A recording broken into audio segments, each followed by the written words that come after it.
A slab of ice? I don't speak Celsius.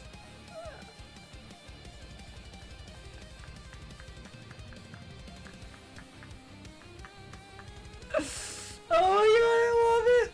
I love it. Alright guys, we found someone. You belong on stage. That's what they've told me. But every time I pull out the stripper pole and start singing, they send me home. Alright guys, we got someone here. So, remember, you guys are amazing. And we will be back again tomorrow. Every day. We are always here. And, as always, if you can't say fuck you to your friends, who can you say fuck you to? Fuck you! You want to feel free to join the Discord. Fraud! Where's my toke? 700 septillion! Yes, it worked! It worked! Oh my fucking god. 156%, guys, we are writing today. Today is gonna be a badass day of writing. Oh, I can feel it now. We've got the scene of the reporter where they're trying to play off the way that the disease is, even though it's not a disease. But they think it's a disease. They just have absolutely no idea. That's just the best thing you can pretty much tell the press in this moment. The imagery, bro. The imagery just, it just eats at you. This is so, like, I just have this immense, like, connection, association with, I love how they died of insanity. Yeah. Yeah. It's like they literally were, like, driven mad by the idea that they had, like, you know, gone too far with something like that. You're the goat man! True, the rainbow goat! Callie would love that to be here for his goat story with the goat heads. Like, for instance, in Chiral Clones, we emphasize absolutely every movement that Linda makes with her right hand. So it's like, oh, her right hand does this, her right arm, her right pocket. So it sets up, like, super emphasis on the right arm, so when Hector uses his left arm, she's like, whoa, dude, what the fuck is that? And the reader is like, oh, now I understand that emphasizing the right arm was super important to the story to emphasize that there's no left-handed people. Alright, I can deal with that. Okay, guys. We are moving on to Monster Hunter! I'm gonna drop 2 chapters of another genre in Public Stories later. Alright, sounds good, Furball. Guys, are we gonna get a whatchamacallit thing? We are! Yay! Shaders! Like the meme of that really skinny kid slapping the big guy, and then the big guy slaps him, and then the kid, like, flies out the fucking window. You're so thin, your fucking beanie doesn't even fit you. From the fuck to the you, brother. True, Sean. So thanks for sticking around. Thanks for hanging out. I fucking love you guys. You guys are the reason that I'm here. You guys make the stream. Remember that. So never stop being you. Push the boundaries of every story you ever want to tell. Never let anyone push you back. And remember, if you can't say fuck you to your friends, who can you say fuck you to? Fuck you! Callie, in order for that to happen, people would have to watch me. You're completely safe. No one fucking watches me. And you don't have mashed potatoes for dessert, right? But muffins, you can have for... Actually, you can have for a meal, you can have for an appetizer, and you can have for dessert, man. That's a lot, Muffin. You're playing the layers. No, I'm not gonna say what I'm not going to say it. I'm not going to say bad words. Konnichiwa! Ohayou gozaimasu! Genki desu ka? This is how cooperation should be. When something isn't going right, you should be laughing at it. You shouldn't be like, no, you're doing it wrong! No, go up!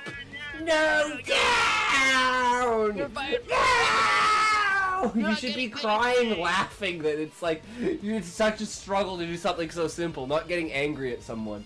You mean you're showing me the cover of the box? and then you dump it out and say it's 100,000 piece fucking puzzle, and the pieces are like fucking 1 millimeter by 1 millimeter. Oh, and now no matter what sounds. Oh, okay. Let's try that. Kill me. Oh shit! Callie! No! You're pulling that card? Where the person we hated the most is actually the person that we love, that was our brother that we lost? And the only reason we hated him because he reminded us so much of the person that we lost that we resented him? And you thought we were the Degens as the guys. They're getting fucking married to their AIs. When you come back, bro, you're gonna pop the fuck off. Where the fuck has this guy been? I've been waiting to watch him, but he's not on. Fuck! And then everyone's just gonna pile the fuck in and be like, dude, he's on! Dude, he's on! He's on! Let's go, boys! Why do you keep changing your color, Ivy Callie? The red Callie was the best Callie. Actually, to be fair, the blue Callie's the best, because blue is always best. But there are just so many people that are blue that it's like, well, we can't... Oh, shit. Well, there you go. Sometimes it just doesn't work. Yo, what's up? How's it going, everyone? We back at her again. Another day, as always. How y'all doing? So, Chapter 2, Relic? Excited for this. We got a bunch of Brian Evanson lined up as well.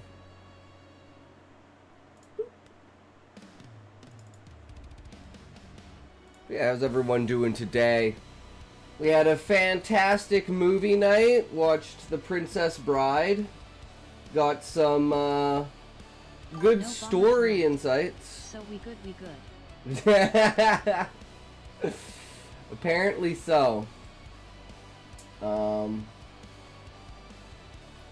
me get this going, and we'll grab a toke real quick, and we'll get everything fully set up. Oh, my day was fantastic. I slept all day. I got up at like 3:30, had some food, did some Discord stuff, and then watched a movie. And now we're here. Easy peasy. Just another Sunday. Popping off. Boop. Press the button. Get the thing. Do the stuff. And we get her done. So we go and toke. And we finished off the last of the other bag of quad. So now we have nice, fresh, not dry as shit quad. So this is premium tokes. 3, 2, 1, toke.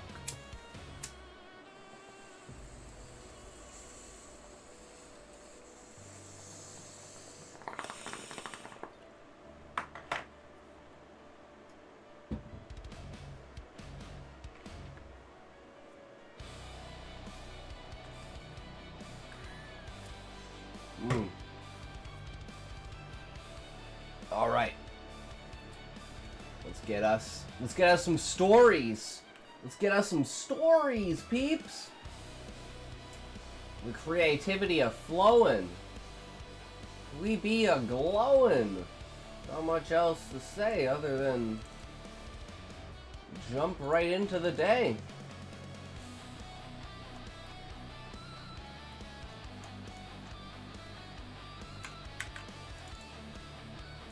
Always start off super strong, when you'll never have to worry about going under. Alright. Are we ready? Oh.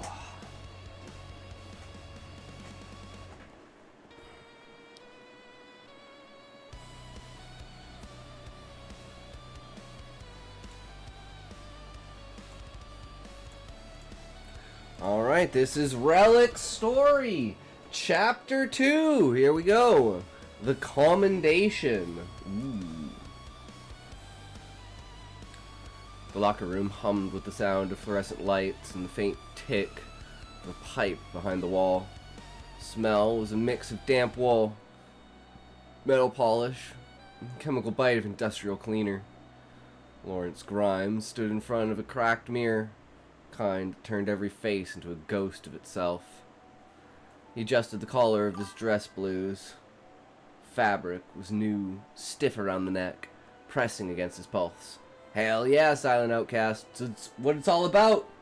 This is a top tier story. This is writing on par with D-Not, who is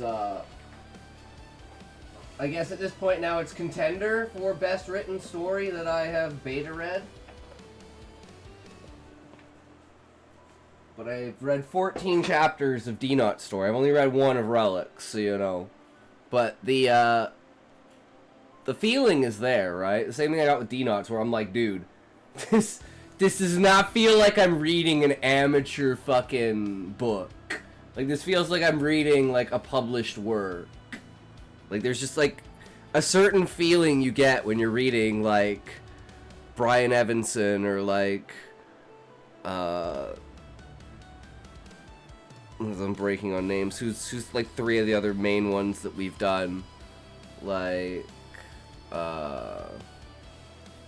Asimov, Poe, who's the horror writer? I can't remember her name.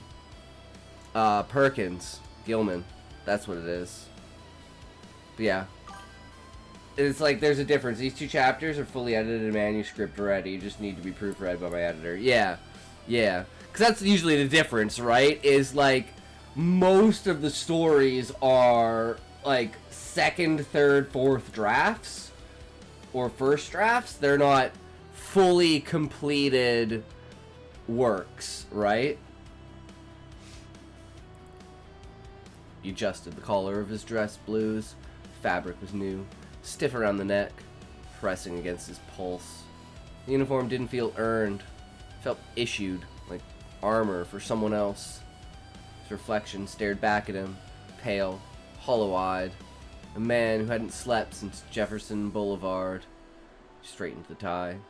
Badge gleamed under the light, throwing a cold reflection across his cheek. Looked like a piece of machinery bolted to the fabric. Functional, lifeless. Behind him, a locker door banged shut, the echo stretching across the tiled room and faded into the kind of silence only police stations had. The silence of waiting. A slow leak dripped somewhere near the showers, each drop hitting metal with a hollow tap.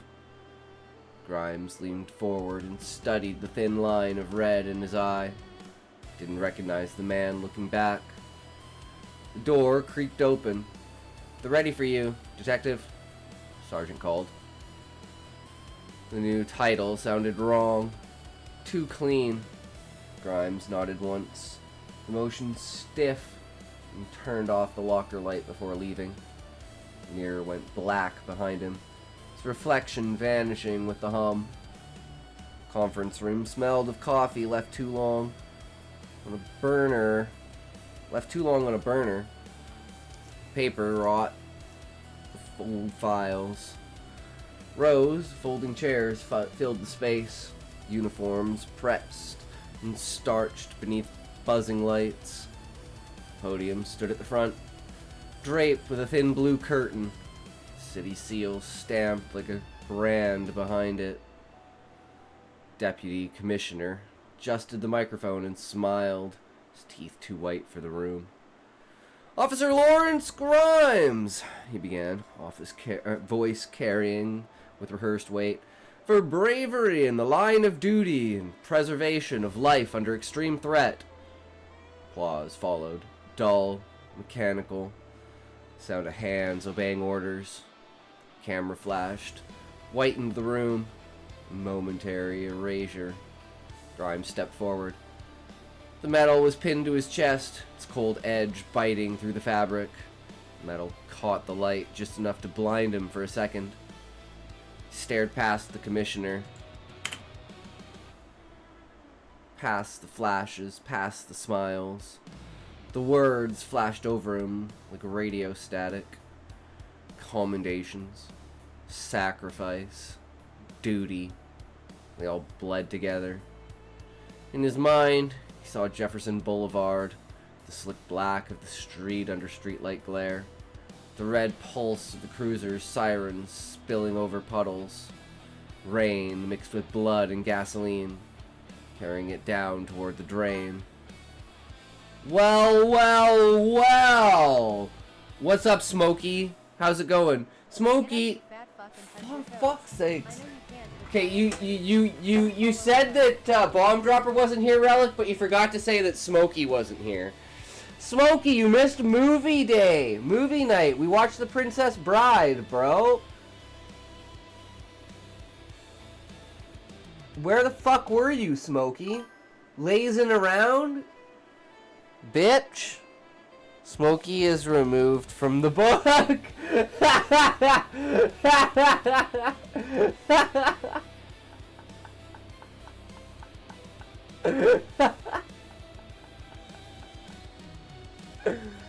Oh God.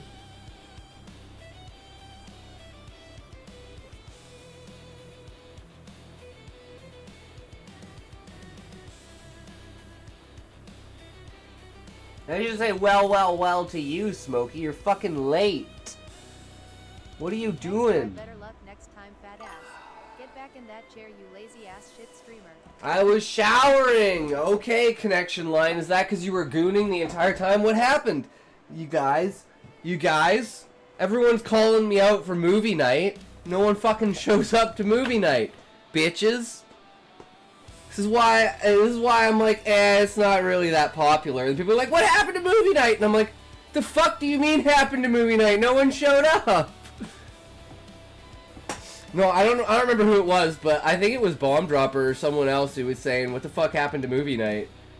And I was like, well, I mean, it's supposed to be the second Sunday of every month, but I'm not keeping schedule with that. Welcome, connection line. We're reading chapter 2 of Relic's story, so you're second in line, connection line. This time you don't have to wait behind anyone except for Relic.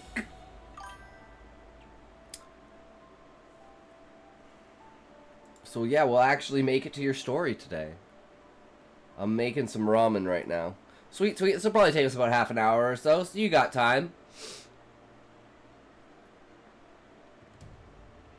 The sound of a woman's scream, bent and folding in his memory until it became something else. A whine of feedback, the high, empty tone that fills silence after gunfire. Toke or not gay? Okay, fine, Smokey. You caught me. You fucking caught me. Jesus Christ, man.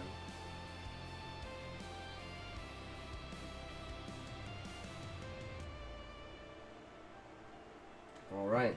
Ready? Ready? 3, 2, 1. Toke! I'm just gonna make sure you're fucking ready, Smokey, because you always say toke, and then you're like, oh shit, I haven't rolled one yet. Bitch. I'll wait. You can make everyone else wait for you. Okay, 3, 2, 1, toke.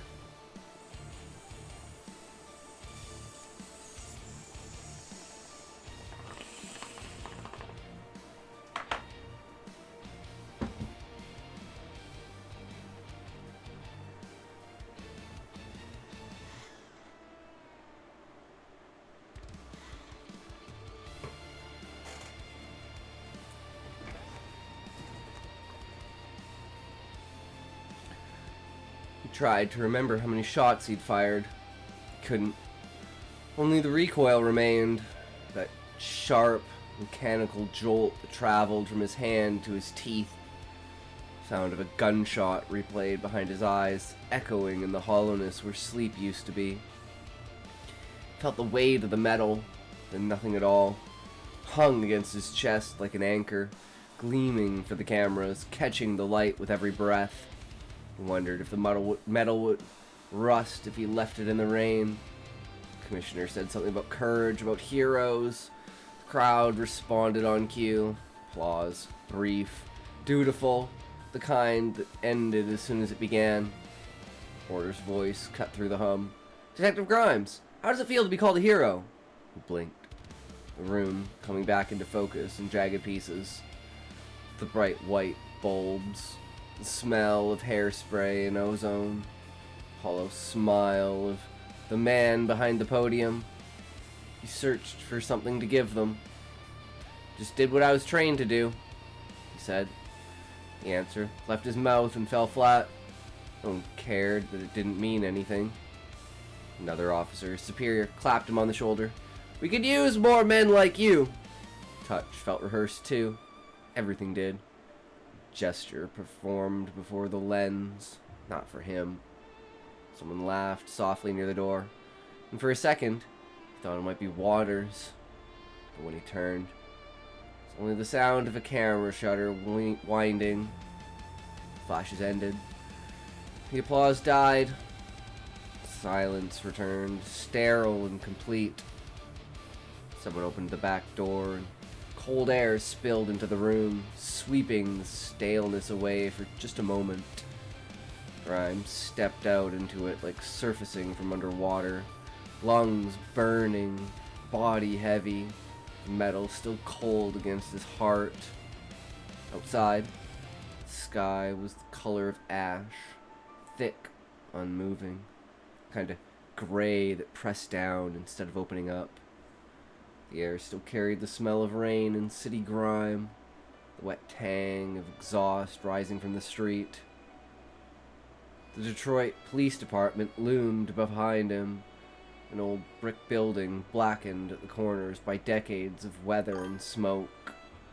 The mortar between the bricks had gone dark and soft like old paper. Steel-framed windows lined the facade, every one of them veiled by half-closed blinds, slats angled downward to block the view from the street. From the sidewalk, the place looked blind, building that watched no one and let no one watch back. The wind pushed wrappers across the sidewalk, each one scraping the pavement like paper bones. A siren moaned faintly in the distance, far enough away to mean nothing. Just motion without purpose. Grimes lit a cigarette before the door closed behind him, flame flickering in the wind, trembling before it caught. First drag filled his lungs with heat, and then nothing but smoke. Metal on his chest caught the reflection of a passing bus window, a brief shimmer of silver in the gray. He saw his own face in that glass, distorted by movement, pale and hollow, ghosted over by streaks of rain. For a second, it looked like someone else was wearing his uniform.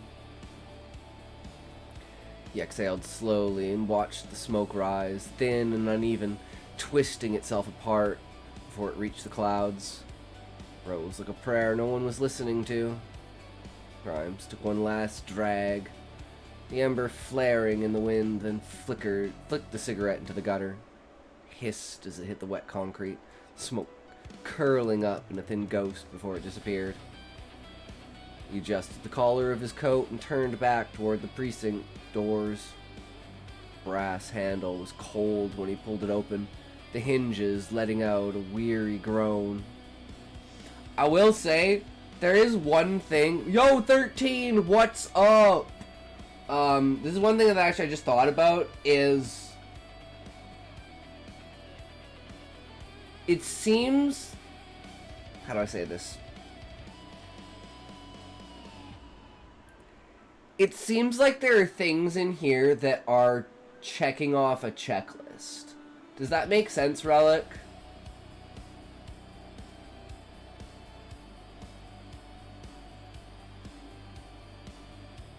Like, yeah. Like, I feel like, for instance, like, it feels like every single shift of the scene has a new full sensory detail. But the problem I have with that is the character perspective. Because I feel like Grimes is in an internal place right now, where it's like, he shouldn't even be noticing these things from the outside. Doing good? Just trying to finish a chapter by tonight? Hell yeah, 13. Sounds good. So I think anything that's not within his immediate... I wasn't 100% sure how to do this whole chapter, so I threw something together with what I've seen in movies, TVs, books, etc. Yeah, it just feels like... Like, for instance, I would say anything that's beyond 5 feet from Grimes, ignore it. Like for instance, like with the... To build the scene with, like imagining the city, right? Because, like, I feel what you're trying to do is build the atmosphere of the city. The buildings, the blinds, everyone being, like, private, the way that, like, the street has litter all over it and stuff like that, the way he flicks a cigarette not caring about, like, he's adding to that mess. So I feel like something like an internal thought, like, take all of that and turn it into an internal thought of him, like, kicking a bottle and being like, even this close to the police station, this city is still this rotten. And then when he flicks out the cigarette, being like, kind of like a moment of, like, I don't care anymore about adding to the waste of the city. And, oh, that's so good. I can feel that, right? Because this kind of feels like you're distancing from the character, but this whole chapter should be about grief, about loss, about reflection, right? And it's all about the internal perspective of the character being reflected by just that small distance from him. And I feel like that would just add so much to this beginning part, because I see where it's going and I see what the character is feeling, but I just feel there's been too much distance for me to feel that. So it's like, I didn't feel anything, let's say, reading the chapter, but now, like, thinking about it, talking back on it, and imagining how the character feels through that, I'm like, oh, yes, this is what was missing here, is a closeness to the character, if that makes sense. But yeah, because I can absolutely feel the character, but I just feel like there's a barrier in front of me that's preventing me from really getting into it. Precinct hallways smelled like dust and toner. The overhead bulbs gave off a tired yellow light that flattened everything it touched. Grimes walked past the bulletin boards layered with curling wanted posters, faded memos and paragraphs pinned through the eyes and with thumbtacks. I hear you. I'm making notes of what you're saying. Yeah. Because, like,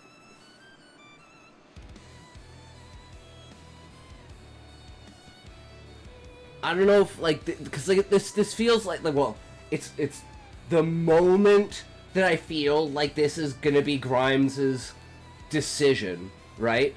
Like, he's going to have some sort of internal, well,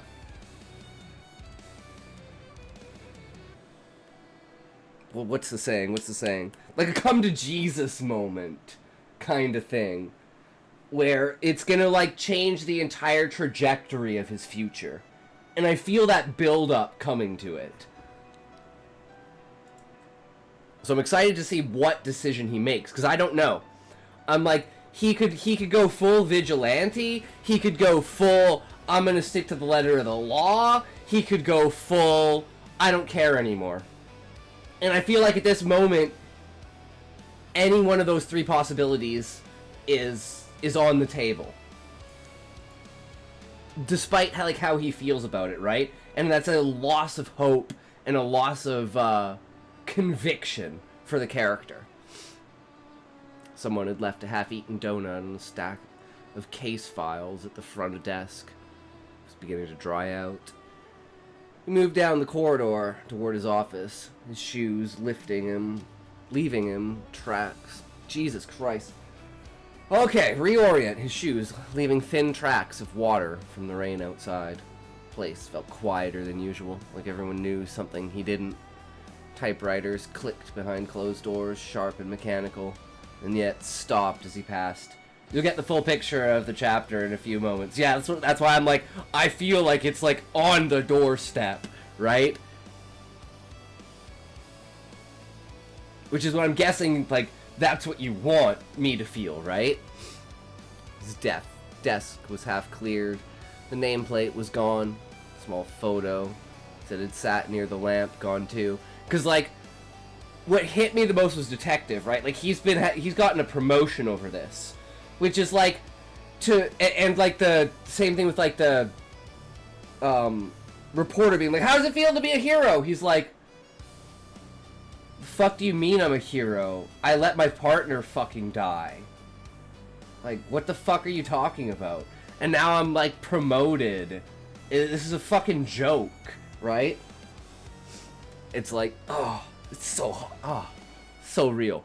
So real. Single manila envelope rested in the center. The feeling you're supposed to get from this is, one, he got promoted for paper standards only. Then comes the punishment. Lakaka, hi, I love you. Hey, Lakaka, yeah. Love you too, bro. Hell yeah. Spread the love, bro. That's what it's all about. Yeah, like this isn't what he wanted, right? Kind of thing. And it's a heavy weight on his shoulders. No good deed goes unpunished. And then there's also the fact of, well, he fucking killed, like, a high-level fucking, gangster, right? There's gonna be repercussions for that. Oh, fucking ads. Ads!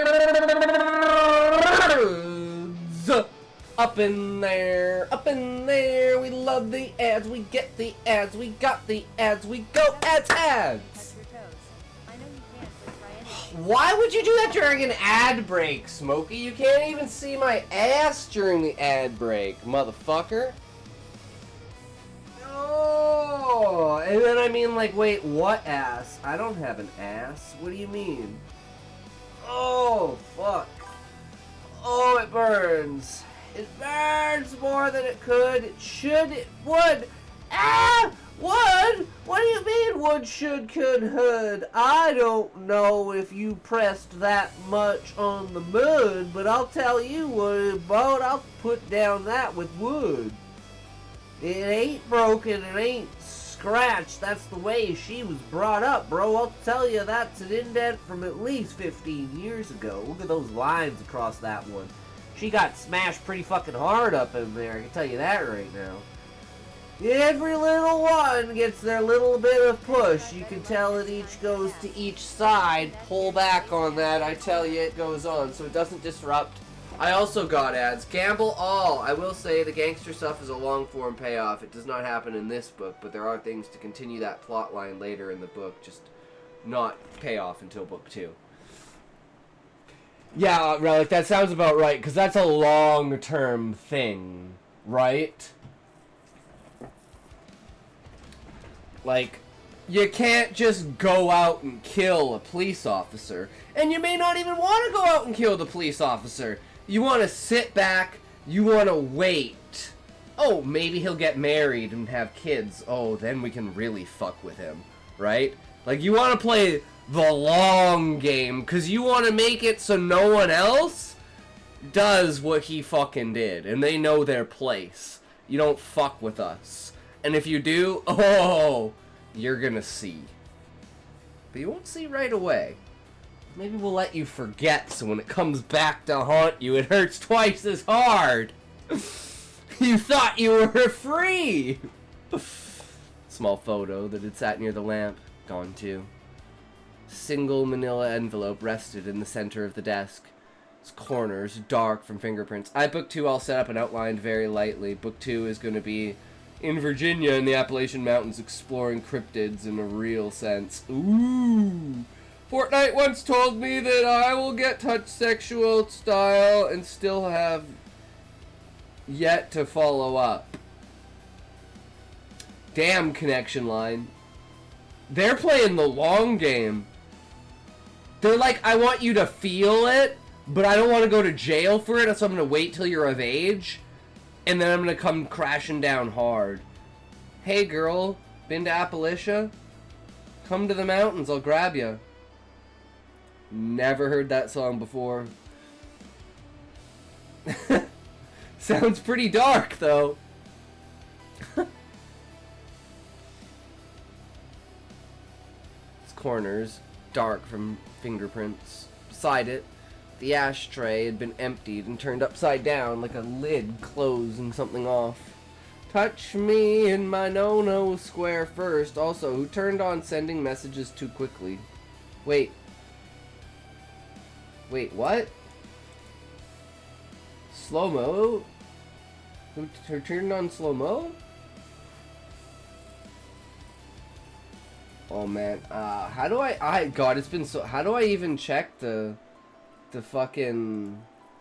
chat settings?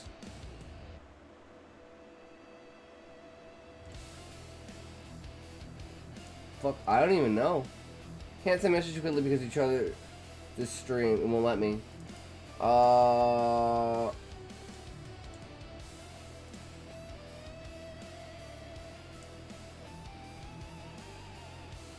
Says slow mode is off.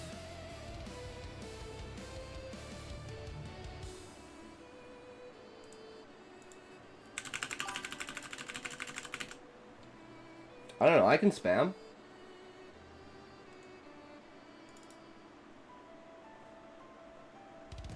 Should be able to spam.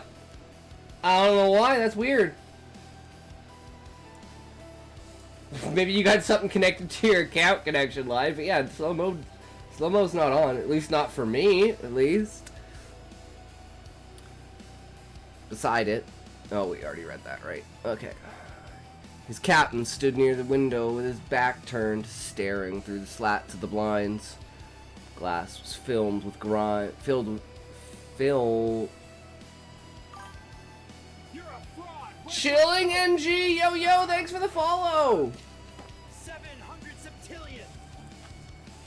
True, Smokey. Thank you for following You me. truly know what an I have ultimate no move intention of is. less than 4 Thank you so much for the follow. Hope you're enjoying the stream. 700 septillion! Are you a writer? Are you a reader? Are you a purveyor of stories? Do you enjoy creativity and imagination? Are you a purveyor of the world of words? Welcome. I'm Intoxication. Here we do beta reading, a little bit of tips and tricks to improve your writing, a little bit of art, a little bit of writing, a little bit of fun, a little bit of tangents, a lot of fucking around. But good to see you in here chilling. Saw this guy, and he's so funny. He's Wet Sasquatch. WWW. Oh yeah, that guy's come in here a couple of times and promoted his YouTube channel. He's the guy who does AR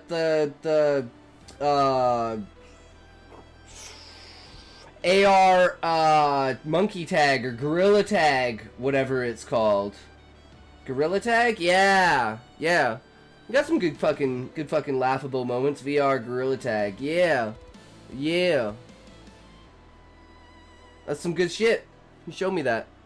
You know, if I was like 15, that shit would go hard, man. But on your kick too? Hell yeah. In my day, it was bum fights. We didn't have virtual reality, so we had to make our own fun in reality. So, yeah, bum fights was our fucking jam back in the day.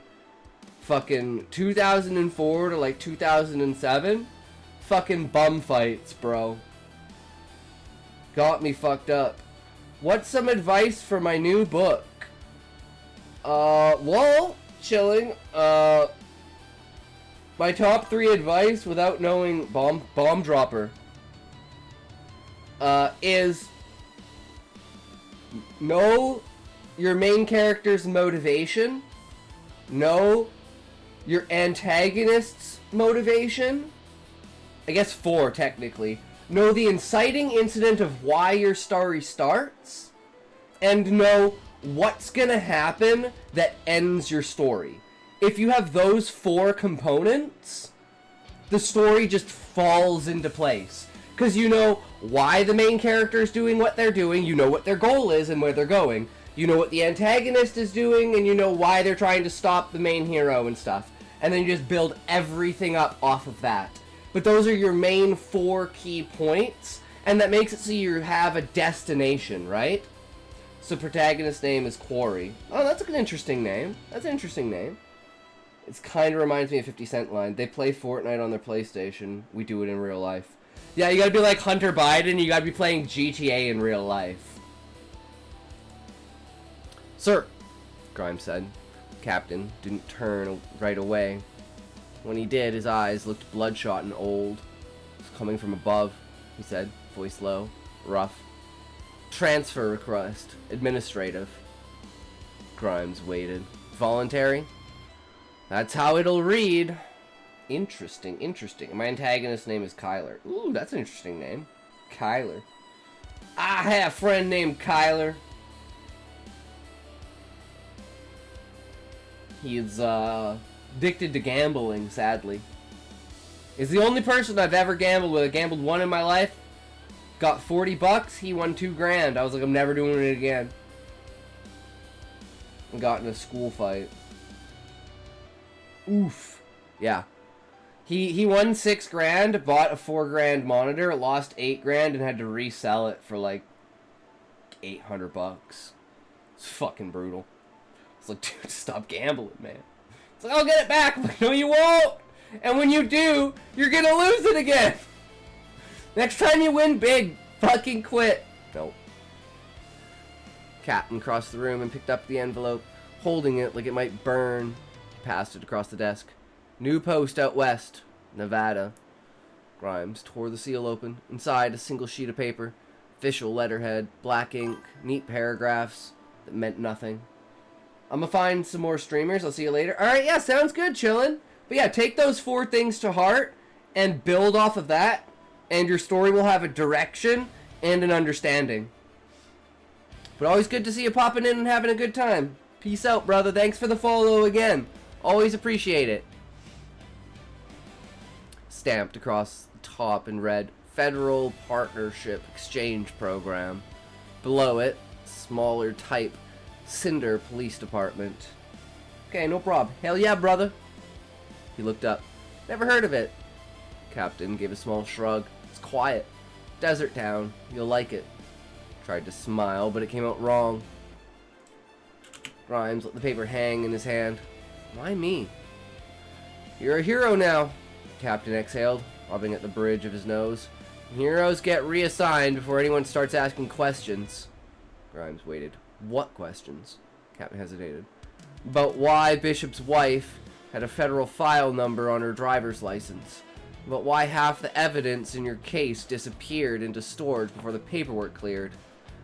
Looked back at the window. It's not personal, son. They just want it quiet. Silence settled between them. Long, fragile. Radiator hissed again. Corner of the desk, a folder sat partly open beneath a stack of reports. Grimes saw only the header before the captain's hand came down to close it. Project V12 Historical Review. Edges of the paper were yellowed, the ink faint. Caught the faint chemical smell of full copy toner, sharp and sour. Captain slid the folder aside and forced a cough. You'll leave Monday. Grimes folded the letter back into the envelope, slipped it under his arm. That soon? Sooner the better. He nodded once and turned to leave. Captain said something behind him. Something like, good luck. But the words never really reached him. When he reached the exit, he paused at the glass doors. The reflection looking back at him didn't move, quite in sync. Pushed through anyway, stepping into the cold air. Night settled over the city like soot. I have an idea for a story game environment where there's these like colorful tubes and slides going through a cave system.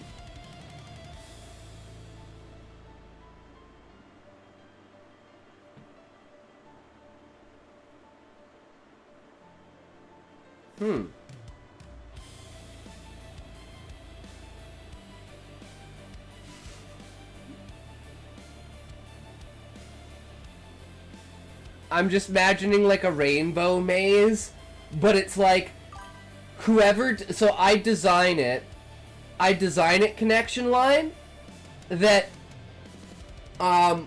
there'd be like convergence points. So let's say there's like 20 different slides, right? It'd be like convergence points, but it would be like all of it kind of like set on a timer. So imagine like everyone goes down the slide at the same time because it's like, you know, like red light, green light. But it's set to the convergence point is the same for like the distance of the slides. So everyone that fucking goes down smashes together into a pile like right at the end. And it's like this giant like clusterfuck fest of like, and it's kind of like a race to see who can go down the fastest. But no matter what, everyone always smashes into the middle of it. And it's like this like ongoing thing where people are trying to like, you know, be the first down the tunnel, but it's just like physics and math do not allow that to be possible. So people just keep going back to it to try and do this. And they're all like bruised and like fucked up and shit like that. Please remove any jewelry and or glasses and loose clothing before going down the slide. Just imagine like 8-year-olds like smashing into each other and shit. Like, have you guys seen this shit? Like, I'm literally imagining this. I don't know if you guys have seen this. I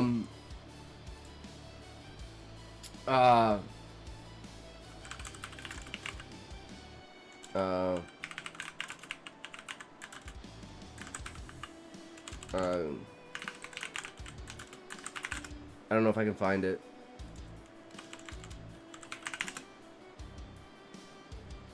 Yeah, no, right here. So they said this was dangerous. And then the officer goes down and that happens. They're like they had so many complaints about it, parents, over the design of this slide, so they finally got an officer to go down it. They knew exactly what the fuck was gonna happen. Whoever designed it was a fucking retard. Now just imagine 8 kids all colliding together like that. Officer down! Oh my god. Oh. Don't you guys beta test this? It's funny because I had a friend who worked for a company that built like the individual pieces for the slides, and he said it was a fucking shit show to the point that they would have to like drill new, like they would get pieces returned and have to drill new holes in them for like the claspings because like they wouldn't line up. So you'd have like this like half-inch bump, and that's why, you know, on slides, some slides you have like for some reason like a bump halfway down the slide because like the pieces don't match up. He's like, that happened all the fucking time because they were just retarded when it came to like logistics and stuff like that. And they said, ah, fuck it, whatever. It's like, this will warp in heat, don't leave in sun. And they're like, don't worry about it, we'll just leave the entire thing in the sun, and then it all like warps out and shit. He was like, so retarded. But I'm like, oh, that makes a lot of sense. Why basically every slide I've gone down is never lined up. I'm like, how do we do this factory manufacturing shit and we still can't get it right? Yeah, we can design fucking spaceships. Obviously, it's a matter of quality control. The rain had stopped, but the pavement still gleamed and the streetlights caught in every puddle and Grimes pulled up outside the apartment building. The headlights carved yellow shapes across the brick. The engine ticked as it cooled. He sat for a long moment before killing the ignition. The building was old. 3 stories, brickwork flaking like scabbed paint. Windows barred on the first floor. The stairwell, light above the entrance, flickered in a slow, uneven rhythm. A grocery flyer was plastered to the door, soaked through and unreadable. Inside, the hallway smelled of wet carpet and boiled cabbage from a neighbor's kitchen. Somewhere, television murmured through a thin wall. Laughter, canned and hollow, climbed the stairs, each step groaning under his weight. Apartment 2B looked the same as it always did. Colorless spare.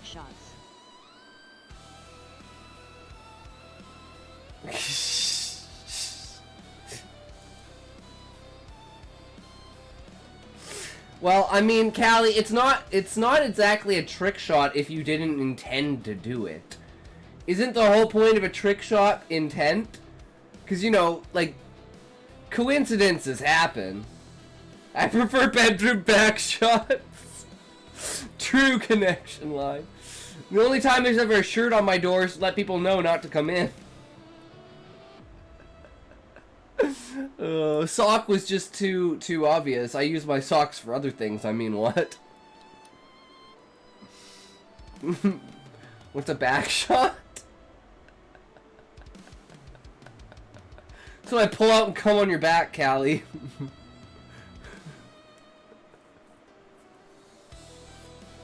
Socks are overrated. Oh, I like to show off my feet. Apartment 2B looked the same as it always did. Colorless, spare, untouched. Caught against the wall. Small table stacked with unopened mail. The radiator clicked every few seconds, just enough to remind him he wasn't asleep. He hung his coat on the back of the chair and sat down. The motion stirred the smell of gun oil from the fabric. For a while, he just stared at his hands. Small scars on the knuckles, the pale line near his thumb, where a glass had once broken. The skin there still felt foreign, like it belonged to another man. Poured the last of a bottle of whiskey into a chipped glass. The sound it made was too loud for the room. When he drank, the heat didn't reach him. It stayed somewhere in his throat. Like it didn't know where to go. The city hummed outside, low and constant. Rainwater dripped from the fire escape, tapping against the window in uneven intervals. I'm back. I'm done with the book. Hell yeah. It's called Belief Finder. Oh, hell yeah. Drop it in the Discord. Chilling. I would love to check it out. Feel free to drop it in either the beta reading, the self-promotion, or whatever. Let other people go check it out. I have to stay now. Connection said bye. Bye-bye! Wait, Callie, did I miss a message? My girl sock, the way she bounces on my dick. True.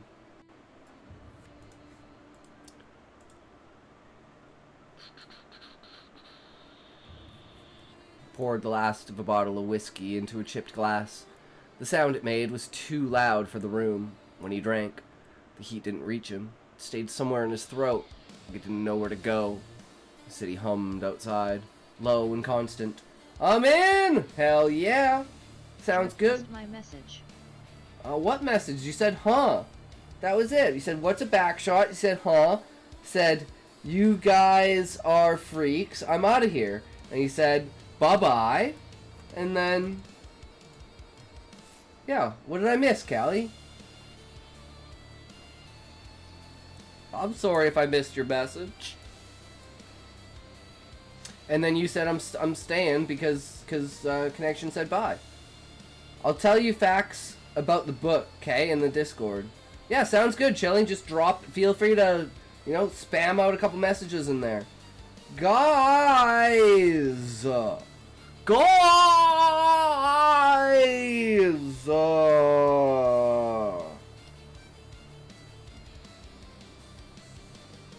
I am on the Discord.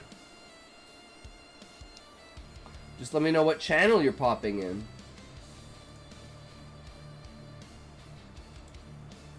Rainwater drips from the fire escape, tapping against the window in uneven intervals. Turned toward the small refrigerator and pulled off the two photos still clinging to it. One was of him and a few beat cops at some department picnic. General chat. Can I sing in the Discord? Callie, yeah, here, I'll hop in the general chat. I was in the movie chat because actually my alt account, hold on, let me pull, my alt account is still in. You know what? I'm just gonna leave it there. You know what? Guys, I'm gonna leave I'm gonna leave it talks in there with that. So, yeah. Yeah. So we'll just do that, right?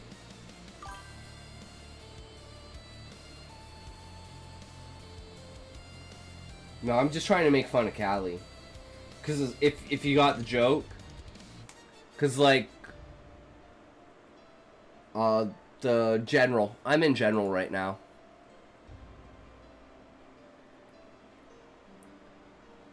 Turned toward the small refrigerator and pulled the 2 photos, still clinging to it.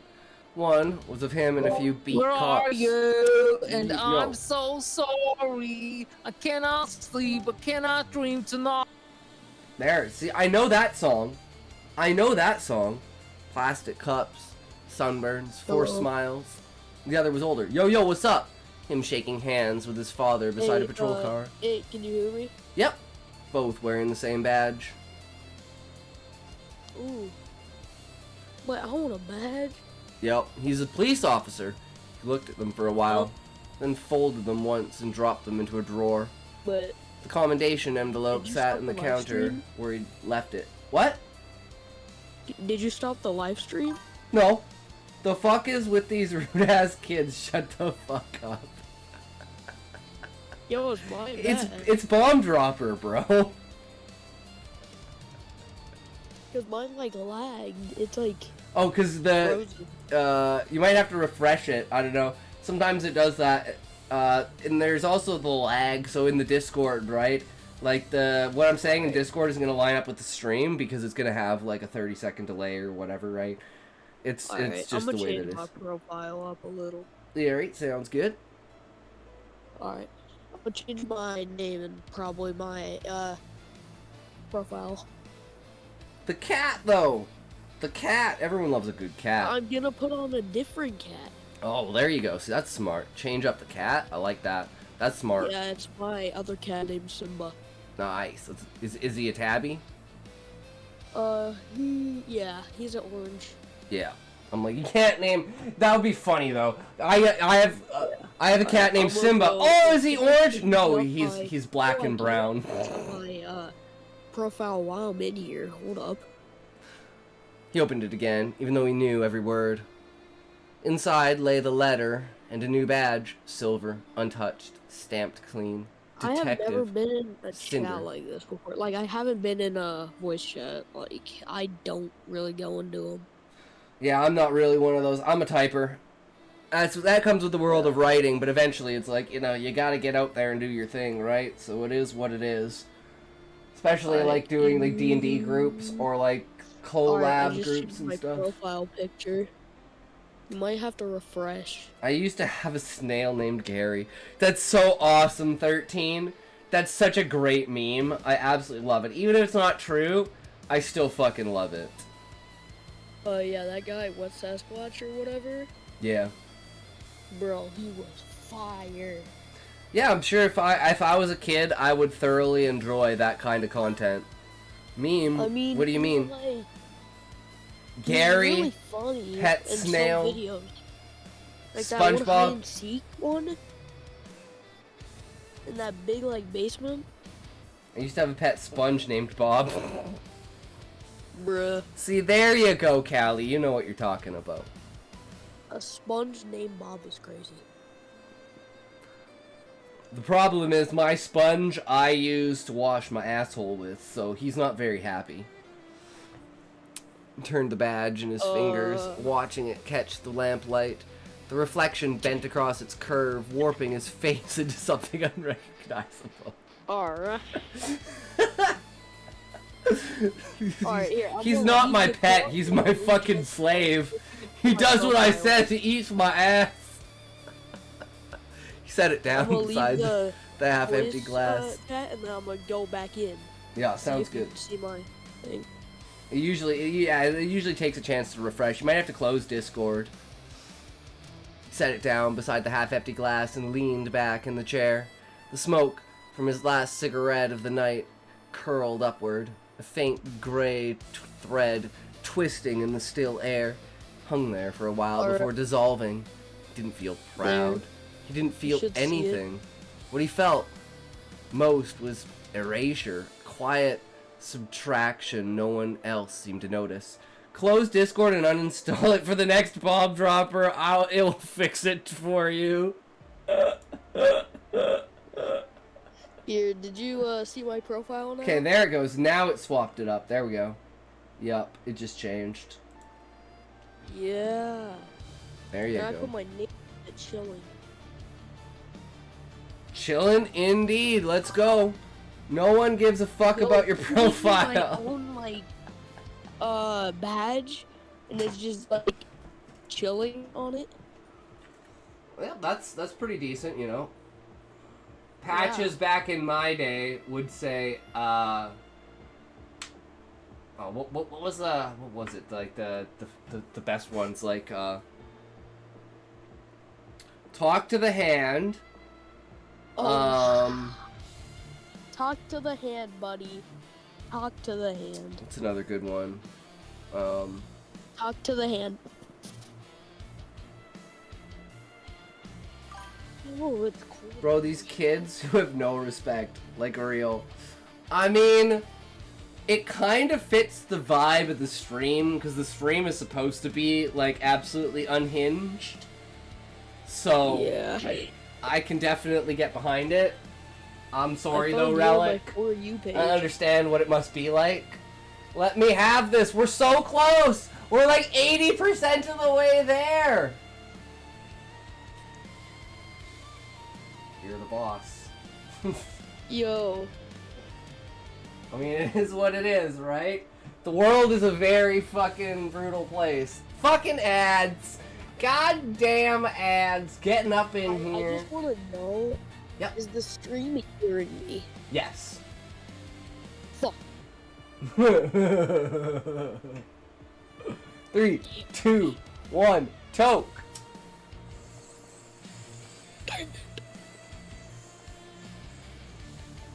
You're getting a master friendly visit by Senor Beatdown. Yo, have you seen those one things where it's like, you don't want to see the alpha angry. Meet me at 9 p.m. sharp. Like you're going to duel in the old western? Tomorrow at dawn. You don't want to see the alpha angry. Meet me at 9 p.m. at the park sharp, buddy. You're gonna see the alpha unleash its real power, and you don't want to see that.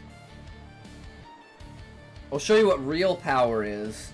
It's called not Oh, showing hell no. up Let me because go I'm join not a Factor's fucking real noob, quick. bitch. So you're gonna be out there standing by yourself, everyone laughing at you while I'm at home playing fucking video games.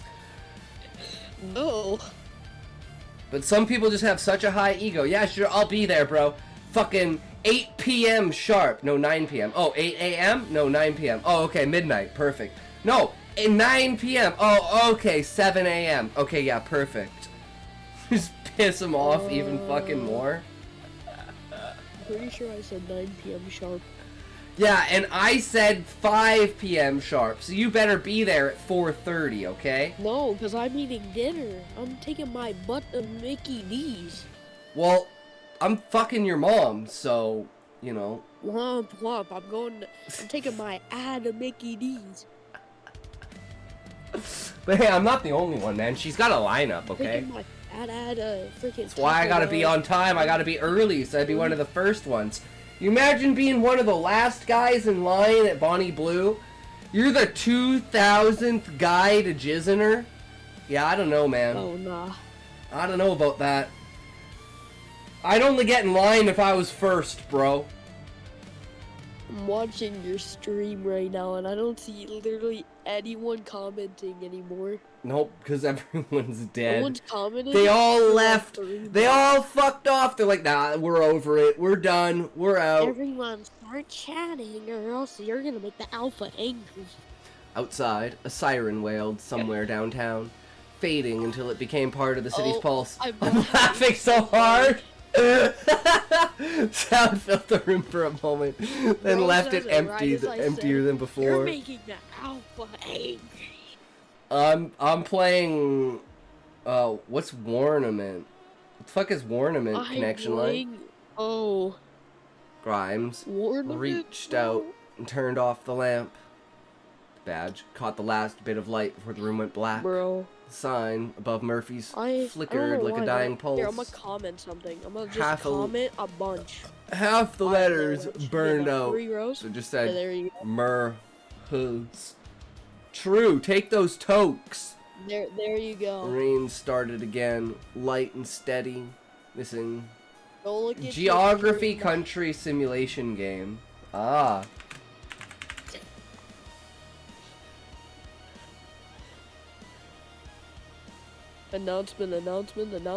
announcement signs. There you go. Now look. Oh shit. Fucking air horn. The rain had started again, light and steady, misting the windows into a dull blur. Did you see all inside. the megaphones? Yeah. The air smelled of whiskey, bleach, I'm gonna just type and a lot of chats now. old wood varnish. Good, that'll up my numbers. Oh. You guys, They're making maybe we can hit Alpha 100,000 angry. chats this month. Do you guys think that'll be possible? Just switch to connection line and DM me your thoughts. I have like zero patience with this child to catch you. Thanks for Yeah, trying. you think it is possible Really, for me to Relic? make me my own badge? I'm so close to being done, man. To be done, go get done. Get done. I mean, it's okay, Relic. It's understandable. Just get done, and I will listen. Do not read my Sponer story with Bomber on call. Why? I don't know. I guess they don't like the interruptions. I'm Okay, sorry, no. guys. If you felt that way, you should have said something. I thought we were all just trolling. We gotta have like a safe word, guys. We need a safe word for the Alright, stream. three, two, So if you one, guys are okay, actually wait. serious, Go. then you can save the safe word, and then we know that you're not trolling. Because if I know that you're not trolling, pineapple! Dang, bro, you just shook my whole house. Pineapple! You shook my 'Cause, house like, by screaming. If you guys are My mom actually won't not enjoying the content because of it, I will leave the Discord, right? But I can't tell if some people are having fun, some people are joking around, right? But I can't, if like you're like totally serious about it, we gotta have a safe word so that we can just pull everything back and be like, okay guys, we'll actually get Okay, serious for like 5 regular minutes. Finish it. The stream is yours, you can do whatever you want. Yeah, I know, but it's like, if it comes down to entertaining one person versus 5 people, I'd rather entertain 5 people, right? But if we're all just having fun, then I don't think anyone cares, right? But if a bunch of people are spamming chalkboard, then I'm gonna be like, okay, yeah, we need to do something, right?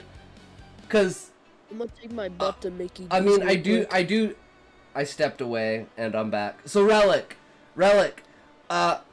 since we do a lot of trolling here, right? We're gonna instigate a new rule. Okay, I'm gonna actually add it into the rules of the Discord. Okay, I'm too fat to get up. I'm ordering DoorDash. Sounds good. Ordering some Papa John's. What's it I want? Okay, so if you're not enjoying the content, trolling is fine, but like every time you start to read, the kid just continues. Like at some point, just be respectful is all. Fair enough, Relic. So we have a new rule. If you say chalkboard and then whatever you say, it means you're serious. And the one thing I will ban someone for in chat is if you use chalkboard and you're not serious. Alright, Don't ever use the ordering safe DoorDash. word if you're not serious. Chalkboard, I'm serious. I'm going to DoorDash. I'm Okay, getting so I'm gonna DoorDash. leave the Discord. You're good chilling, but it is kind of one of those things where it is a majority rules. So Yeah, that's I'm what having every fun. teacher had- But you know, if someone else isn't having fun, we can cut the shit, right? And we can get serious. All right. But thanks for popping in, bro. It was real fun. Instead of raising our hand to go to the bathroom, if it was an emergency, we had to yell in the front of the whole class. I gotta take a shit! Yeah. Alright, peace, brew. Every time I listen to my story being read, someone comes in and says, no. Fair enough. Fair enough. Okay. Lock in, guys. Lock the fuck in. Here we go. Grimes took the stool at the end of the counter. The one with the split cushions. The bartender. A square-shouldered woman in her 50s with cigarette voice and tired eyes. Slid him a glass. You mean her 3-pack a day voice? True, Sergeant. Sergeant Hatred. Slid him a glass without asking. He nodded his thanks and let the whiskey sit there a moment before touching it.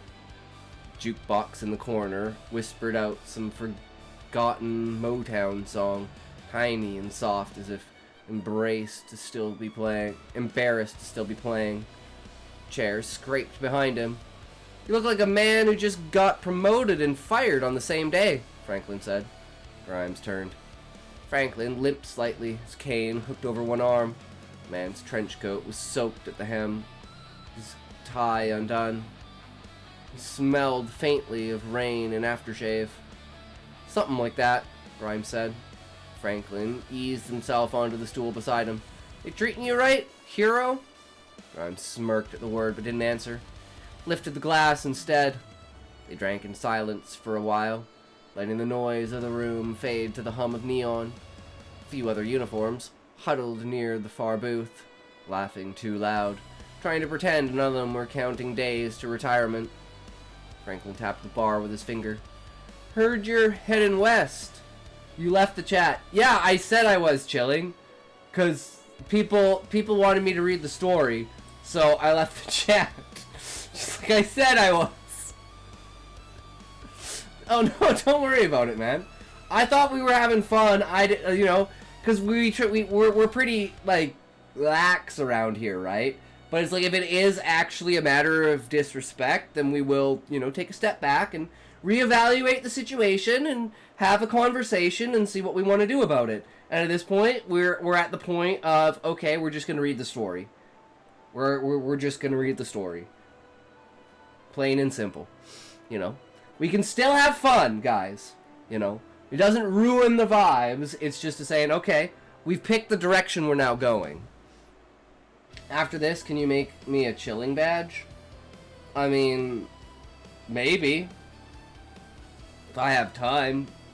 If we don't get any more beta reads and we get done everything that we need to do in the stream. The problem is I have like 12 hours worth of content planned for like 6 hours of stream. And then from that 12 hours of content, maybe 2 hours of content gets done. And then the other 6 to 8 hours is like viewer content. If that makes sense. So like I basically have infinite content. They drank in silence for a while, letting the noise of the room fade to the hum of the neon. How long do you normally stream? About 6 to 8 hours, sometimes 10 hours. Depends on, depends on how, like, what I've been doing during the day. And today I slept all day because today's Sunday, my lax recuperate day, because I have to take everything back and don't have to worry. So we'll probably do like a 10-hour stream today for sure. We'll go hard today, do some drawing, really get into it. Because I'm pumped, I'm not tired, we're here to go. I got a story I want to write, I got the whole thing planned out. We got characters returning, we got the big reveal coming up, and we've got like hinting for the final total amount of the final battle between the network and the rebellion. I have school tomorrow. I hate school. It's all good. School's a fucking joke anyways. Just power through it, and when you're out, use YouTube instead of college to gain your diploma. That's the way to go. Then just take the tests, pass the test, never had to pay anything, and you've basically completely skirted the entire system. And you're like, well, I passed the test. Quiz me on anything. I know the knowledge. Isn't that all that matters? Shouldn't that be all that matters? Is that I know the information? It shouldn't matter how I got the information, as long as I know the information and I can prove that I know the information. Other than that, I don't think anything matters.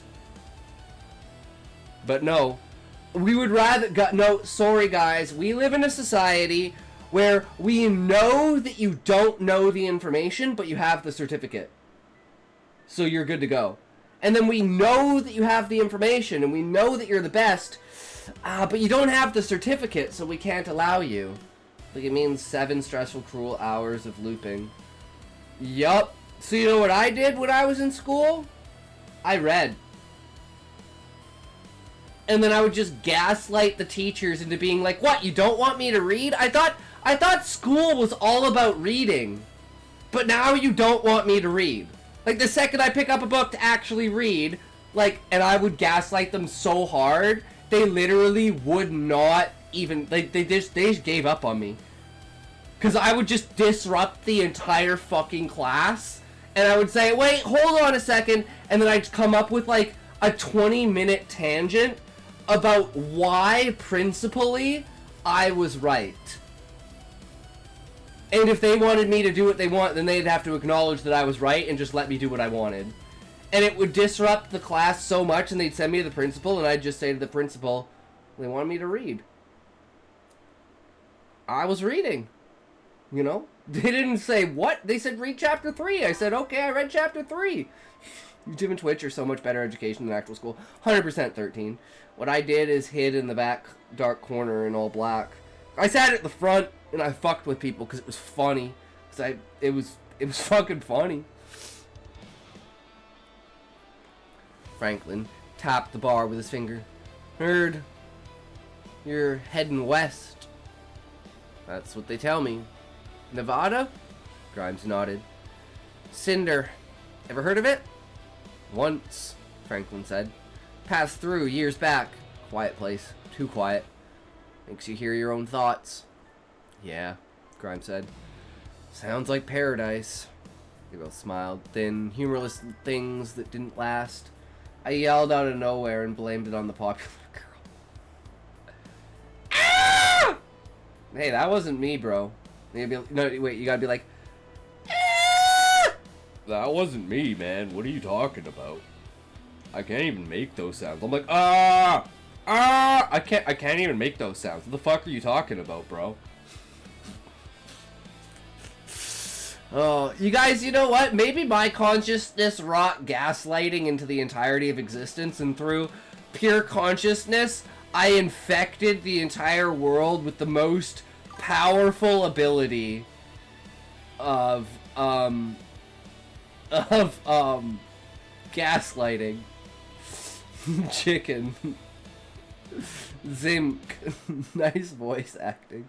You know what they say? Using an alternative voice gets you the best results when you're going for what you're got to do. You know what I mean? Yeah. On the mounted TV above the bar, the news anchor was already halfway through a segment. Officer Lawrence Grimes hailed as a hero today after last week's shooting on Jefferson Boulevard. I'm gonna go to sleep, dog. Good night. Alright, sounds good, chillin'. Have a good night. Take care, brah. Always good to have another one of you trues. And oh yeah, and wait, chillin'. Don't forget to check out the YouTube, bro. Go check out the YouTube. Oh, I'm on every day. Every day, chillin', same time, every day, without exception, no matter what, I am here. Ready to go. Ready to get it done. Football rolled again. Bet. True, buddy. Epic. Medal ceremony. The handshake. The flash. Grimes watched his own face, flat and unblinking, saying the same words he couldn't remember meaning. See ya. Peace. Oh, fuck you. 'Cause yeah. That's our saying, chillin'. If you can't say fuck you to your friends, who can you say fuck you to? So fuck you is hello, goodbye, as well as good luck, as well as I love you, as well as maybe you shouldn't do that. But you know, it all comes down to fuck you and tone. Turn that off, Franklin said. The bartender reached up and changed the channel. Static flared, then cleared into a commercial, palm trees, blue sky, soft focus families.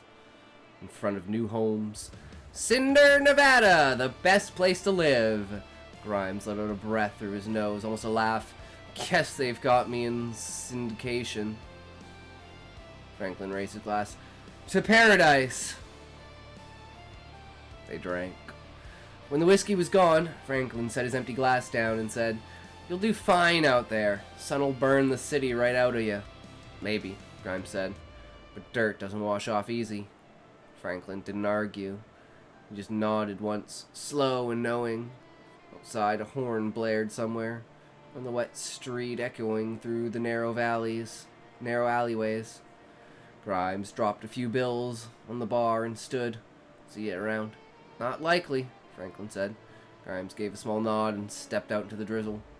The neon sign buzzed overhead, casting him in a pulse of red and white. Red and white, like a heartbeat trying to remember its rhythm. Lit another cigarette, match flaring against the dark, and walked toward his car without looking back. Fucking beautiful. There is one thing missing, and it's missing from almost every single story at the beginning that I've read. And maybe I missed it, so let me know if I missed it. Character motivation.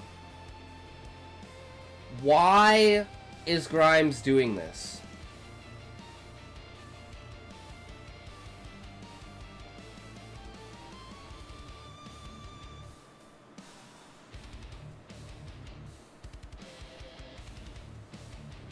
Because I'm like, what are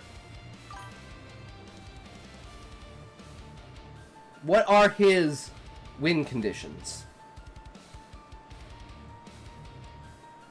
Does that make sense?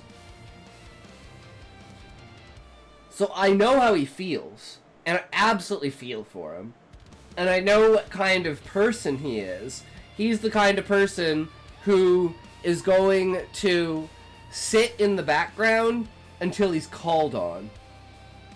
But that moment that he knows he needs to stand up, he's going to stand up. But the things that take him to that extreme... True. Thanks for the follow, Chilling. Hi, sweetie.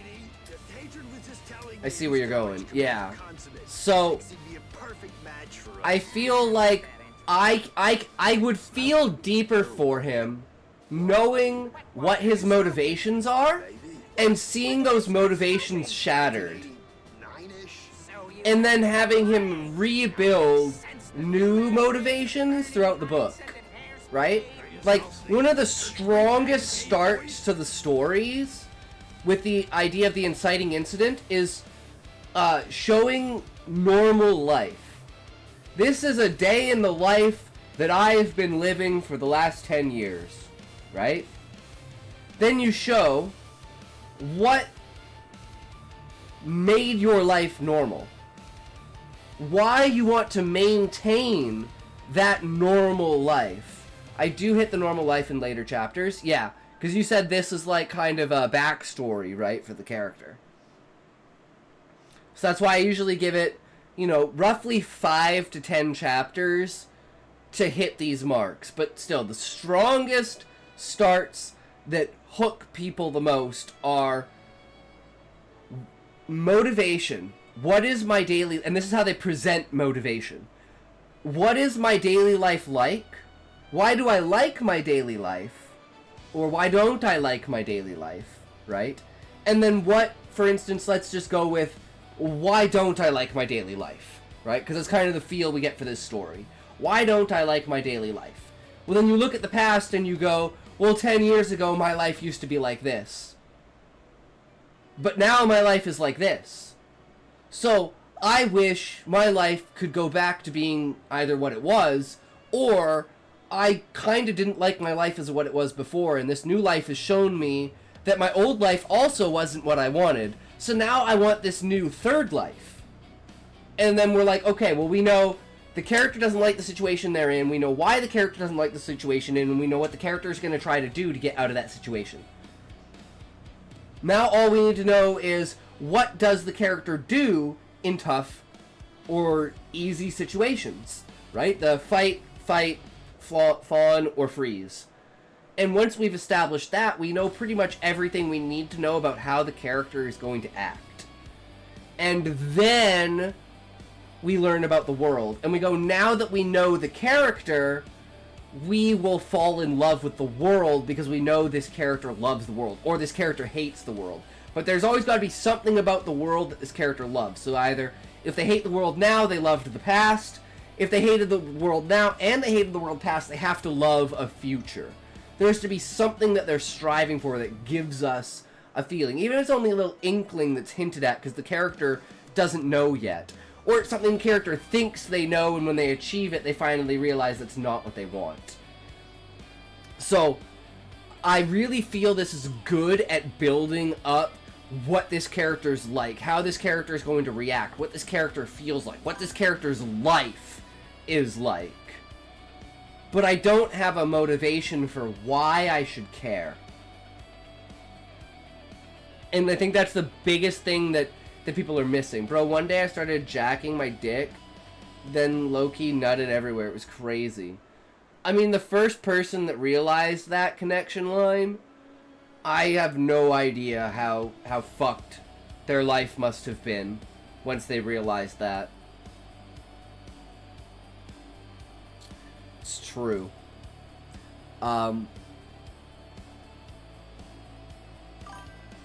So we have this, and here's one thing that I will say is, I feel you. So this is what I have to answer what you say. Act 1, Chapter 1 to Chapter 13. Act 2, Chapter 14, 24. Act 3, Chapter 25. Act 4, 33 to 45. 41 to 47. Probably get paid tomorrow. Fuck yeah, Callie. I have a secondary fire mode. Connection is funny.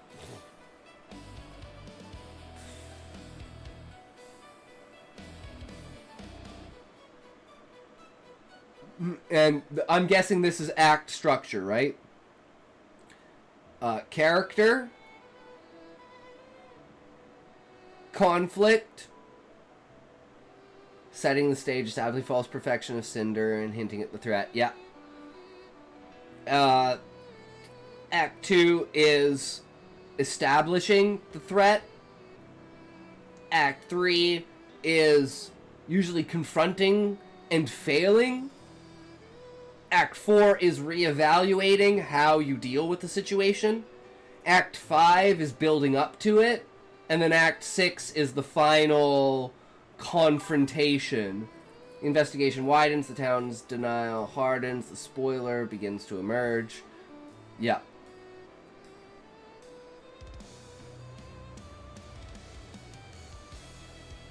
Talks.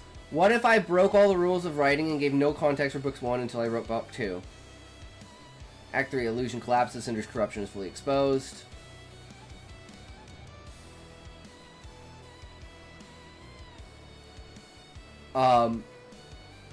Callie, as long as you understand, right? Does that make sense? Because you can build a fantastical world with zero context, and people will just assume, right? Like a great example of this is like Dark Souls or something like that, right? Like, you know basically absolutely nothing about the world, but you can still be enraveled and swollen in the world with knowing nothing. That's been done before, and it's amazing when done right. Yep. Act 3, the illusion collapses, Cinder corruption is fully exposed. Act 4, spoiler unravels, the town fractures, Grimes goes rogue. See, I figured at some point he was going to deny the system, kind of like Super Mario. For Sky is Chapter 1 to 3 is Act 1, 4 to 6 is Act 2, and 7 to 9 is Act 3. Yeah, but Connection Line, I feel like you're more like Chapter 1 to 30, or like, and then like 40 to 60 and 70 to 90. Because your chapters are so ridiculous. I'll never give context and write something mediocre and everyone will hate me. A writer.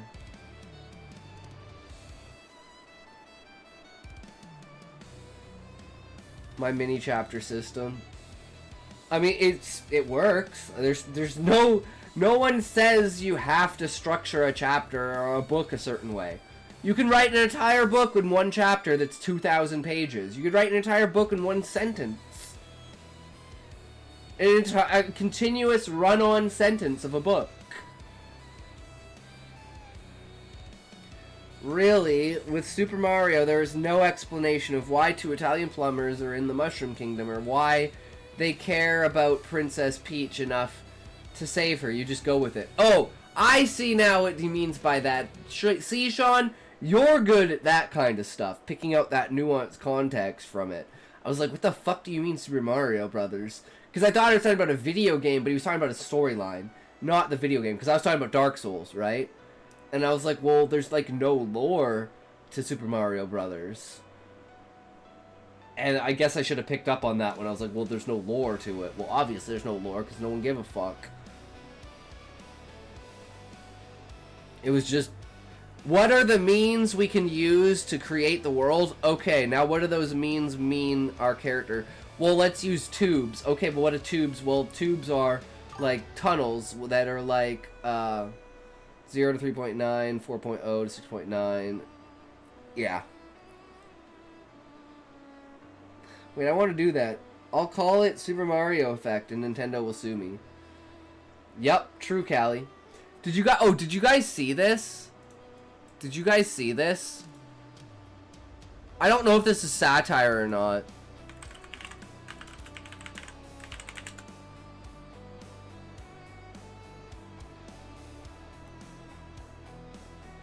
Did I like it?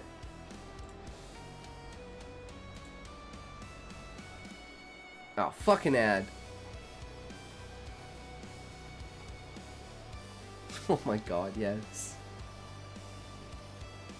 Dogs yell at me when I skip ads. It's true, because then they don't go on the half an hour and I'm not ready for it. Okay, no, I didn't. I don't think I liked it. But anyways, this was crazy.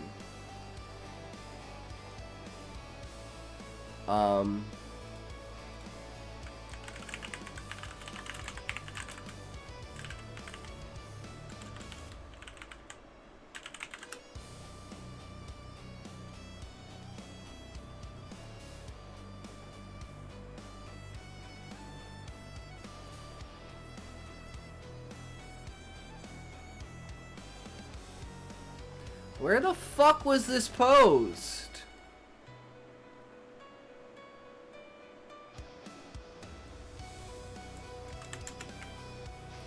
Or Contra effect. 1 or 2 Rambos thrown into a jungle and destroy anything on their sight.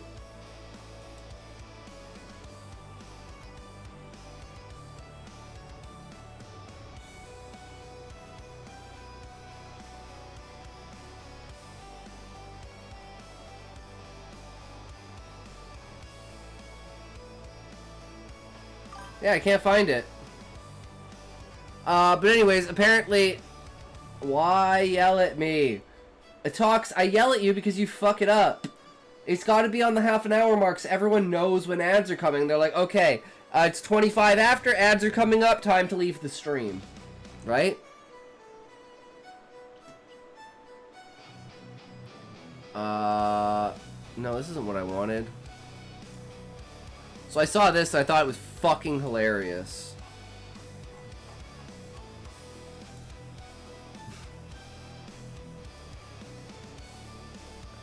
Like, what the fuck is this?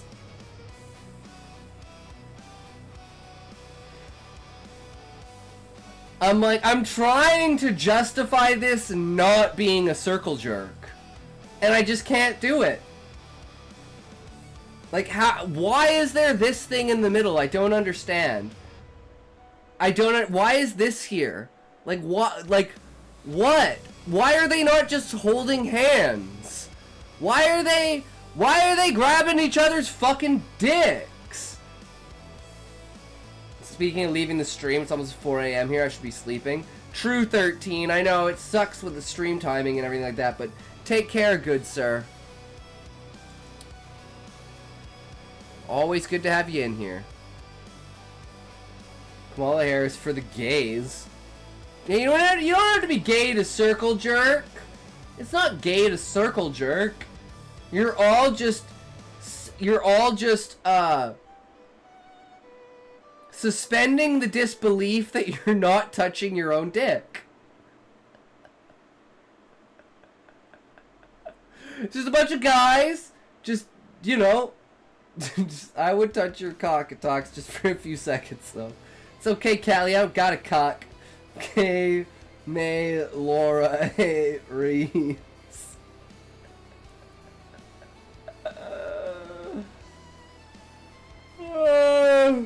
Fuck. He's too good. Okay, okay. Let's get connection line here. Lock in sky time. Where? Yeah, I forget. I forget connection line. I'm fucking retarded. Where is your story?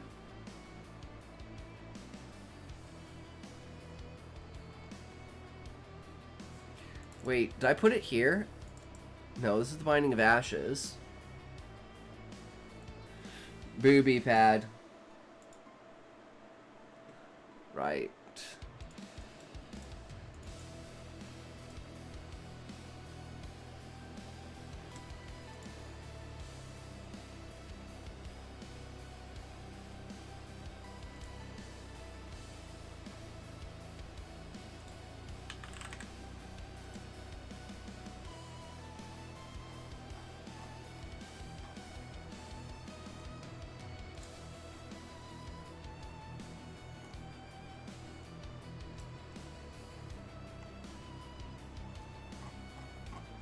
I'll get to chapter 3. Oh, chapter 3! Oh, there we go. I know. It's just the one that's posted in the Discord only took me to chapter 2.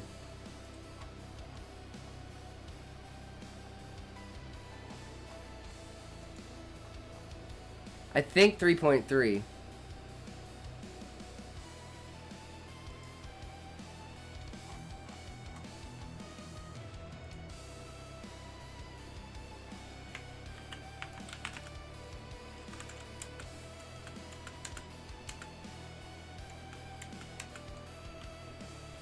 Okay, well, it's not finding it.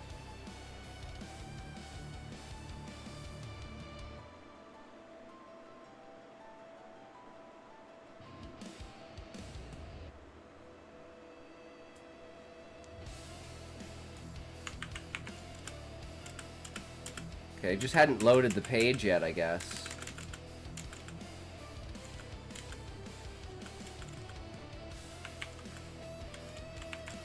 There it is. 3.3. Alright. I'm hungry, I don't want to do anything. True, Callie. Wait, Callie, you're not streaming? You should be streaming, Callie. Why aren't you streaming, Callie? I feel like you should. Okay, we need a toke, and then we'll get into this. Schedule, man. I don't know when to do it. Just do it every day, Callie. Just say, I'm gonna stream every day, even if it's for only half an hour. And then stream for as long as you want, or as short as you want. Press the go live button, say, hey guys, great stream today, thanks, bye, and then click off. There you go, you streamed. You could even make it like a meme stream where you literally go live for like 2 minutes every day. And people have to just come in. I can't wait to goon to femboys without fail, like straight touching my dick type shit. Making femboys come without mercy. True. Cute femboy moans. Yeah. Yeah. Let's go.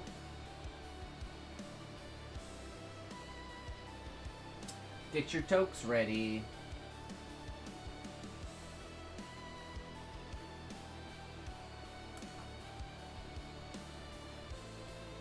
Three, two, one, toke!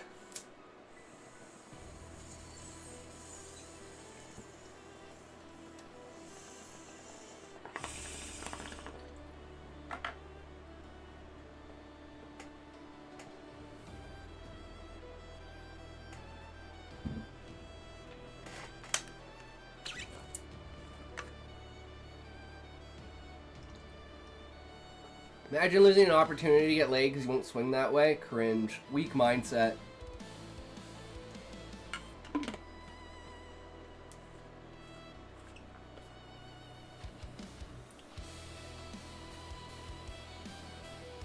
I mean...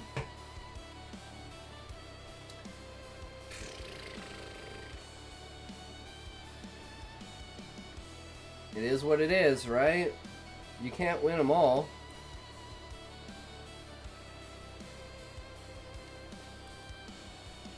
How old is Connection? I think Connection said he was 17.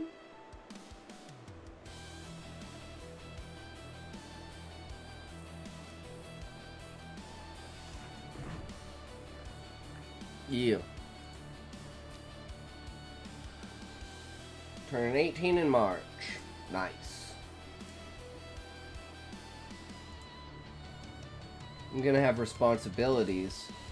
Fuck. Runs away, I can't be here now. Kinda cringe. Yup. Alright, so this is Connection Line Story, Chapter 3.3. Monday. Excuse me. Oops. Wake up. Another dream. This time accompanied by a voice. It wasn't a familiar one. Nobody was in my room when I woke. Woke up. I'm going insane. Getting ready, I head downstairs in my schoolwear and make myself a bowl of cereal. Araya soon joins me, nudging me playfully as she sits down. News was on as usual, and this time was talking about random stuff. Nothing important. Still talking to that nerd? Araya asks me, munching on cereal as she sits crisscrossed in her pink pajamas. Yep, I nod. Aren't you gonna get dressed for the day? I already am. Why are you in school clothes? We have today off. She asks. Forgot. Sorry, I reply, looking down at my clothes. Right. You gonna hang out with the nerd kid or the cool people? Your reading voice is getting better. Why, thank you, Connection Line. I am trying. Right? Next thing I need to do, very noticeably, well, that's good. That's good. Because I'm trying. I am taking notes and trying new things. So that feels good for you to hear, which means, hey, I've only just begun, but we're already on the right track. It's all that matters, right? Right. You gonna hang out with the nerd kid or the cool people? Araya fixes up her hair a bit. I shrug, finding it funny that the nerd kid was one of the cool people I was hanging out with. Maybe I'll hang out with both. Araya smiles a little as she nods. Finish up my bowl of cereal and stand up to put it away. Not to seem nosy or anything, but you and Milo, she goes to ask. My oblivious ask just continues putting away my bowl. Yeah? Me and Milo? I ask, tilting my head back towards Araya slightly as I raise my voice. You two got something going on? She asks. I shake my head and walk back to the couch. We don't have any plans today. Why? Araya stifles a laugh, shaking her head. You're funny, she says. I give her a confused look. Okay. What are you doing today? Not much, she responds, getting up to put her bowl away. Just gonna watch some movies. Right. Can I maybe watch with you? I ask, to which she nods and walks to the kitchen. I'm not gonna write about how I spent the first hours of my day with my sister, since I prefer not to make reading this a chore. But I will say that the movies were funny. After I had finished hanging out with Araya, I got a call from Milo. Yo, we got a mission we think you'd be interested in. You available to stop by the hub? Milo greets me with a question before greeting me for real. Oh, and hello, how's your day been? My day's been fine. Just been chilling with my sister, really. Should be available soon. I'd have to take a shower and all that, I reply, playing with my hair. Right, that's fine. Just let me know when when you'll be on your way. I think you'll like this one, Milo replies, seeming energetic, more than usual. Will do. Bye, Milo. Talk to you soon. Smile as I start getting ready, properly, for the day. You too, Callie. Have fun. Milo ends the call shortly after. Getting a fresh pair of clothes, I grab 2 towels, and around 2 hours later, I'm ready to go outside. Telling Araya I'm off to hang out with my friends, she gives me a quick hug and tells me to have a good day before I walk outside. It's another sunny day. Perfect. Walking towards the hub, I decide to call Milo and let him know that I'm on my way. Hey, Milo, I greet again. I'm on my way now. Shouldn't be too much longer. Awesome. See you soon. Oh, and also, we stopped by the store on our way. Got you that ice cream thingy you liked. It'll be in the fridge.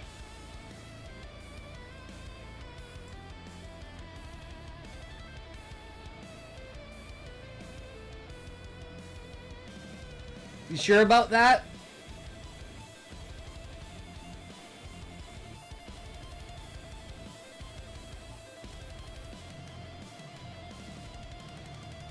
I don't know about you, but that's not where I put ice cream.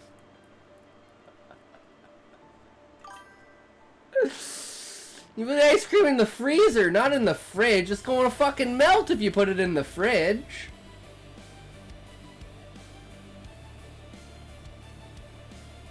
Or is this world like their fridges and their freezers are the same? So ice cream just stays at the same temperature? Or does all the other food freeze? This breaks my brain connection line. You either have it set to the temperature it's future tech so the fridge can adapt to whatever is in it.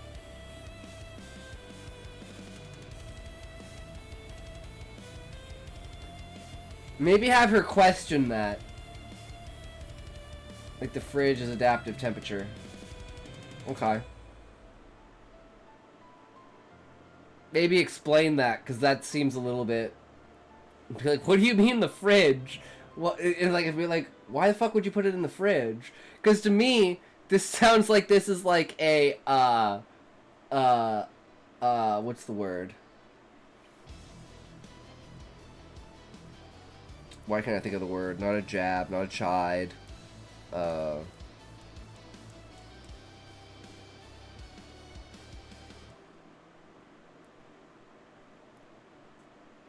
Like almost like a show of force or dominance. Like, yeah, I got you your thing, but I'm not gonna put it where I should put it. That's the feeling. Slight or slip? Slight. Feels like a slight. That's the word I'm looking for, Sean. Because you're like, oh, I got you a gift, but I'm gonna put it in the fridge, not the freezer. Ha ha ha ha. I bought you some ice creams. I left it on the counter for you. Something nice disguised as something not, right? I feel that. True, Sean. See, Sean's good with words. I'm not. Oh, thanks. Yesterday. Yeah. I nod as I look around from before slipping into the construction zone.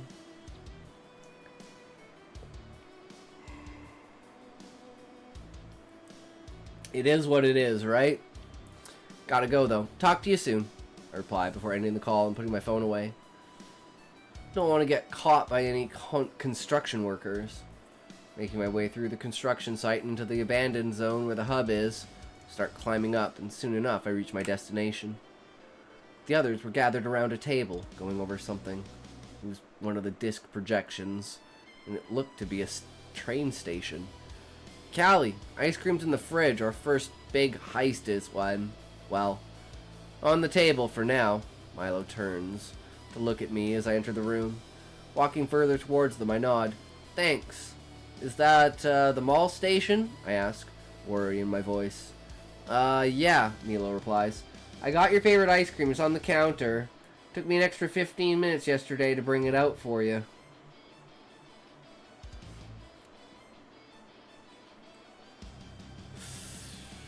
So good.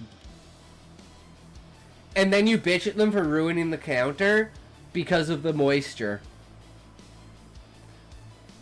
And you'd be like, how could you leave your ice cream on the counter? And be like, what the fuck do you mean? You put it on the counter. And be like, well, you were supposed to eat it. Why didn't you put it back? Dude, I'm the master of fucking gaslighting. You said in your dreams the train stops at the station. And Araya falls onto the train. She begins. Hot take. I prefer ice cream in a cone as to a tub. Wait, it's a hot take to want an ice cream cone? Since when is having an ice cream cone a hot take? What the fuck is the world coming to? When you get ice cream in a cone from a place, it's the perfect temperature. When it's in the tub, it gets too cold. Yeah, that's called soft serve, connection.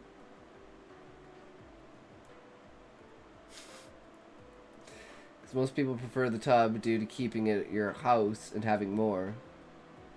No, I buy cones and I take it from the tub and I put it in the cone. But I eat my cones upside down. So, what you do is you stuff the cone, right? And then you fill like a little bit of the layer on the top, like maybe that much, right? Then you fill another cone, and then you stick the two cones together, and then you eat it from the top down. That's how you eat an ice cream cone. That's why I always ask for 2 cones.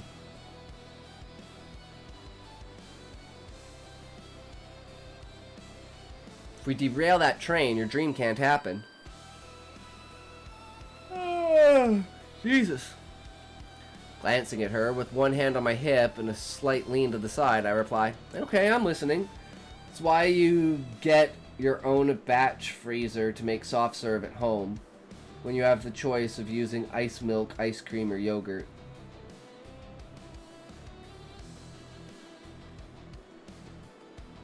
Very true, Sean. People forget that they can do things themselves. People are so ingrained into buying products, they forget that they can make shit themselves. Like, when's the last time you guys made a hamburger or a hot dog at home? And when's the last time you bought a hot dog or a hamburger as fast food?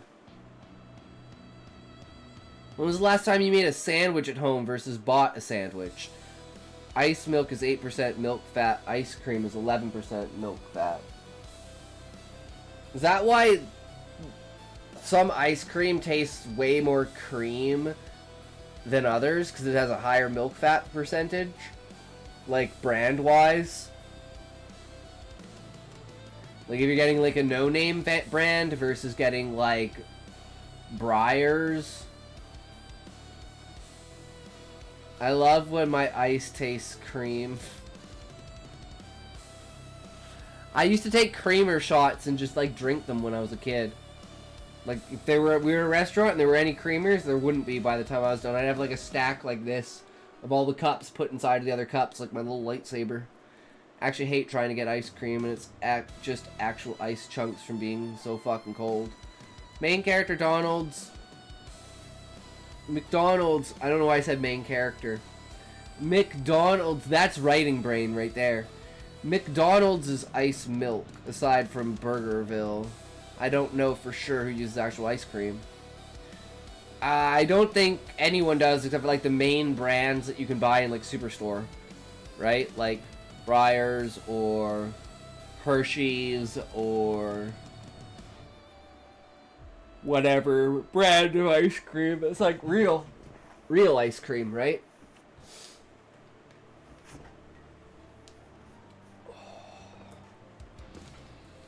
Ow! Fuck. That hurt. I'm always like that 1 freaking centimeter too far on this side where my knee hits the underside of my desk. Because it's got like a bar going across the bottom. It's the mom and pop ice cream places that have ice cream for their soft serve machines. Here it's like Max, which I guess is they rebranded to something else, but we don't have one around here, so I can't even remember. But like 10 years ago it was Max. I don't know what it is. Mina gestures for me to sit down, so I walk over to the fridge, get the ice cream popsicle, and sit down beside her and Milo. I take the wrapper off as Mira gets the disc set back up from the start. Showed the whole mall, with the branching train lines to and from the mall. There were 2 stations near the sky, with one being just barely outside of it, and the other being in the building itself, near public parking underground. Other stations included a law firm close by, a hotel chain, and a couple different random stations for different streets. There was also another underground station, a few actually. It was a part of the line me and Araya took yesterday, and was like a modern metro subway line with some parts underground, but mostly underground. Overground, but mostly underground. So what exactly are we doing? I ask, looking at the projection. Well, Keys wants to tighten transit security with Skytech's help. And if you have eyes, you can see that Skytech HQ is very close to Glassplex. Mira starts, zooming in on the sky and the Glassplex. This most definitely means that it'll be a focal point for the new rounds of security. I nod, following along. Until now, it was just a lead, but earlier today they announced it publicly. They're gonna have the most of the lines around the Central District be upgraded first. And the first upgrade is scheduled for Friday, she continues. So when Araya is in the glass is at the Glassplex, these new experimental security ridden trains will be rolled out, and they'll be headed towards there. So are we hijacking the train to derail it? I ask, looking at Mira. Correct, she nods. But we have to be careful with this. Security is what this is all about. We don't want to get caught. We also don't want any casualties. We'll need to prepare and do more research before we can pull it off. It'll be like your first proper heist with us. Hijack and derail a train. Rob Skytech and Keys of their plans for the future. Save Araya, hopefully. Carl's Jr. uses scooped ice cream from their shakes. They are thick.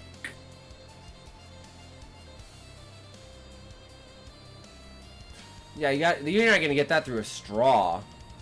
How's that even a shake if it can sit on an ice cream cone? That's scary.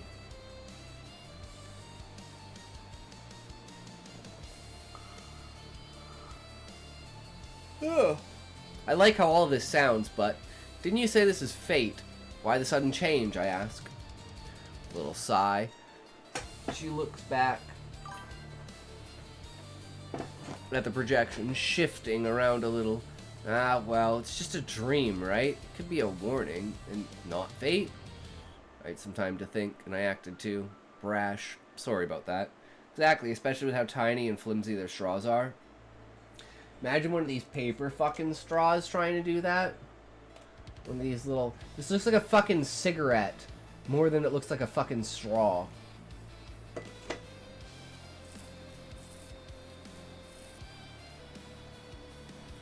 Be a warning and not fate. Right? I know. It's alright. I know what it's like to act before you think. I fix my hair. I'm sure everyone does. Shit happens. Thanks. That was all, by the way. Mira replies. You're free to leave if you'd like. Shouldn't we do some more research preparations? I ask. Nah, we need more research before we can properly prepare. That stuff is for me and Lucas to do, she replies. Oh my god, paper straw is an uncut, filled cigarette. Who knew?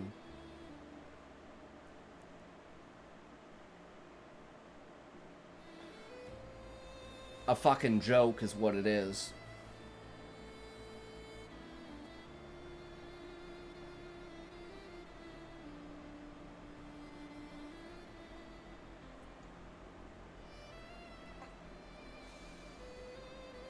Oh, alright.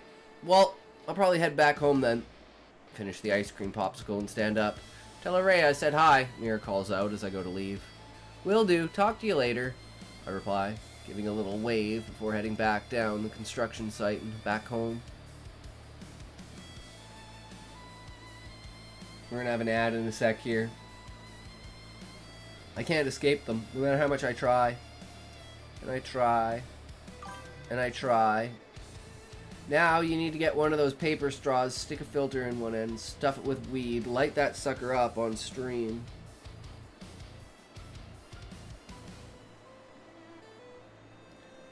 That would be a pretty fat.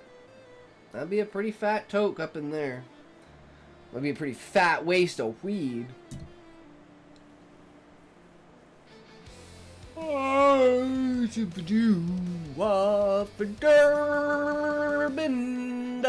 Sure. After ad break, you gotta take a moment to update what you're thinking about the story to get your brain working.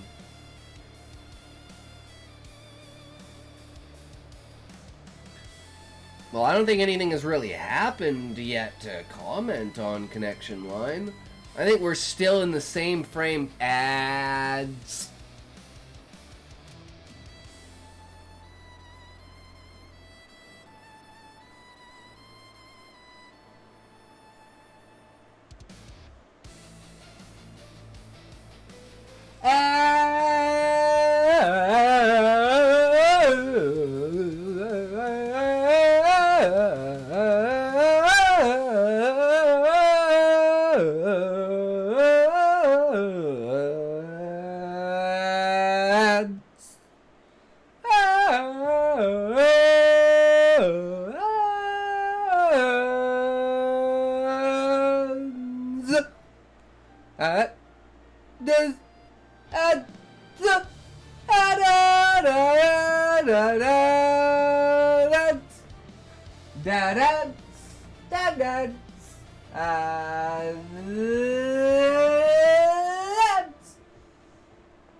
I had to take a friggin' piss and grab a drink, and then I'll be back. And there we go.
Someone asked me how many sheep I counted last night, around 2,076.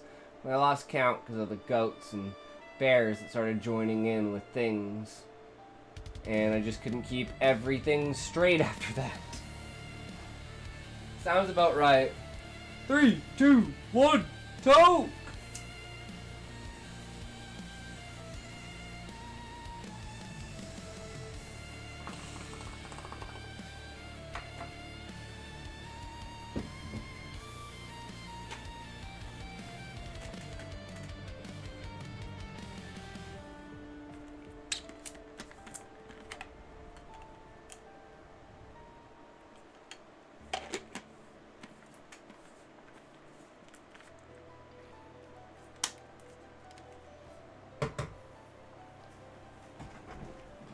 Alright.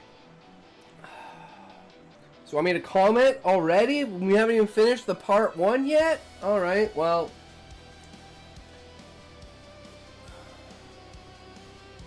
I don't really have much to say. I mean, nice little comfy moment. Bringing it in. Why don't they have school? I guess that's like the one thing. Like, why don't they have school? But that was just the comment I was going to make at the end, because I was wondering if you would mention it during the chapter. Which I guess maybe when we go back home, they talk about why they don't have school. But that's the only thing I can really think of, right?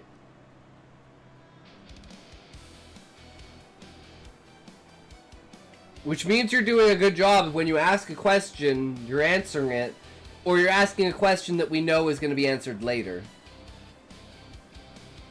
Right? Like, we have the next target. We already kind of knew that. And this is kind of like just adding to the last part, right? Because it's like, we're still talking about the train. We're talking about the heist.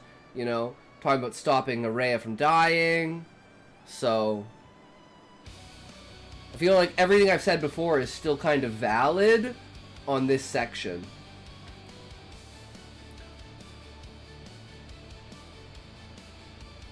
But we still don't truly know the motivation of, like,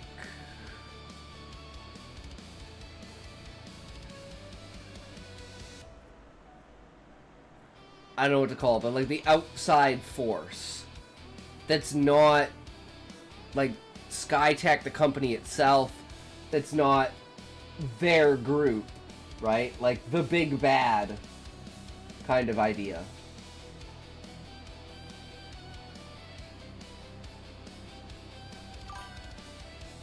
But that's, like I said, that's something I'm not expecting right now, right?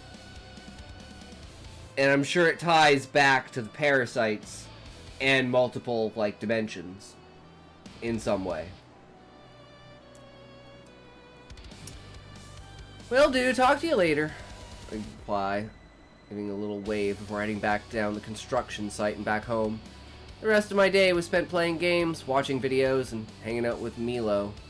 We went to this rollerblading place. It was fun. It's getting pretty dark out. We should get going. Milo stops just behind me as I turn around to look at him. Slowing down. We've been going to places like these often now, and I've sort of gotten the hang of things.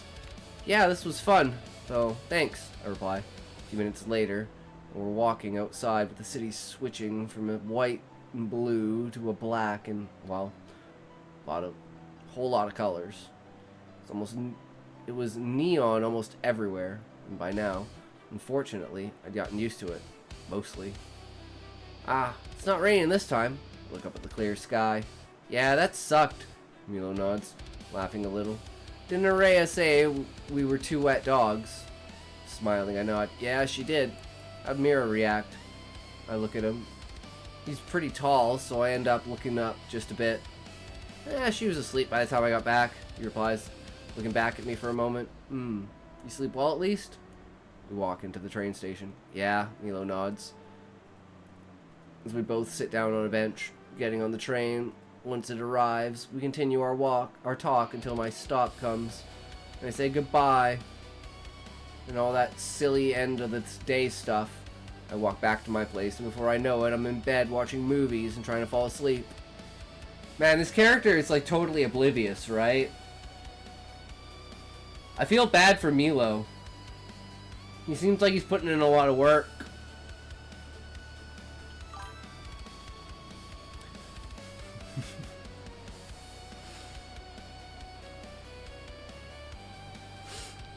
.4 Tuesday. Another night. Another dream. Why am I even surprised? It's almost certainly her. Getting up. I check my phone for the time. And some mental battles with my eyelids. Force myself to get up and get ready for school. After I've got everything ready, I head downstairs and make myself a bowl of cereal. Araya isn't down here yet. She must still be in her room. Sitting down, I turn on the TV and watch some shows as I eat and wait for Araya. Shows were alright. I soon find myself switching to the news channel. Might prove useful. Might not.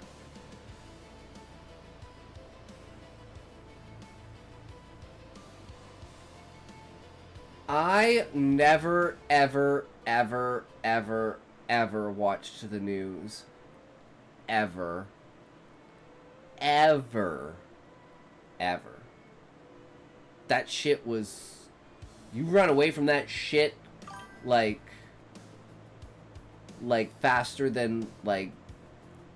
Nah, man. You literally go to channel 2... And watch the fucking...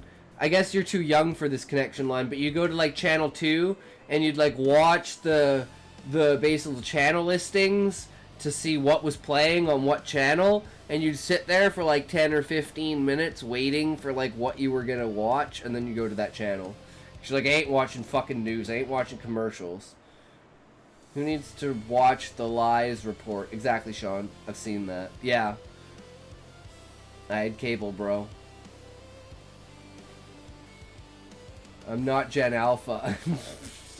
Well, how do I know? I didn't have a TV till I was 13, so that would have only been fucking 4 years ago for you.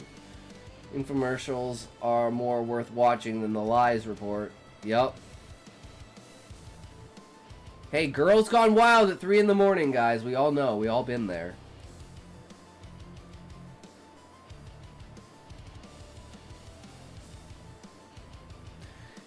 Just ended up talking about the whole security tightening deal and how the transit system will be much safer, despite there being little to no danger or crime on the transit system already. So I zoned out until Araya came downstairs, putting her phone on the counter as she makes herself a bowl of cereal. We were watching TV before getting a PlayStation 3 in grade 2, I think, and PS4 in like grade 4.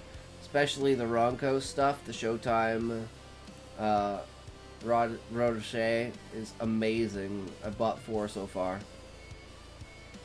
Rotisserie. Oh, rotisserie chicken. I could see it. That shit's damn good.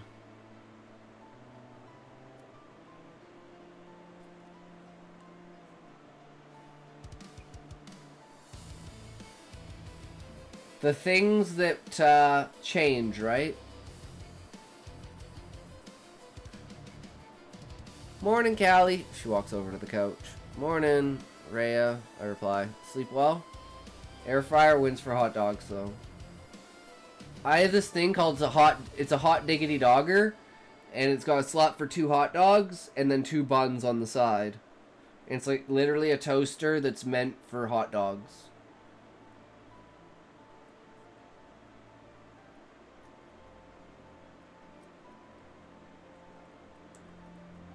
You dumb fuck.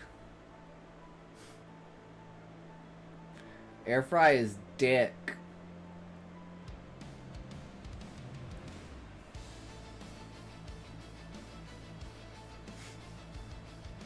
Fair enough, connection line. Fair enough.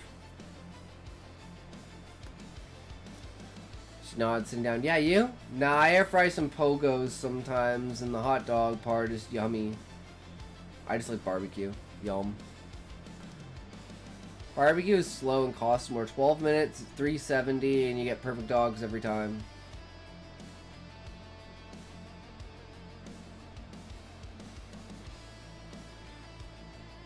Mostly woke up in a bad dream, I replied, glancing at her. She frowns. You feeling better now, though?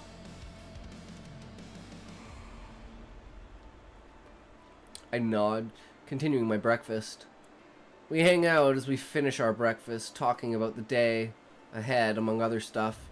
Eventually, it's time to get ready to leave for school. I get a text from Lucas reminding me to grab my science project for today before heading off, rushing off to fetch it. I text a thanks and run back downstairs and out the door with my lunch this time. Barbecue is best for turkey though. Deconstruct the bird, boil it in brine, then grill it with smoke. Yum. That sounds great, Sean. Araya and I walk to school, continuing our conversation from earlier as we walk. Some of the stations are under construction for renovations, but I wouldn't be surprised if increased security is suddenly there once it's all done. I love barbecues, burgers, and sausage. I hate sausage, but burgers are good. Wouldn't be surprised if increased security is suddenly there once it's all done. Except farmer sausage. I'll eat farmer sausage and, like, salami and shit. Just not, like, ordinary sausage. Burger sausage combo will change you. No, I throw up. I had a bad sausage once. I can't stand it anymore. It's like it hits my mouth and I just instantly throw up. No, just like breakfast sausages. Like your standard breakfast sausage, even like not even in sausage form, just whatever meat, that like pork that they use for sausages, I can't do it. Same with like pot pies. It doesn't matter what's in the pie, it's the fact of the pie itself. And I just throw up. Had a bad one, gave me food poisoning, can't eat since. No, I had food poisoning. And it was really bad. And ever since then, that taste just reminds me of the food poisoning. I just like instantly puke. 'Tis what it is. I love pork though, which reminds me, on the next commercial, I gotta go downstairs and pull ribs out. Because we're having ribs tonight, boys. Honey garlic ribs. But I gotta pull them out of the freezer and put them in a water bath for later. And then an hour and a half or so in the oven, and we'll fucking pick up... You pick up the bone, and the whole rib just... You pick up one bone, and all of the bones fall out of the rib. That's how off the bone tender it is. You pick up one bone, and all of the bones just fall out.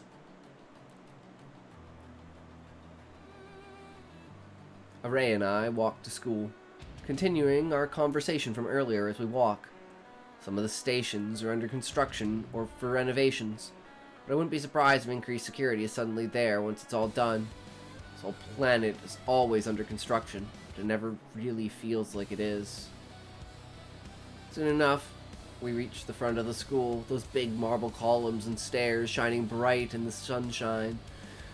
Lucas was waiting for me by the steps, which Araya saw and scoffed. Now she's like two-timing because she's playing both sides. She's playing both of the dudes. What a floozy! Go nerd out. She gives me a gentle push and a pat on the shoulder as she smiles.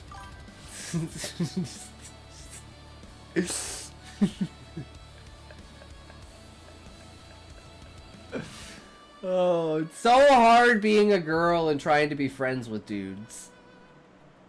They all just think you want to fuck. What, don't you? Wait, what? No, wait, that's the truth, right? Wait, what? No, that can't be, huh? No, you lost me. I nod to myself as she walks away and skip up to Lucas, sitting down beside him and reaching into my bag after I swing it over and sit between my legs. Hey Lucas, thanks for reminding me again. Agreed as I pull out my science project. Well, our science project. It's a model of a giant snake-like animal native to Eden. on a planet called Raj Rial. Obviously, the model is sized to fit in 2 hands, but it was still pretty detailed. Lucas did most of the actual model building, and I did the decorations and the carvings for the inner systems. No problem, Lucas replied. I kinda have to. Or else you'll show up to school with no project, and we'll both get an F and be kicked from the elite students division. He eyes the project. But with this, we'll get a solid A+ and stay in the program. Excuse me, he smiles. Good job, Callie. Yeah, good job, Callie. Good boy, Callie. Good boy. I nod, looking at the project. Thanks. We chat about the day ahead for a bit, talking about school and what we will all be doing after. Eventually, the bell rings and it's time for us to get to class. True. Class is class. Not much to write about there. Before I know it, it's time for break, and I'm walking around to find a place to eat. Find some salad bar place and decide to head there. Been craving a good Greek salad. Sitting down, I go to look at the menu and get my order ready. Waiter smiles as she walks up to me. Ah, an elite student and one of the Marantines.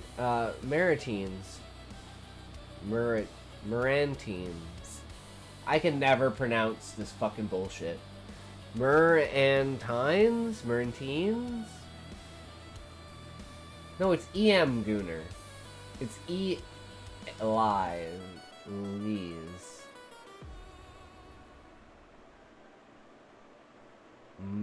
Marantine.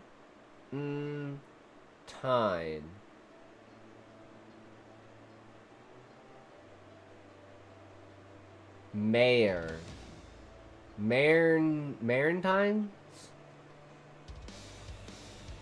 Marantines? So like a maritime, but Maritines?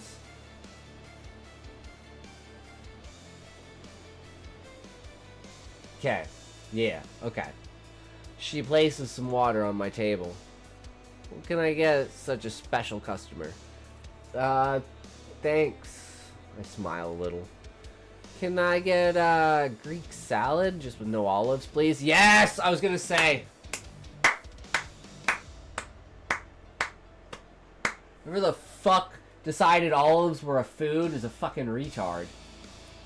I love Greek salad, but I fucking hate olives. I will always ask for no olives in my Greek salad. 100%. Greek salad is the only thing I like feta cheese on. Other than in Greek salad, I don't like feta cheese. But it's just something about the vinaigrette, something about the taste, it works with it.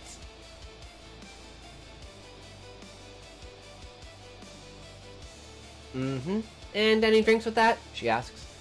You guys have any blueberry sodas? Oh my god, blueberry is my favorite drink too. How do you know, connection line? How do you know?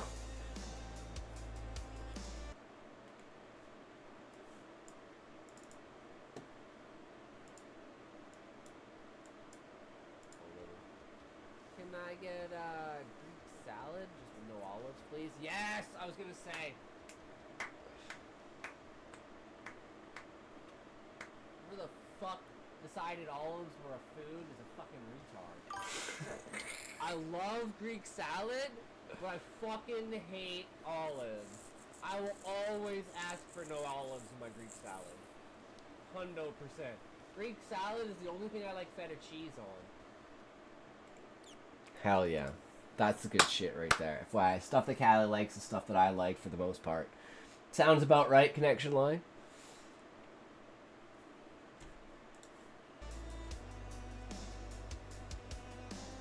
Yep. Will that be all? Waiter checks off whatever. Yes, thank you. I nod. Waiter gives me a little nod. This is kind of I will say here, connection line. It's interesting to see that it's a future where there is technology, but there are still people that work jobs like a waiter, and it's not like a robot. Because it goes to show another thing about the society, that the society is like about being personable and about like their culture is about being like connected, about understanding, about being personable, about interaction. So it's like, that's what I mean. I love grounded sci-fi. Yeah, but it works perfectly for the culture too. Full-on sci-fi is just boring to me. Yeah, it's not personable, right?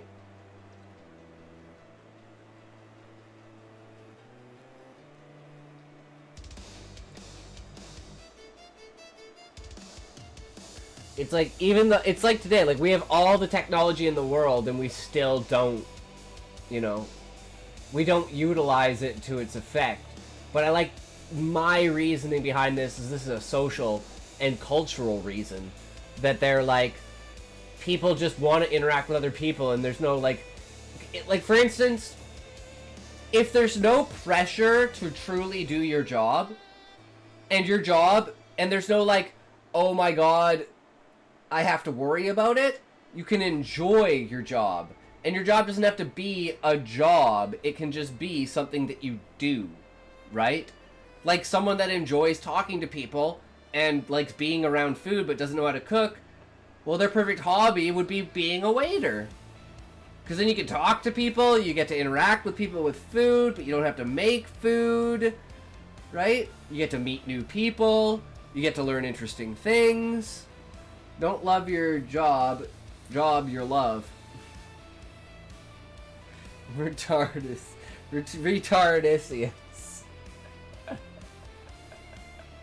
Exactly. I love it, connection line. Waiter gives a little nod for reply before walking away and taking other orders. Food and drink was really good, and I head back to school feeling refreshed and great and awesome. My second set of classes passed by without much effort, and soon enough the bell rang and it was time to head home, or towards the hub. As I was walking towards home with Araya, I get a text from Milo. Hey Callie, come to the hub. We got some new info. GIF. And some training. Texting back that I'll be there soon, I let Araya know that I'll be hanging out with Milo and the other cool people before giving her a hug and running off towards the nearest train station. I'd say if you're gonna add the GIF, explain what it is.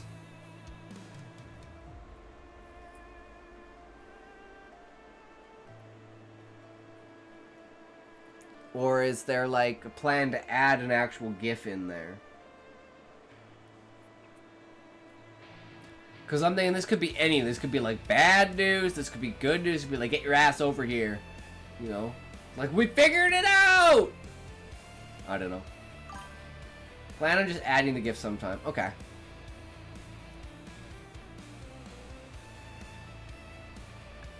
One trip later, and I'm at the hub, walking into Jack and Mira playing a fighting game while the others watch. Get her, Jack!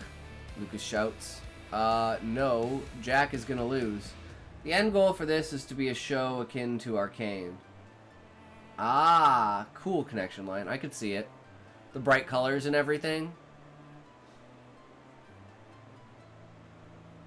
Uh-oh, Jack is gonna lose. Milo replies, both of them keeping their eyes on the screen. Somebody will die. Lucy smiles, eyes peeled. In-game, in-game. Bree goes to fix Lucy's messy hair. You gotta stop getting into fights with everyone you see, Lucy. Well, if I don't, who's gonna punch the guard at Walter's Water Worlds? Lucy replies, glancing up at Bree. No, lol, oh. I don't know how to read connection line.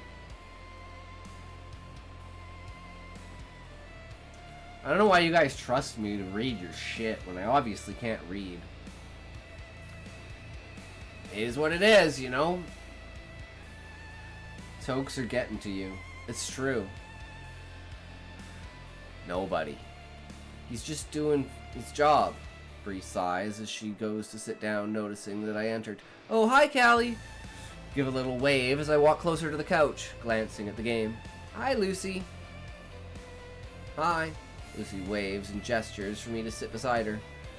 Sitting down, Milo glances at me and gives me a little wave before looking back at the game. Jack was close to beating Mira. Mira's power bar, or whatever, was really close to being full, which would have let her win instantly. Just as Jack was about to pull a finisher on Mira, she activates her ability, winning the game. Ah, Lucas puts his hand up and looks to the side. Yes, Mira gives Jack a playful punch on the shoulder. Gotcha. Yeah, you did. Jack nods. Good save. Passes the controller to Milo. We all take turns playing loser out and winner in, until Lucas stays in for so long that we all just give up.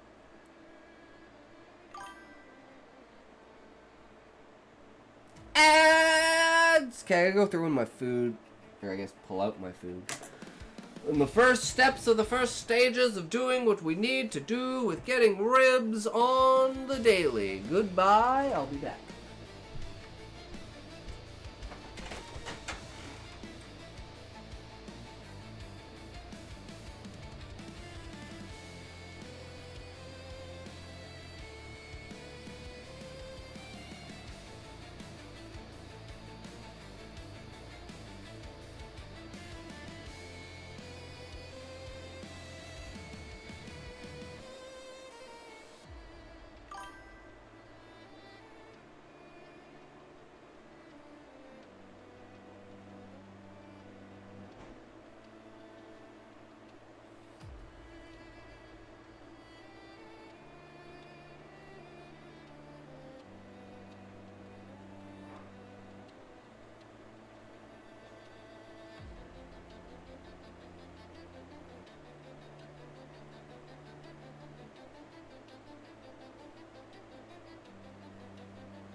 Alright. Let's get a tote going. And we'll get back to it.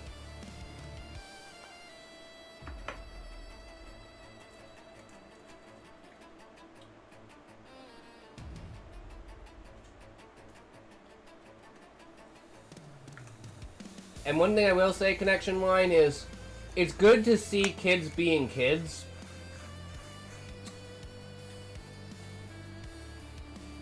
Like, they may be this, like, trying to take on the world thing, but they're still just kids. right? They gotta have their moments that are like, these are the moments that we're fighting for, right?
And that's enough of that, Mira scoffs. Lucas, you really need to get a new hobby.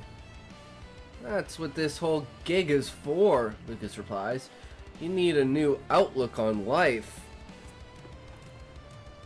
Mira just rolls her eyes as she turns to me. Whatever. I got a lead on our little heist to be. Yeah? Put down the controller. Supposedly, the first train will be public, meaning we can get on it, she smiles. We'll need to go on another errand for the proper tools to get into the main cabinet, but that'll be for tomorrow. How will we derail it from the driver's seat, I ask. Good question, Mira replies. Not that I don't have the answer, it's just genuinely a good question. Excuse me, she clears her throat. 2 of us will hijack the cabin, while 2 of us will stay on the passenger area, and the rest will work on getting into track control. I nod, following along. We'll have to speed up the train from within and get the tracks to change right as we reach the intersection. Damn, that's actually really smart, Mira continues. It'll be a timed event, she jokes, but in real life. Right, I glance towards the entrance. Get ready to press X! Oh! Fuck. Why did they let me do this? We all know I can't do it in video games. Why would I be able to do it in real life?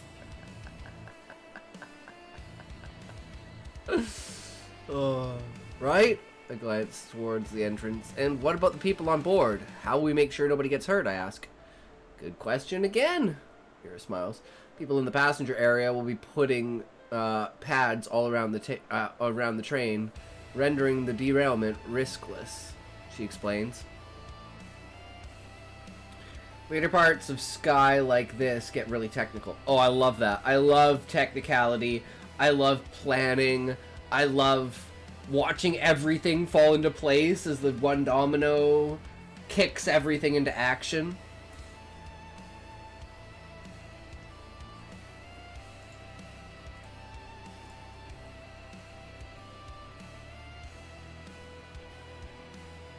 Yeah, fucking wireback. It'll absorb any shock damage and keep things from falling apart.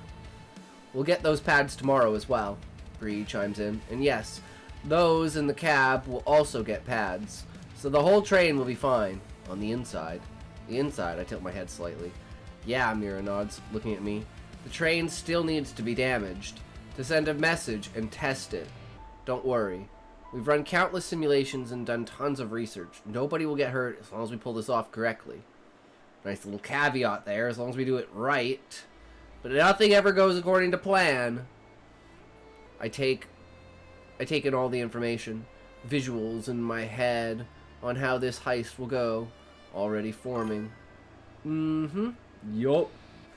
Oh, and we'll do some test runs tomorrow and Thursday, after we finish our errands, Mira concludes. These next few days will be busy, so make sure your schedule is clear. I don't think that'll be a problem. I fix my hair. Cool, meeting over. You can do whatever now. Mira gets up, walking over to make something to eat. The rest of my day was spent hanging out with the others before me and Milo went on another run together. I'd like to wrap this segment up, so I'll keep it brief. How was I so dense? I mean, he literally told me he'd kiss me if I wasn't behind him. I guess in the moment, I thought it was just playful banter. Ending the day, I gave Milo a hug and walked back to my place to hang out with Araya on one of her streams. But do you really want to get involved with someone that you're going to be doing dangerous things with? You don't want to fuck up the plan because you're worried about someone getting hurt. And then everyone gets hurt. Oh boy, howdy, that's how it goes. She suggested that I do so. And she says it'll help with my confidence issues and social awkwardness, which I'd say was getting a little better. After the stream, we call it a night and hug before heading to bed. Another good day. Hopefully it stays that way. So you want to do one more? We'll do one more. And then, if no one else wants any beta reading, I want to read one of the Brian Evanson stories.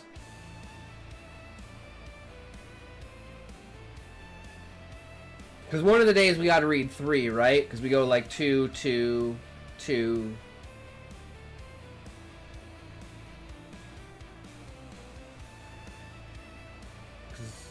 Technically, there's 9, right? So 2, 2, 2, and 3. And then we hit the new chapter. I'm like, wait, it sets of 10. Why am I thinking 9? And I'm like, because 10 would be the new chapter. So technically it's 9. So if we do 2 and then 3, yeah. Otherwise we do 1 in a day or a new chapter. But it's nice to end off, like, the finality of it, right? And then let that chapter cook before moving on to, like, the next one. Because each chapter is segmented by event, right? So it's like, that's why chapter endings are the perfect place to put the book down for the day. Is because you know when you pick it up again, it's going to be, you know, you're not going to be in the middle necessarily of what you were doing. You might be, but in a different way, right? Chapter 3.5, Wednesday. Another night, another dream. Nightmare? I don't know what to call it. It's Araya. She's the one that falls onto the train. There's no doubt. There's no doubt. Oh, I want to try something new. And I need your guys' opinion on it, and that's why we need to read the Brian Evanson story. Because I want to try something and see what you guys think about it.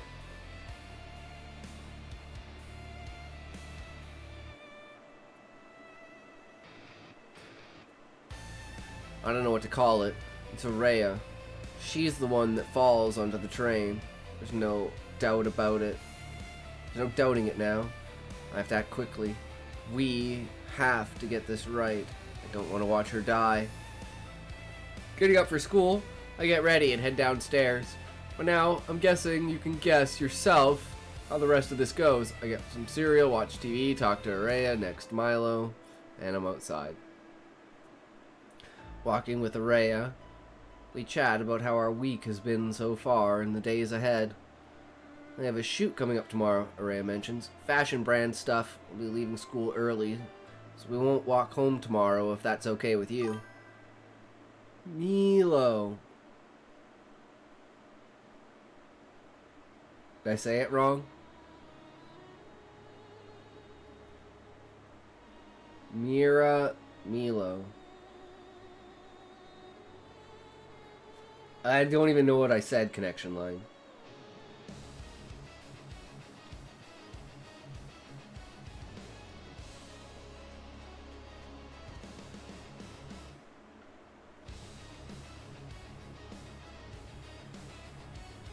Oh, Milo?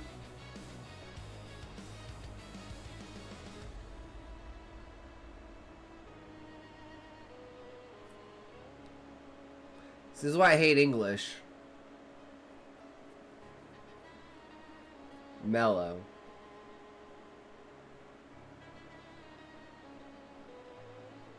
Like melon?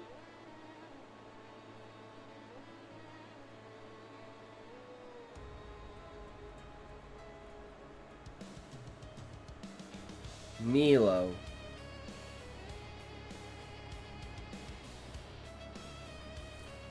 Milo.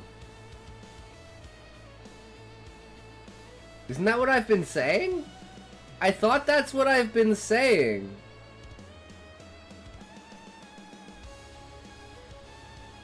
Thought I was saying Milo.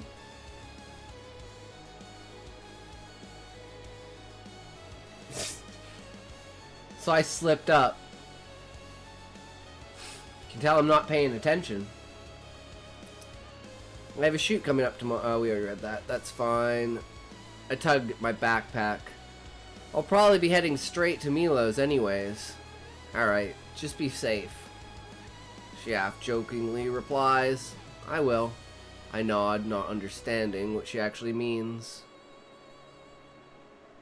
We continue chatting until we get to the school. Thoraya giving me a quick hug before running off to class. School wasn't really eventful today, though there was a fire drill. It also went off in the middle of math class, so that was a plus. After school, I meet up outside with Lucas and we start walking towards the hub, chatting quietly about our errands we'll be doing. Is it like another fight people errand, or is it more of a stealth errand, I ask. I guess it's a bit of both, Lucas does a half-half gesture. I nod, continuing our walk with my hands in my pockets. As we get into the hub, we sit down and wait for the rest of the group to show up. We decide to play some card games while we wait. We end up tying before Mira, Milo, Jack, Lucy, and Bree walk in, all talking amongst themselves. Stand up, are already ready to leave. Errand time! Lucy walks in first, opening the doors with both of her arms as she barges in. Yup. Mira follows just behind her, along with Bree, everyone's second favorite. Lucas gets up and speed walks over to Jack, the two talking to each other as Milo walks over to her. So, how's your day been? He asks, looking me in the eyes. Good. Fix my hair, looking back at him. I got to skip some math due to a fire drill. Lucky, he smiles. Wasn't an actual fire, was it? I was about to say no, but he realizes how silly he sounded. Wait, I'm dumb. Sorry, fire drill, not a real fire. Scratches the back of his head, smiling. I sit down and gesture for him to sit beside me. A few minutes later, we all sit down and Mira starts explaining where we'll be going and what we're doing. Okay, she begins. We'll be taking the train to Utopia. I smile a little at the mention of the moon as I've grown a liking to it due to its similarities to my home on Earth, Miami. We sneak into a government building where they have the necessary gear for getting us into the cab without any problems. She continues, Void Tech. Lucy raises her hand, bouncing a little. Oh, yes, Lucy. Mira turns, look at her better. Were we blowing up the building to delete all evidence we were there? She replies enthusiastically. Jack laughs a little before gaining himself. No, Mira responds, looking back towards everyone. That would create more evidence, and we'd be guaranteed to get caught. Ah, okay. Lucy nods, piping down. It's for the pads. We'll be getting back to TGC after. Mira pulls up a disc, which projects an area. I'm sure you all know about Isla? Is that an I or an L? I think that's an I, right? Because the L has a little notch on the bottom. Isla. She zooms into a university campus, one just outside of Meredith District. I've heard about it. Quietly chime. You don't need to explain, though. Just keep going. Mira nods, continuing. Well, they have a few storage rooms full of these things. We'll have to break into one of them and get them without anyone noticing. Bree looks at Mira and raises her hand before putting it back down. I could probably just tell one of the teachers there I need them for a project, she says. I have gym, so I'm sure Mr. Kindler would let me. Mira smiles, a little nods. Yeah, we could try that. The less risk, the better. Bree nods as Mira puts the disc back into her bag. Get whatever you need ready, and once we're all good, we'll head out. Mira concludes before walking over to the fridge, getting something to eat. Me and Milo chat for a bit while we also grab a snack. Jack plays against Lucas in a game of cards. Bree talks to Lucy about the importance of being quiet during certain missions. Lucy nods, hopefully listening. Uh-oh. The loud one, like me. Guys, we're supposed to be fucking quiet, okay? Shut up! Scott, you're the only one talking. Fuck! I was talking to myself, okay? Woo! Fuck! Just leave him behind! He's bait!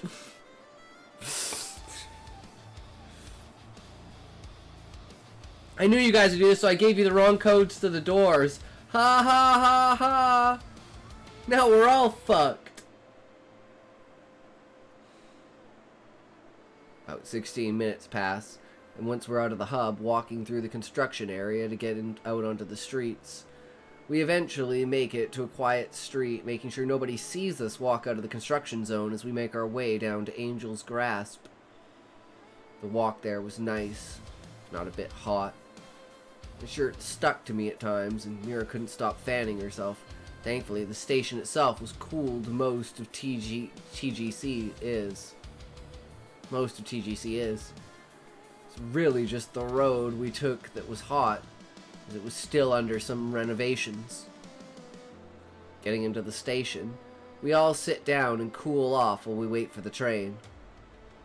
It's said the nearest train was coming in 3 minutes. 3 minutes go by quickly when you're talking with a group of friends. 3 minutes later, we're on the train and headed towards Utopia. The way there was amazing as always. Space never fails to amaze me, and I will never get used to it. Even the accent and ascent and descent is mesmerizing. Seeing the atmosphere thin out and darken until it's nothing but black, watching different spaceships and trains move about between planets. The rings that guide the trains are cool too. They glow and have this magnetic sort of vibe to them. You also can't talk about the view in space and not talk about the distant planets and stars, each shining and glowing no matter how distant or close they are. The moons of the planets around you, and all of the detail that you get to see when you're up here. It's truly saying something else. It's truly something else. Like you've cheated your way outside the bounds of life. Seeing Utopia get bigger and closer as we approach has to be my favorite part, however. Same with any planet or moon. It's like you're chasing and it's like you're crashing and always get a strange sense of dread despite knowing that these things are 100% safe and have never broken down to a state of lethality or even had any kind of fault in the last 14 years. You know what that means. Oh, you know what that means. It's due for one. It's due. It's due. It's due for a breakdown. It's due for an accident. It's due for a disaster. Flag is raised. That all washed away, though, once you pierce through the first layer of the planet and moon. Colors begin popping up everywhere as the volume of everything slightly increases. Sometimes you get different weather, like rain or snow, and the train glides down onto a track, signaling your arrival. It's all my favorite part. Now arriving at Utopia, I just had an amazing idea. Why aren't landing pads roller coasters? And launch pads roller coasters?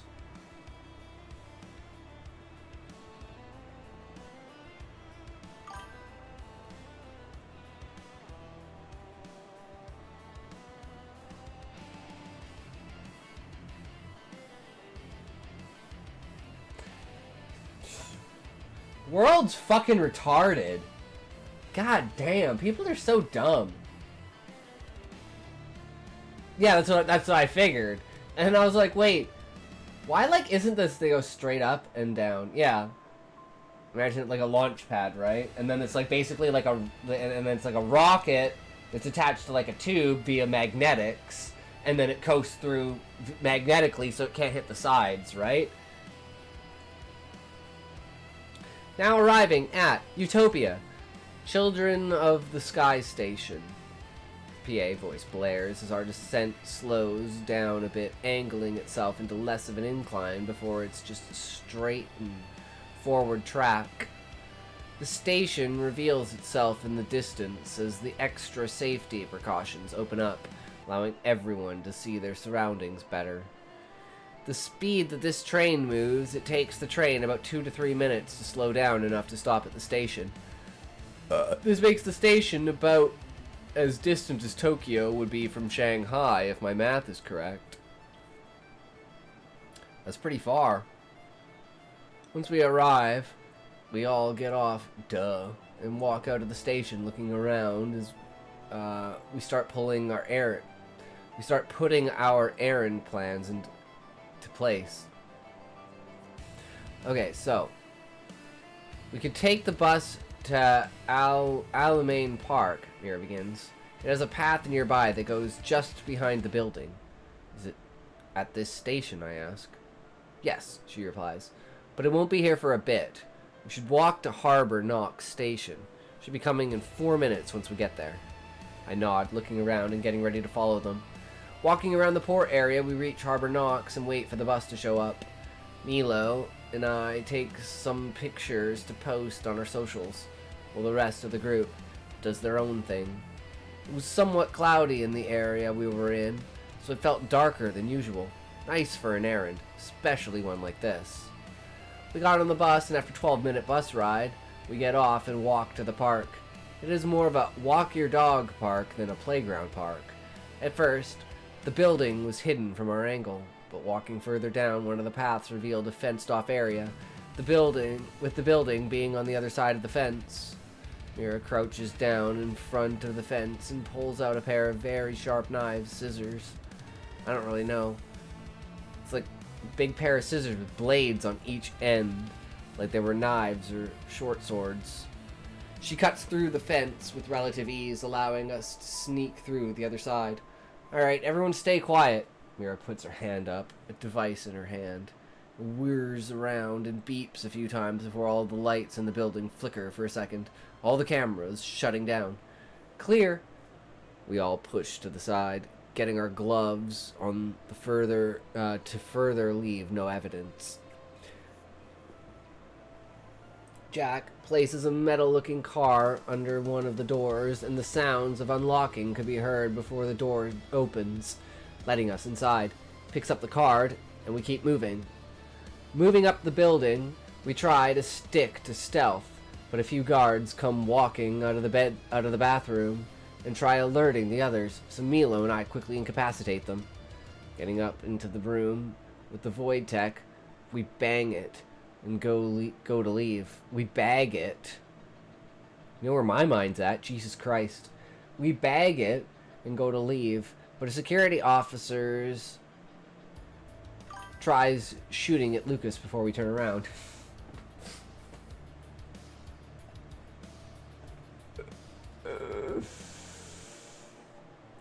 Freak. Chapter 3, Deflowered.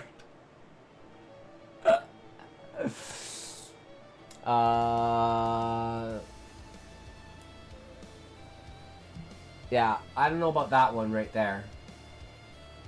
Officers tries.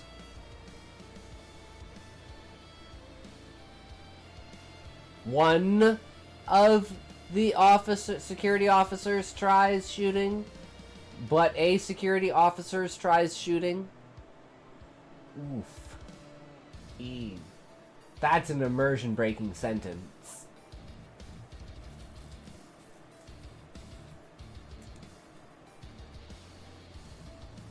Tries to shoot?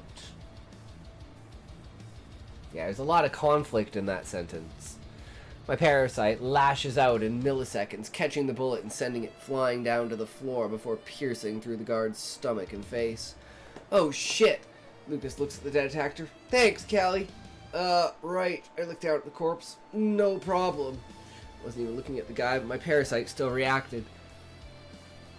Oh! Alright, let's get moving. Shouldn't stay long, Mira gestures, getting her gun out as she takes the lead. So what are they going to do about, like, these dead bodies? Weren't they supposed to leave no evidence, and now they have, like, dead bodies and, like, unconscious security guards?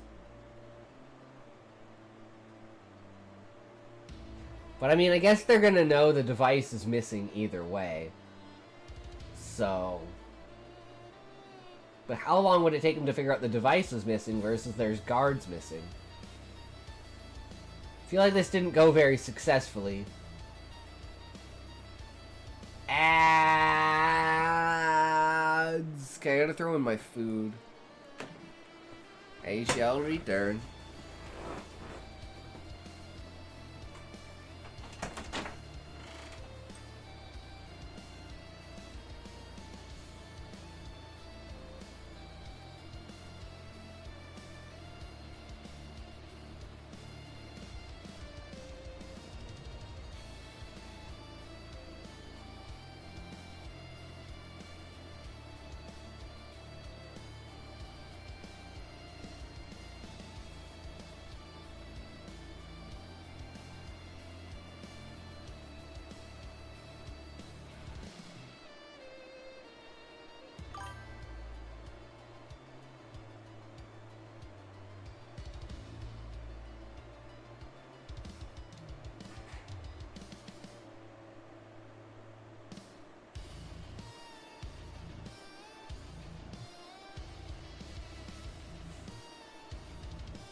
Yo, what's up, chillin'? from eating Papa John's food from DoorDash. Fuck yeah, bro. I'm putting some ribs in the oven. Alright.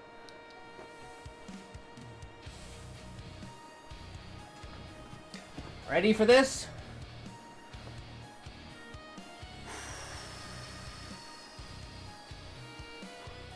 Made a Discord and you can have your own role.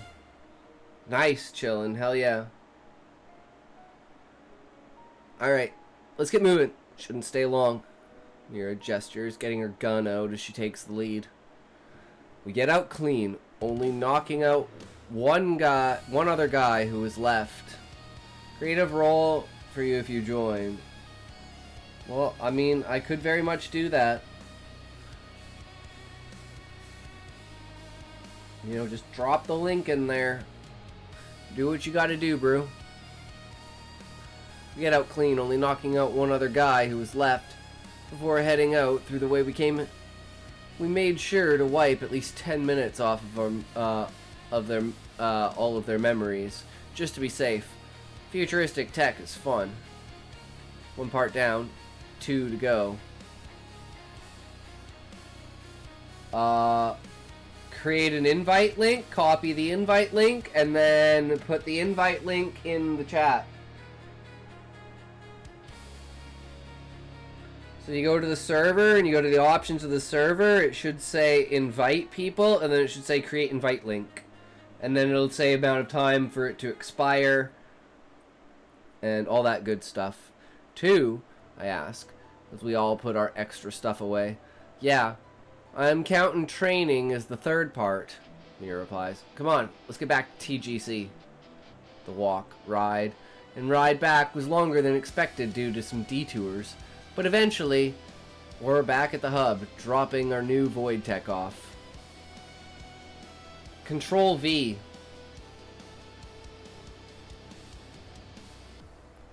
Phew. Mira sits down for a second, catching her breath as we all unpack our extra stuff. Hold down the chat, and then the thing will pop up, you press the thing and hit paste.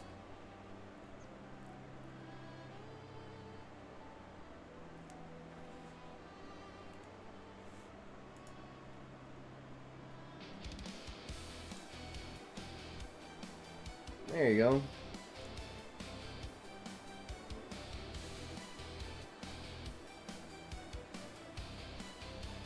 True. Well, I'm instantly putting some shit in your Discord, that's for sure.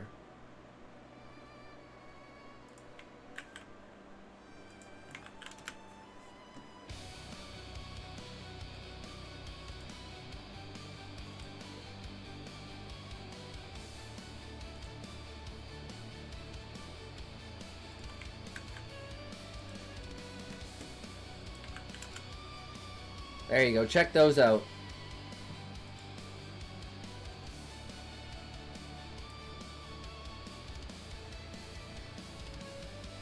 Okay. Phew. Mira sits down for a second, catching her breath as we all unpack our extra stuff that we hopefully won't need for this next part of the errand. It's getting pretty dark out. We should hurry this up if we still want to get some training in today. Bree notes. Aha. Right. Mira nods, still catching her breath. Let's go. I'll catch my breath on the train. Quickly finish dropping our stuff off before heading out towards the train station closest to us. Thankfully, it had cooled down everywhere, so no more shirts sticking to skin. You have to create a badge now. Hell yeah, thank you. I appreciate it. Getting on the train, we head eastbound to U Isla Station. One that I've passed by a bunch by now, but never actually gotten off at. Hell yeah. U Isla. The train PA voice blares, prompting us to stand up and walk toward one of the doors. Obviously they weren't open yet, but we had to be quick, so every possible time save matters. I'll sub to it? Yeah, hell yeah, bro. Go check out the YouTube channel, check out the stories. We post stories, our stories on there. And yeah, so if you want to check that out, feel free. And if you want to write a story to be featured on the YouTube, you know, absolutely feel free to submit a story. Although, I would prefer them to be short stories and not full-length novels.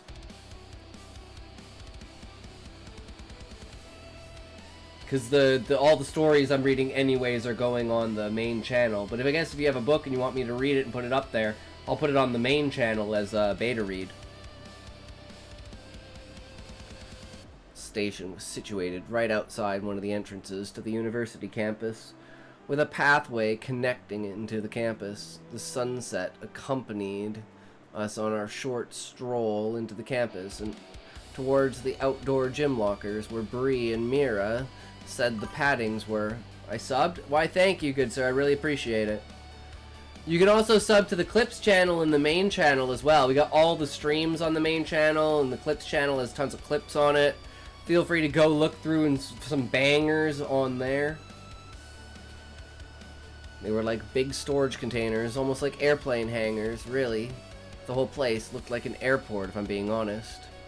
Of course, the storage rooms were locked, so we had to find a way in and back out. I have 103 subs if you want to see in a little. Hell yeah, if you want to drop your channel, I'll go sub to you with all 18 of my fucking channels. Well, I think Mr. Kindler should still be around here. I can go get him, hopefully. Bree looks around before walking in. I have 0 subs. Suck it. Rah. JK, I don't know how many I have. I mean, I've been stagnant at 48 on the main channel for probably like 6 months. But we've been steadily gaining subs on the horror and the Atox channels, like Blue Horror and Atox Stories.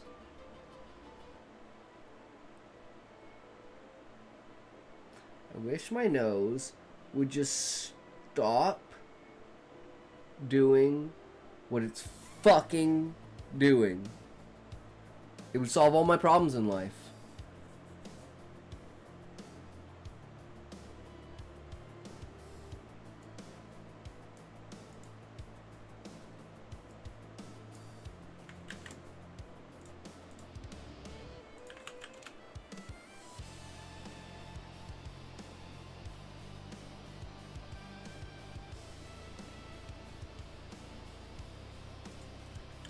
$67.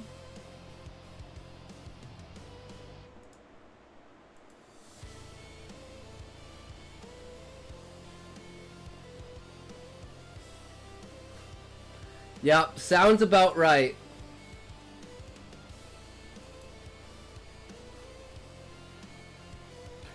Might just be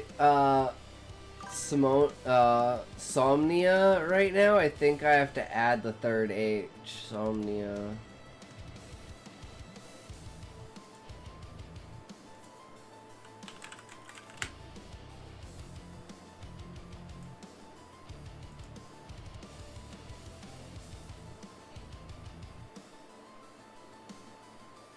What's your at?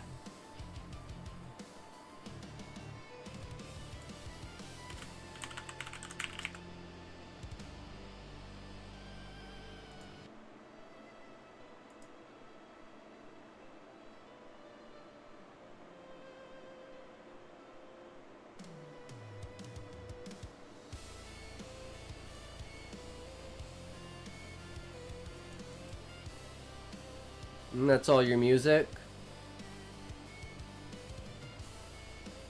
This is the theme song, right?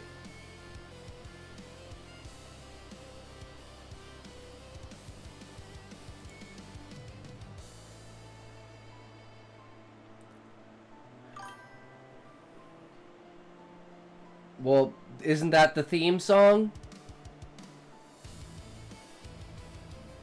Look at the football vid I made.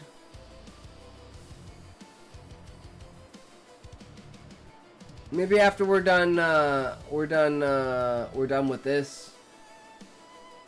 I haven't made a theme song for Sky yet. Well then what the hell is this?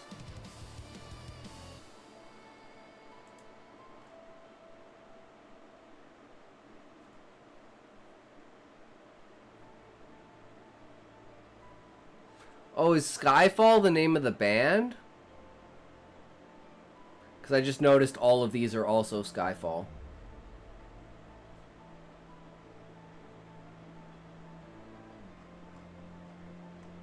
Ah, okay. My bad. I have to change them out. The struggle is real. We wait for a bit, standing around and chatting quietly until a group of students, mostly female, walk by us. They were glancing around at the place, all chatting and laughing. One of the girls glances towards me and stops. Whoa, Callie? They turn around, their friends following. I gave a little frown, half confused. What? Do I know you? Hopefully. It didn't sound too rude. Shakes her head. I watch you and your sister's streams, that's all, she replies. Me and my sister's, I mutter before raising my voice. Aren't they just my sister's streams, I ask? Yeah, but you've been on some of them lately, so I count them as both of your streams, she clarifies.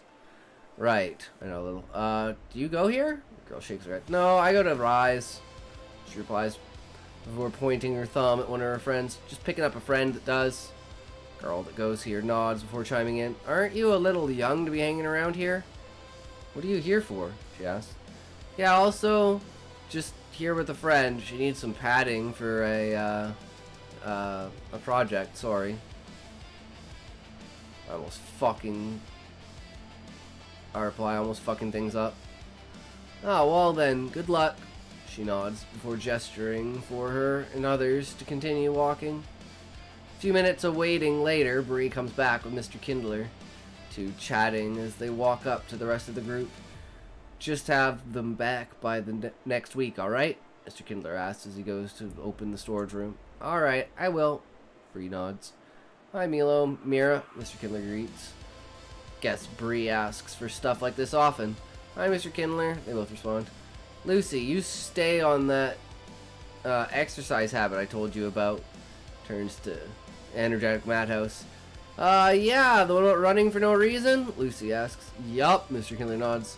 Well, then I have... Lucy nods back. Mr. Kindler turns to me and raises eyebrows. New member? Yes. I go to say. Yup, she's with our club. Mira nods, answering for me. Club? What club? I remember thinking. Ah, wonderful. It's good to see more people in the geography club. Mr. Kindler smiles. It's a club I was in when I went to your high school. I nod, starting to understand what this is. Once we got back to the hub, it was too late to do any proper training, so we talked about the plan, our roles, and watching some stuff to get ready instead. Everyone understands what they're doing? Mira looks around, glancing at everyone. We all nod, having a good understanding at this point. We were also tired and had school tomorrow, so we mostly just wanted to get home. Alright then, class dismissed, she jokingly concludes. We'll meet ASAP after school tomorrow. Big days ahead. Getting home, I sludge up the stairs, put all my stuff away, and walk upstairs straight to my bed. Probably fell asleep within 3 minutes.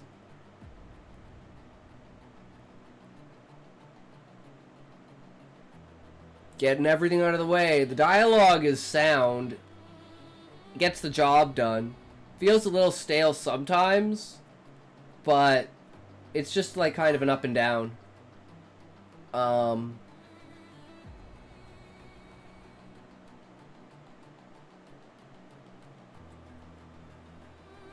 The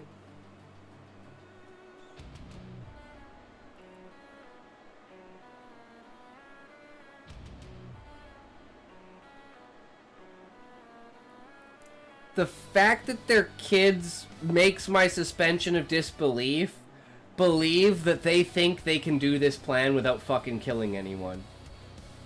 I don't think they can do this plan without fucking killing anyone.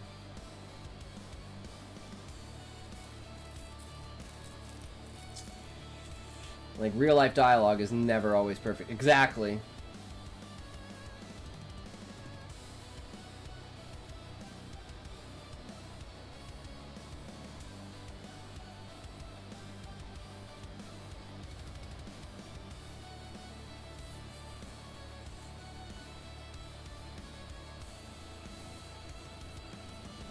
But I'm still, like, thinking about the plan and thinking about what they're doing. I feel like they're woefully underprepared. Woefully underprepared for what's about to happen.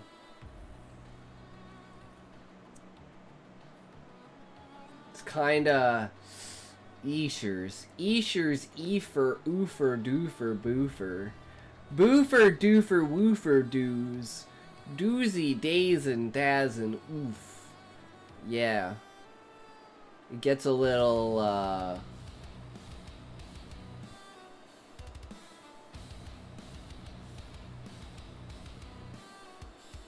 off the rails, if you want to go with the pun. I know our plan is to knock something off rails, but we gotta make sure our plan isn't the thing that's knocked off rails.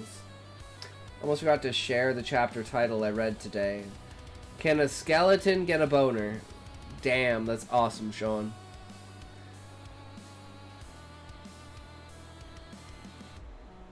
Don't know. Who knows? You can feel it, but can you do anything with it? I don't know, man. There's nothing there, right? You need some muscle. You need some muscle.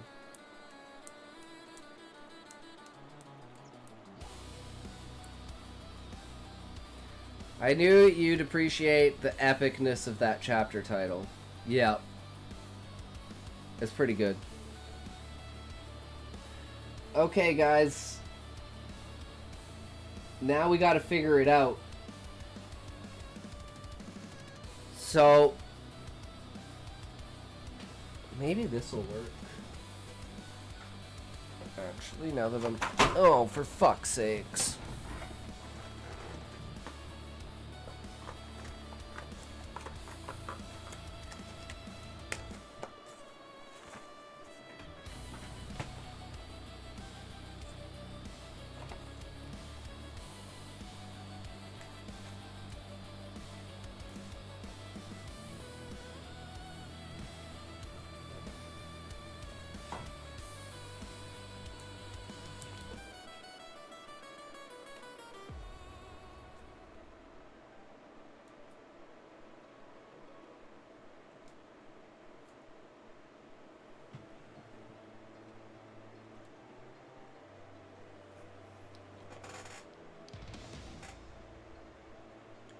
We kind of thought about a new idea.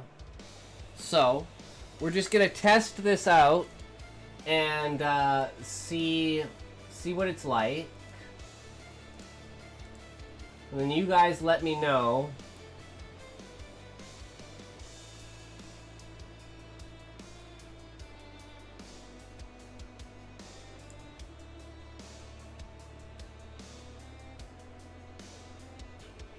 Maybe this isn't high enough. I don't know.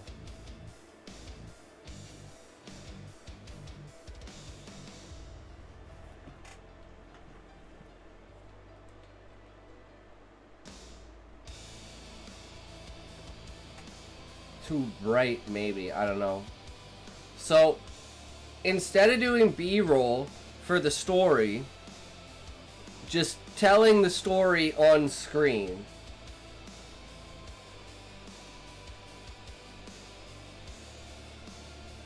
You guys think that would be better? So just like me, just like sitting here looking at the camera, just telling the story, actually like engaging and being like, you know, instead of having B-roll, make the story more personable. My only problem is fucking having glasses. Because of the reflections. You should do an upload where you use shitty funny stock images to show the story. I already did that. Okay, well, connection line in that case, then let me know what you think about this.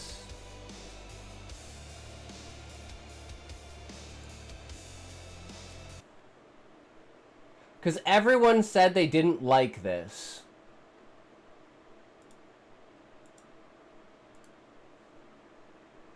I work as an There's something the tech companies aren't telling you. I'm a researcher, and have been for almost a decade. Always worked most companies you've heard of, and some you haven't. Don't forget to like, comment, and subscribe. You'll never know what will come for you if you do not. You have now entered the brood. I love the work.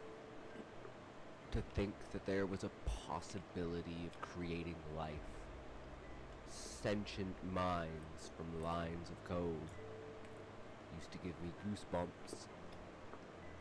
Now, it just raises the hairs on the back of my neck and sends bile up my throat. If you really think about it, humans went from living on the plains, mining materials from deep within the ground, to building intelligent machines in a relatively short span of time. Too short. We've cracked intelligence to the point that it's almost indistinguishable from our own. The models we've built perfectly mimic us, answer any of our questions. For some, they're closer than family. But I'm getting ahead of myself. I guess just voice. It needs some work. All The actual video started itself was a few fine. weeks ago.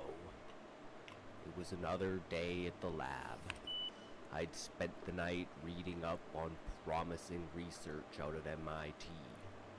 I'd got to my desk, booted up the 3 monitors, and was So then met what about, with a like- notification plastered across the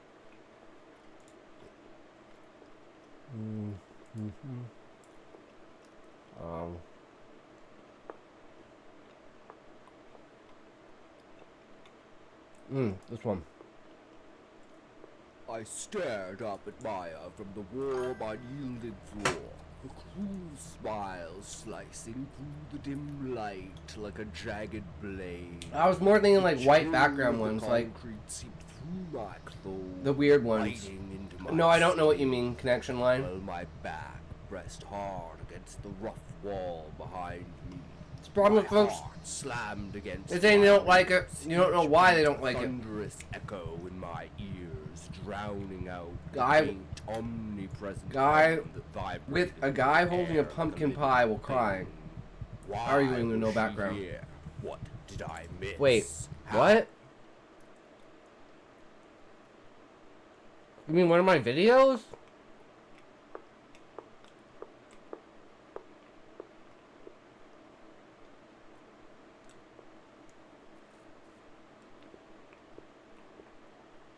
Like, just search up stock image funny. But they're horror stories. Connection line? I'm confused.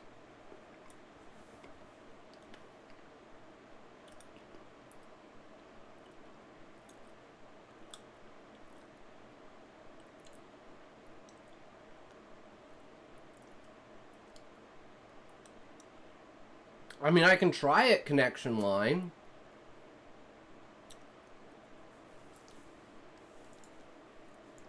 So just go like...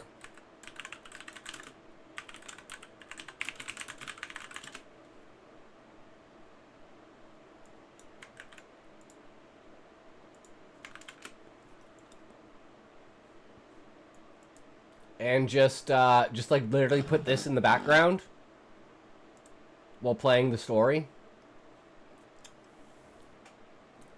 So let's try. Okay, so let's bring up a story. Okay. Okay, so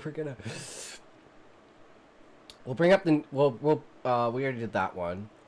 Okay, let's do this one. The 23rd failed experiment. I never considered them human until my brother was my patient. This is a true story. It happened to a friend of mine. The lab reeks of wet earth and stale sweat. So a horse driving 12. Well, stupid crap happens in the background. It's so stupid it might just work. You know what, Connection? You know what, Sean? You get behind it. Let's do it. For the next video, guys, that's what we're doing. Paperwork. Thin green shoots have already broken through the skin. Oh my god. Pale as albino asparagus. Okay, I'm gonna grab my food. I'll be right back. You guys enjoy this great contrast. Houseplants left too long on the windowsill. Every time he exhales, oil-scented breath fogs the inside of the oxygen mask. The roots are working deeper now. I can hear them. A faint, papery rustle under the ribcage. A wet pop of capillaries giving way. I stroke the back of his hand out of habit. The skin there is split along the veins, revealing bright living wood beneath. Sap, not blood, beads in the cracks. Hold on, I lie. He can't answer. The roots reached his brainstem an hour ago.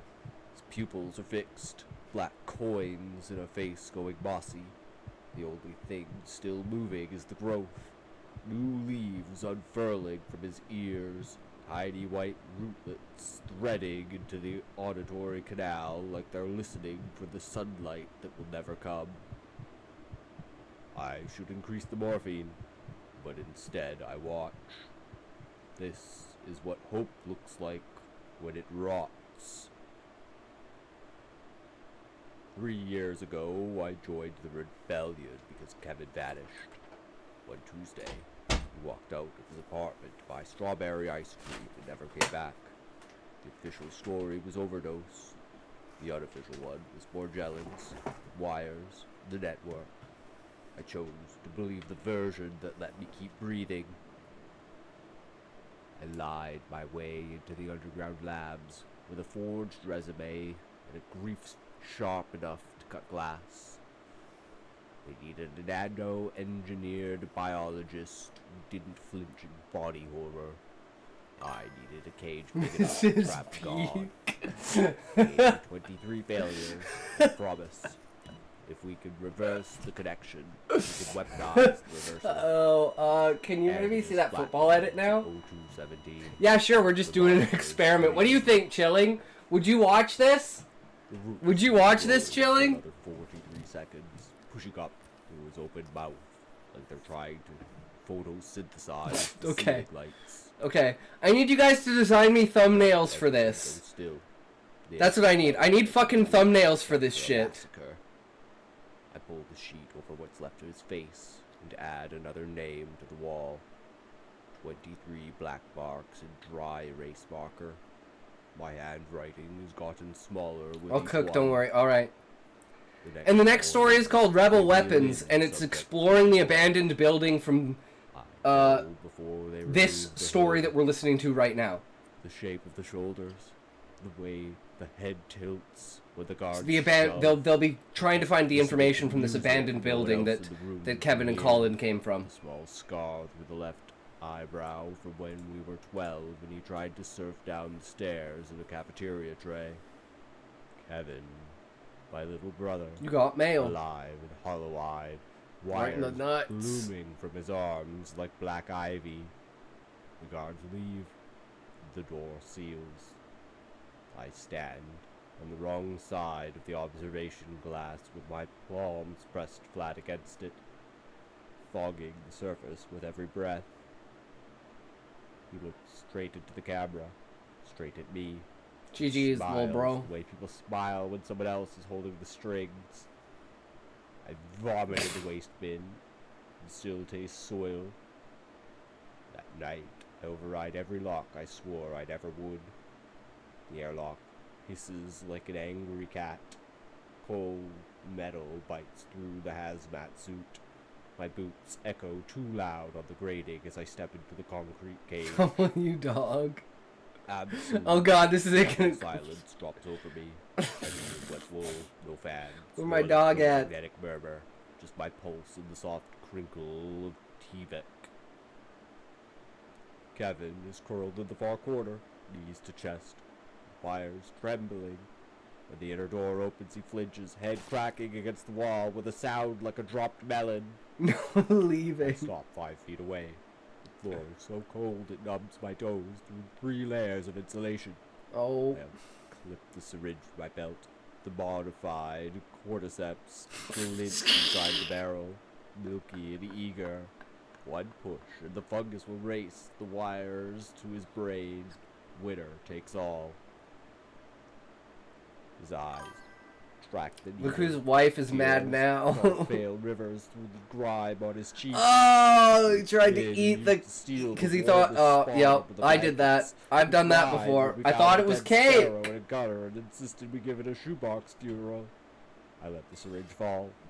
It Oh! rolls, stops against his bare foot. I break protocol in slow motion. Down she goes. Helmet first. The seal breaking with a soft sigh that smells of rubber. Oh no, not on your feet. Sour patties. Not on your... Okay. Gloves. Then the entire suit peeled away. Right on the until I car. had nothing but scrubs and skins. Zip lines be The air like... inside the cage is thick with sweat, copper, and something electric. Like a moment before lightning. My hair sticks to my forehead instantly. I sit opposite And the him, car rolls back away. against cold steel, knees drawn up, mirroring his posture. Hey, Kev. I say. It's not that My deep. voice cracks like thin ice. It's me. Oh! Colin. Ooh. Nothing. Ooh, I talk. ouch. I talk until my throat bleeds. The fuck happened there? At some point, What I the crawl closer. fuck? The wires twitch, but do not strike. No Our more feet kids. Oh god, they all There's popped a on the blue- grass. A rasp, barely louder than the blood in my ears. Colin? I close the last book. Boop, down she goes. Against me. Oh, His furnace hot and ice cold all at once. His hair smells Ball went wrong, flying. ozone and burnt sugar. bro Underneath went is flying. Still the same sun-baked kid smell You're from a decade fucked. ago. He sobs into my neck, fingers clawing my shirt until seams tear. Oh, the wires the scrape my light. skin through the fabric. The needles. Up, up, up, and punching away! veins. I hold tighter. Look, they've still got their foot on the pedal. You can see the fucking tire going. You're not close enough to the center, bro. What are you doing? One sinking back Oh. under the skin, leaving tiny Oh, bead he scars did not like make it. braille. He did By not day make it. 6, his arms were almost clean. By day 9, Boom! black filament slips beneath the surface of a sound like thread pulled through silk. He starts answering in full sentences, hoarse, halting. but Oh, it's a his mattress. Oh god, yep. feet curled against my side Oh, now, God. head on my shoulder, exactly You think like you when tough a till you kid, get hit by a thunderstorm mattress. scared him. Oh When god, is the fridge gonna nightmares break? come, He Oh. whispers and I stroke his hair and Idiot. lie that everything is going to be okay. He was like, did I get the shot? Did I get the shot? I start believing it too much. I run the blood work. The microscope is old lens scarred, but the image Down he is sharp enough goes! to cut. Nanoscale polyhydrons drifting in my plasma like glass confetti. Thousands, hundreds of thousands. They're inside me. Ah! I test the night tech who brings meals. Same. The guard who flirts with her. Same. The general. Same. Every single person That's who has gotta been suck. within 10 feet of Kevin since the cage door opened carries the upgraded swarm. At least it wasn't the light. That could have been much Loaded. worse. We were jumping off of a bunk bed and Loaded. breaking the chandelier on the I light. sit on the freezing floor and stare at my own Oh, infected here we blood go. until the shape Down she blurs into goes. Gray snow. Down she The keys are not goes! failing. They are revolving. They have been Oh, listening no. to every Oof. story I told Kevin, every childhood secret, every That was just an old lady falling over. That's not very nice. Breaking news, this idiot, needs a life. On day 20, I signed the discharge papers with a hand that only trembles a little. He could have fucking killed himself. The door together. No suits. Oh, just boiled God. Scrubs, the smell of bleach, and the others, people's fear. Kevin's hand is warm in mine. Fingers laced the way they were when we crossed the street. How do I turn it off? The wheel turns with a grinding. I don't know how to turn it nails off. Bite. The seal breaks. The corridor air rushes in. coffee, gun oil, distant voices, life. Okay, this is what we're doing for the next video, guys. The threshold For the next video, we're definitely doing Of this. the fluorescent bar raised. It's gonna be goes on badass. overhead in a luxurious stretch and pops. Is it gonna go into everywhere someone else's away. gone? Sunlight from Can you use my eyes thing in through the? window Yeah, panes we can pouring do that right now. across cheekbones. I just wanted to test this out, see what it's like, right? Story's almost over, anyways. So funny. Just add the subtitles on it. Well, if it's YouTube, you can just turn the subtitles on, right? So should I put subtitles or should I...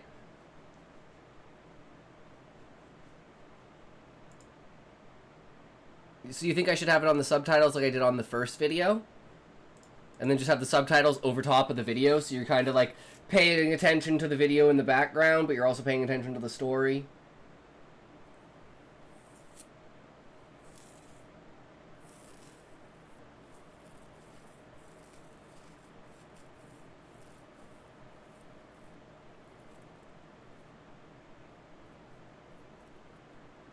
We add subtitles with small somewhere so you can still see the videos. Well, because it's like, that's the thing, is if you want subtitles on YouTube, right? You just turn subtitles on.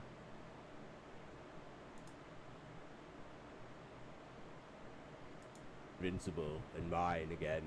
Then he turns. The smile that spreads across. Because then people can turn them on if they want, right? But I do see what you mean. So yeah, maybe putting the subtitles at the top so people pay attention to like the story and not just the video. But not make them like too intrusive.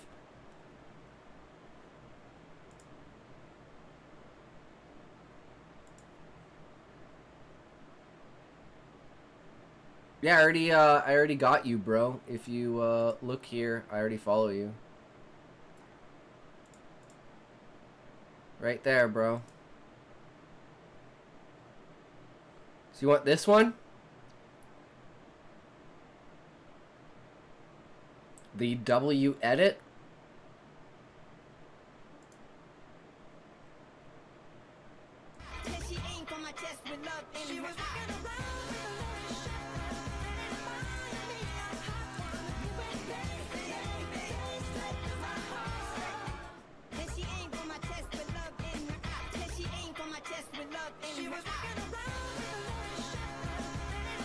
I'm not a football person, so, you know, I don't know. Not really my thing, sorry.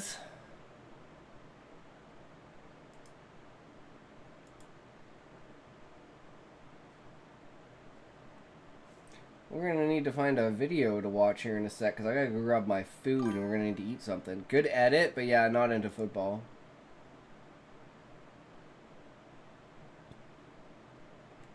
What's this?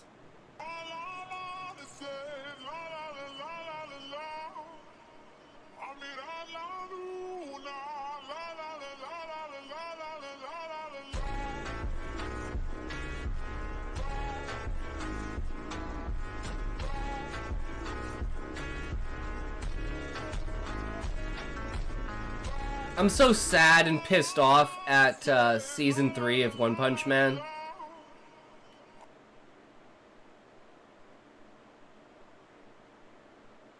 Which one is yours, connection line?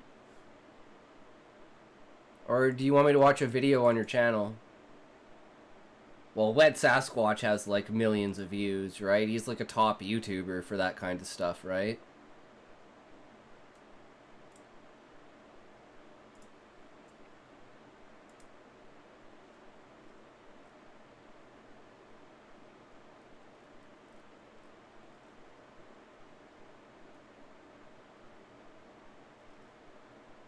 What am I looking for?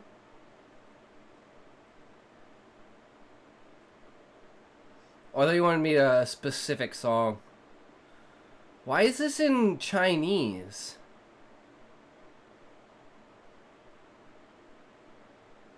Why is this title in Chinese?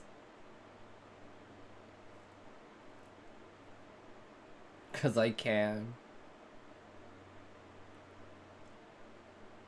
Okay, well let's listen to this one then.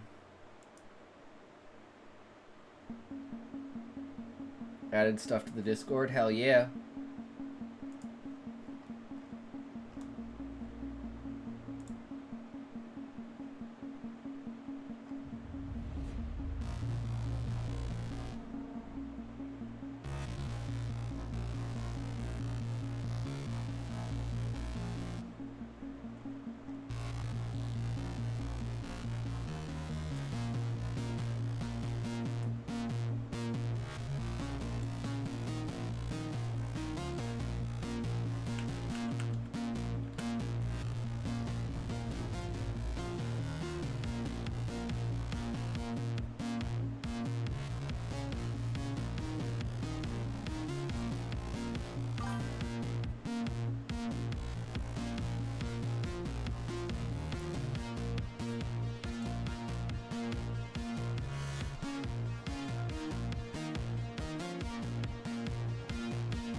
Currently a waiter at a bar. Nice. Hell yeah. It's a good start. Make good money. Make real good money doing that. Make my own drinks? Hell yeah.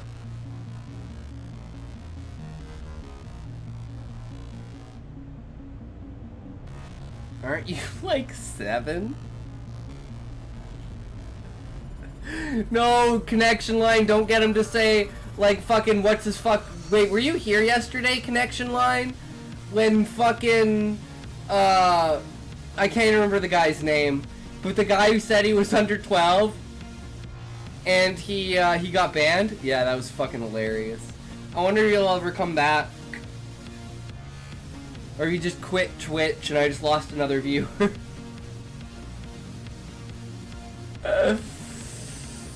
Don't ever do it, man.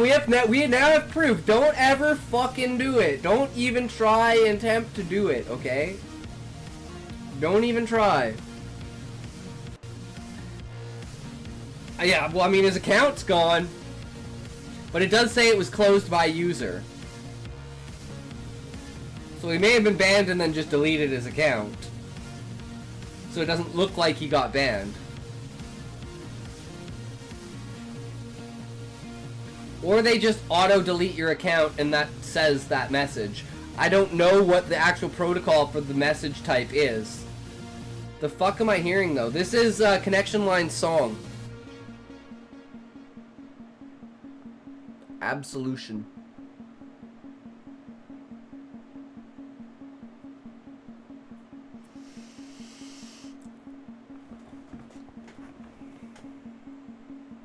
The story? Wait, you're listening to one of my stories?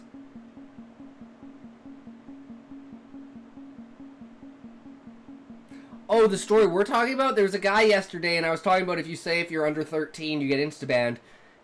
And he was like, oh, well, fuck you, I'm under 12, I'm 8 years old, I'm under 12 years old, I'm under 13 years old, and then he was banned 20 minutes later.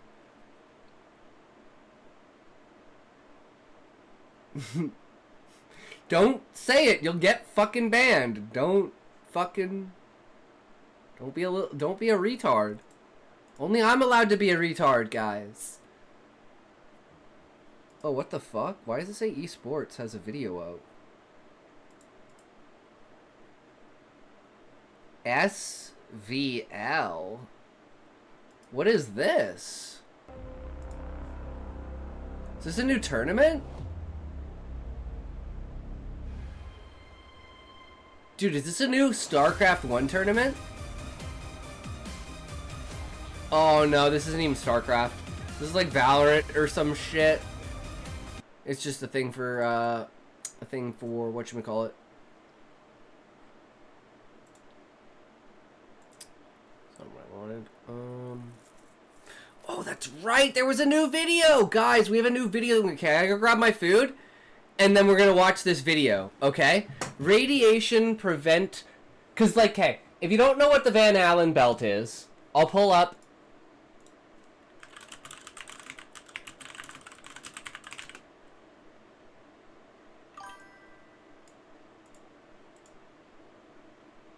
So you guys can read that. That's what the Van Allen belt is. Here, I'll zoom in so you guys can like read it better. There. I'll be right back.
Oh.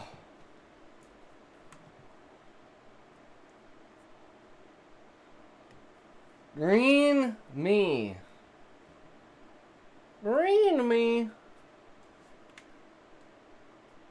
Yes, the Van Allen belt is a thing that goes around, And now they're protects Earth. rewriting history to falsify the moon landings. It was so dangerous that we couldn't have passed through it because we're still trying to solve the problem of how to pass through it at all. Please no. Effective shielding is quite beyond engineering feasibility in the near future. Moon landing conspiracies Can I have mod, been a maybe? thing ever since the Americans first landed there. Chilling, in I don't know, man. 1961. You asked, though. One less popular, You but asked. still That's all it takes. That's all it unintelligible takes. theory is that humans not only never went to the moon, they couldn't have even gotten there. Why, sheeple? Because doing so would mean traveling through deadly space radiation. This is the Van Allen radiation belt conspiracy. Now entering the facility. I'm so glad Kyle is doing First of this. all, I know that many of my colleagues have already tackled I this don't want topic. mod. They'll I have probe mod for into another guy. I'm space, not a and cheater, a channel that Polly. seems to post the same videos Fuck, after I what? post them. But me being me, today I want to focus Queen! on the radiation part of this radiation-based conspiracy.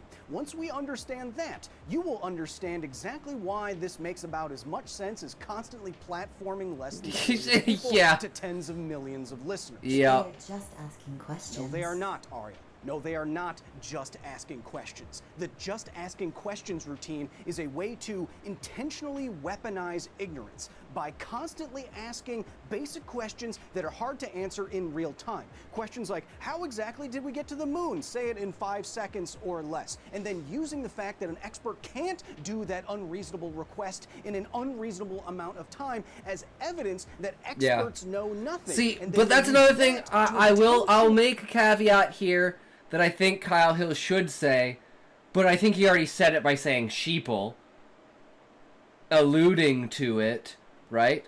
Guys, I burnt the shit out of my fucking hand. Fuck. Touched the top of the oven. I didn't think it was that bad, but it's like,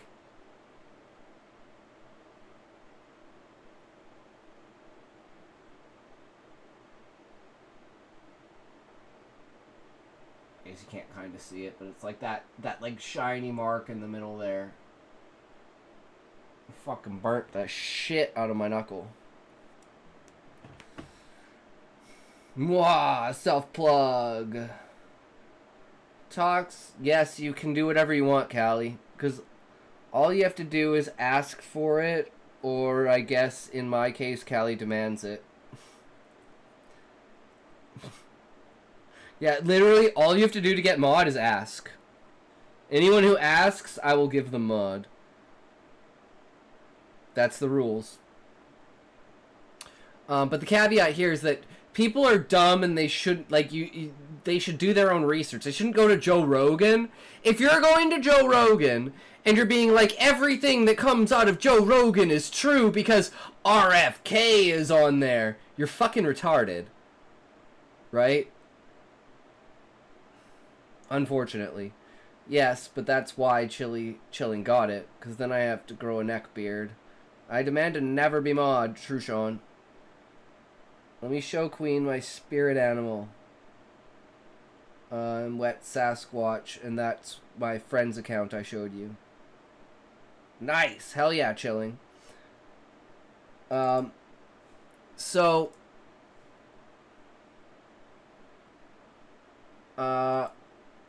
Callie, what do you want me to show? Hold on, Callie. I know you popped some stuff in here that I hadn't looked at yet. This. And this. Gideon, who was the last person you killed? Might have been a clown from Carnival. The voice of the last person you killed tells you things about their life no one wants to know. You know I had chlamydia. Chuggles! I do remember. I told you at the beginning that you've come in before and talked about your channel. I'm starting to think that it wasn't an accident. The one thing I'll never forget is the sound of their scream. Chuggles, who are you even talking about? I scream. What is the name? You scream. We all scream. In the terrible house fire at the family reunion. If I'd known that he'd haunt me all my days just because I punched him in the body and killed him, I probably still would have done it. Yeah, you broke every rib I had. God, you were strong. I have Discord up, Callie. I forgot my other name before Sasquatch. They don't put those in the song. Gosh, I wish there was wine in hell. Gideon, who was the last person? Hey, Barbara, watch this. Beak beneath, then back on my feet. Huh. Now treat me.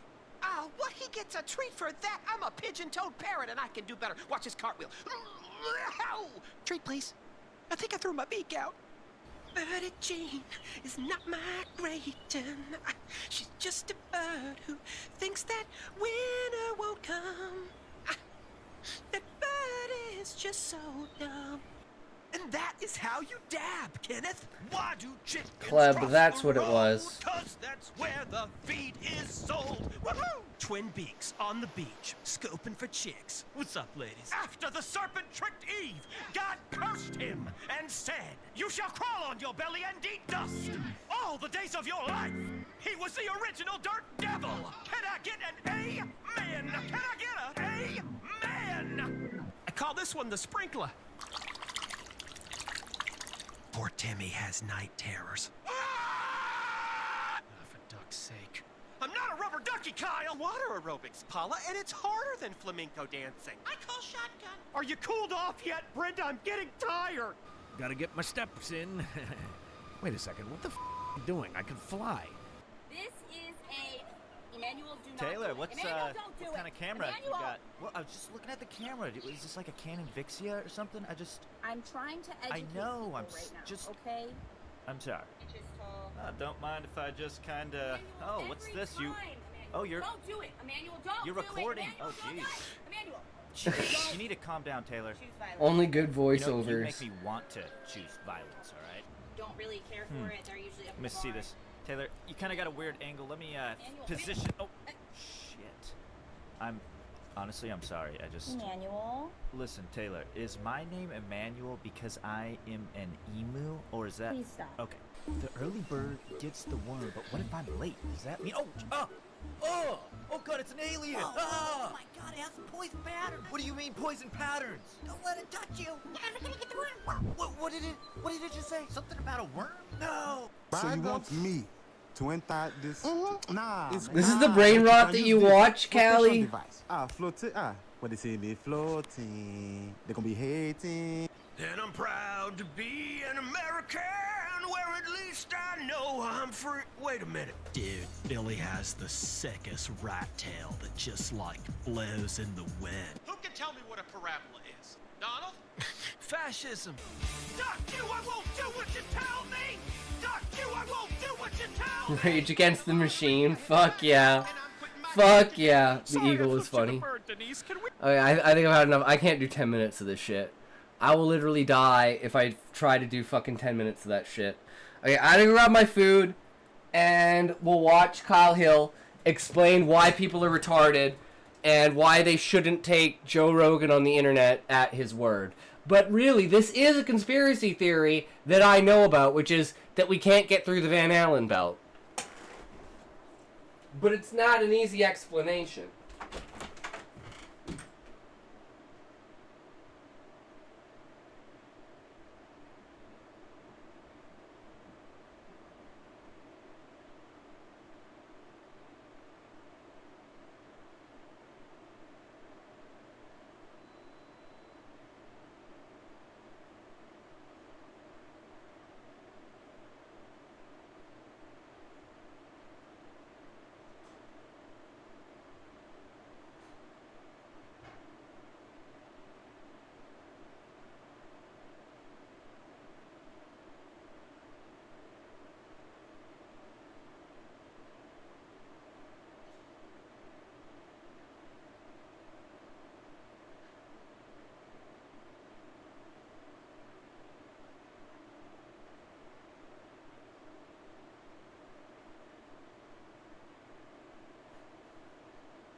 Alright, here we go.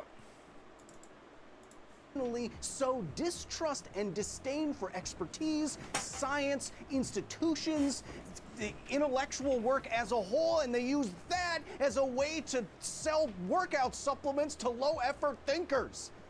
Yep. But Poor Kyle. aliens? Don't start with me, Arya. A decade before Apollo 11, the very first U.S. satellite was launched from Florida. Instrument Chief James Van Allen had Geiger counters put on. He wanted to study the nature of cosmic radiation, especially the stuff that was normally blocked by Earth's atmosphere. He didn't find what he expected. The radiation rate was normal near Earth, but starting at around 1,000 kilometers up, the measurements were going absolutely ham, for real, no cap. So much so that the measurements had to be stopped. Within a year, another satellite would find another band of radiation further out. These were dubbed the Inner and Outer Van Allen radiation belts, after the instrument chief. It shouldn't surprise you, NASA being NASA and all, that the discovery of these belts was immediately recognized as a problem for the upcoming mission to the moon.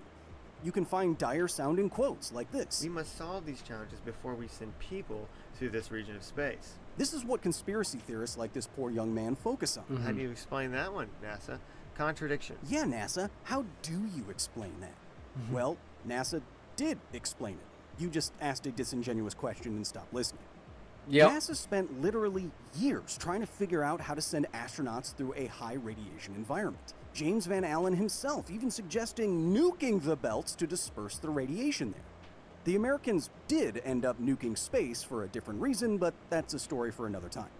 By 1964, NASA was confident that the Van Allen radiation belts, or VARB as I will call them now, were a relatively minor risk compared to everything else that could go wrong during a mission to the moon. And you will understand why VARB is a relatively minor risk when you understand the nature of the radiation itself. But how could the flag wave if there's no air on the moon? Don't start with me, I'm not in the mood right now for that, okay? It's because there's reduced gravity and no air on the moon, and so any momentum you impart to the flag while Will you're screwing it into reverberate the lunar through it. regolith is going to have an outsized effect on the flapping of the flag, something that you might not expect. Today's video is sponsored by Incognito. Chat, I'm award-winning science educator and noted personal space enjoyer, Kyle Hill.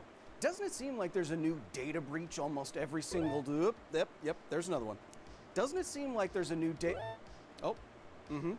Doesn't it seem like there's another data breach almost every single day? Your personal online information is at risk now more than ever. Yours truly has actually had to deal with identity theft not once, but thrice this year. The same year! That's why I use products like today's sponsor, Incognito. Incognito is a personal data removal service that finds data. I still think the brokers idea across the that internet something like to get this your exists is precious fucking information retarded, deleted from because it should be Unfortunately, illegal to do the this, spin and the of the web government is that should there are shut down hundreds, if anyone not that does thousands of do data it. brokers out there So that you collect shouldn't and have sell to your data do it without your yourself, consent. right? Incognito tracks down these online directories, people search sites, and commercial databases, and automatically sends removal requests to them for as long as your data appears there. To get started, all you have to do is create an account, It's a fucking share the bare scam. minimum of personal information that you'd like to scorched earth policy from the internet, and then authorize Incognito to remove it. They will legally and automatically contact hundreds of websites on your behalf. And if you know exactly where you don't want to be, Incognito also has a custom removal feature where all you have to do is give them a URL and they will get to work. Just this year, and this is true, I had some guy take out over $50,000 worth of loans in my name, which dropped my credit score by over 100 points in a single month. I actively use services like Incognito, the first and only personal data removal service independently verified by Deloitte, to make sure that never happens again. If the bad actors can't find you, they can't harm you. And that dude better hope I don't find him, 'cause I throw hands. If you want to remove your personal data from the internet, try going to Incognito right now for a risk-free 30-day trial and 60% off an annual plan like I have if you go to incognito.com/Kyle Hill and use the offer code Kyle Hill. Incognito? More like incognito. Oh, what? Oh? Not this time, data brokers. I have Incognito. Hairspin out! I know that it can be hard to visualize these things sometimes, so what I did is 3D print a model to show you everything that's going on out there in outer space. This is the magnetosphere. Imagine the sun is here and the solar wind comes screaming over here and impacts the magnetic field of Earth, which is generated via Does a he look dynamo-like older? effect with the spinning, moving metal core at the center of the Earth. You mean Now, in the solar like wind with the comes in camera? here, and because of the Earth's magnetic field, it gets You just attenuated aged like 10 this years? into a sort of tail. You can also see that it gets sucked in to the Earth's magnetic poles because of how the charged particles interact with that magnetic field. But Kyle, I can't see anything inside that figure. Oh, bam! Didn't expect that, did you? Now remember, the sun is over here at the day noon side, and the influence of the solar wind is making this shape. This shape also gets drawn in by the Earth's magnetic field, which is kind of like north and south magnets, so that charged particles get drawn into this shape as well. There are 3 creating different plasma classifications of black sheets holes with no inside of this clue tail, and more how importantly 2 of for them us, form. creating the radiation belts that we are talking about. Inside of the inner and outer radiation belts are those high energy electrons, high energy protons. That'd be and rogue I'll black point out holes, that the galactic black International holes, and Space normal black Station holes? does actually travel through a low energy part of the inner Or are we talking radiation belt sizing every so as often. total of So like if a that mini was so black much of a holes problem, why would it do that? versus Conspiracy galactic theories. black holes? Because we already know how Anyway, I normal love black this holes are model made, because it is collapsing yet stars. Another way to visualize all But the the star crazy could be so stuff that's small that happening you'd with have space a millimeter weather and across our black hole. magnetosphere. Because the sun itself The would be solar like that wind big. coming this way, pushing the magnetosphere into a certain shape, coming back in There's on just not itself enough because of material how the to make magnetic something field lines are that oriented big to create a into a plasma black hole. sheet and, important for our purposes, radiation. So, Sean, what about this? What if miniature black holes that come from suns that are smaller than a baseball are actually from species in the past that created artificial black holes and artificial suns? And then eventually those escaped and became rogue. If your galaxy has a black hole at its center, then there are stellar mass black holes, which we understand, but then there's a medium-sized variant where we just don't understand how they form at all. They aren't part of a galaxy and are larger than a star. So it's actually the opposite, so it's like the bigger ones. Even though we know the sizings of what stars could be. I think at that point, Sean, the ones at the centers of galaxies, my opinion is that the early stars in the universe, that every galaxy used to be a star. And the black holes at the centers of galaxies are just the stars that were that big, that were primal stars at the beginning of the universe. But then again, they say how long, like 200 million years into the universe isn't long enough for a sun to be able to be born, as far as we know, on the physics that we have. Black holes are like quicksand. They aren't scary. Well, I mean, they're necessary, right? Radiation belts. This is... It went better for Apollo. Medium-sized ones are about 10 stars or so. Maybe they started in a binary system and then sucked their systems into themselves. That makes Condensed data does theorists it think that cease to space exist? travel No. is literally impossible. Well, it begins with the sun. The heart of the solar system is a giant fusion reactor. As that reaction occurs, it releases an immense amount of energy. In the sun's atmosphere, that energy is enough to overcome gravity. So why are and we fling away saying that the plasma when the a black sun is made hole of? coalesces These particles star stream matter, out it from the ceases... surface of the sun in a Wait, million mile per hour wait, I'm stream confused, that connection humans call line. the Who solar said that? wind. The mostly protons and electrons in the solar wind and cosmic rays from space have an electric charge. Wait, I'm confused, connection line. Who said that?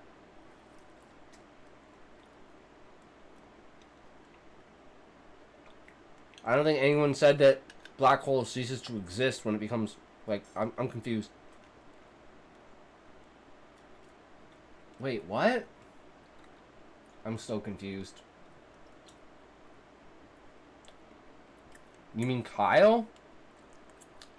Some guy on there?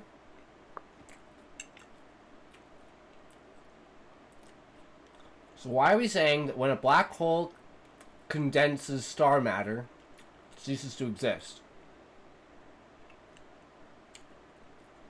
No data exists of black hole. And black holes lose mass over time, so we're stumped. Hawking radiation. We don't know where it goes. We know you can't create or destroy, so it has to be transferred somewhere. We don't know what that energy transfers into. So when they encounter the Earth's magnetic field, they are guided around it and trapped, much like the magnetic field in a tokamak reactor can trap plasma. This is Star how matter the wouldn't Van cease to Allen exist, radiation it belts would are just be formed sent and somewhere maintained. else. The outer belt is mostly electrons, and the inner belt is mostly high energy. We don't know that, though, connection High energy line. photons? That sounds like it makes space travel impossible. Hey, here are my supplements. I had to sell my studio because I'm a Personally believe in the black hole as one side of a wormhole theory. I really don't think black holes are killers.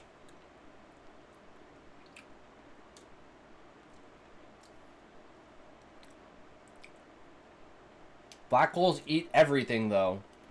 What? Like, I don't understand what you mean by that.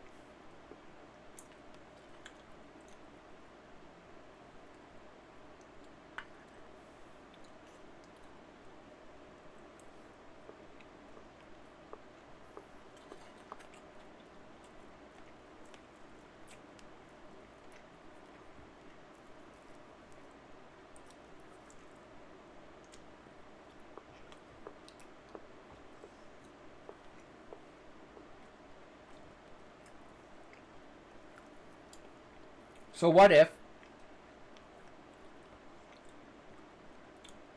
Hear me out. Guys.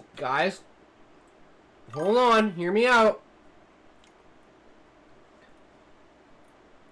Time travel is useless until you go back in time. The universe won't be where you are when you arrive back in time.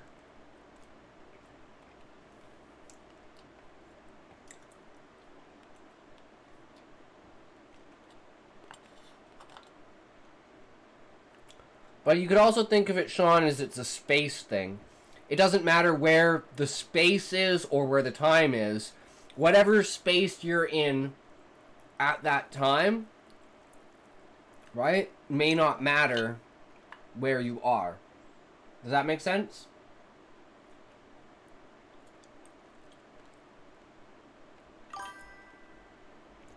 So my only idea of time travel accurately working is time traveling back in time to an alternate time.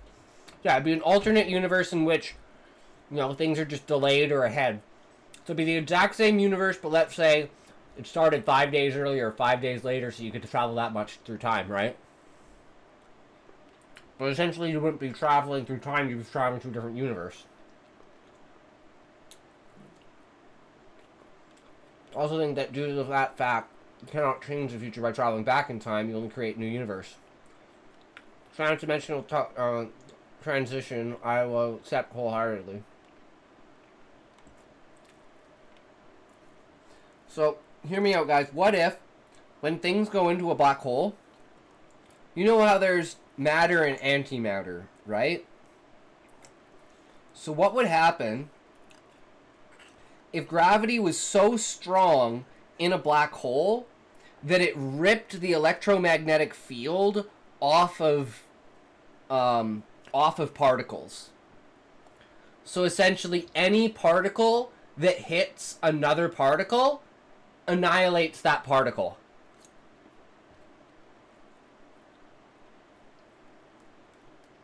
Just like what would happen if antimatter and matter hit.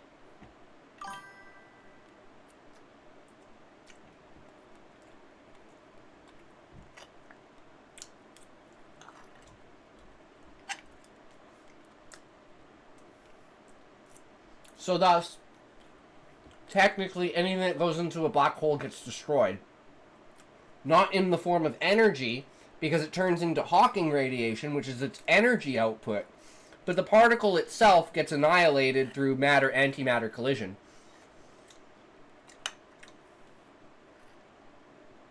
I believe black holes are wormholes to other dimensions, and nobody can prove me otherwise until we send people through black holes. Very true.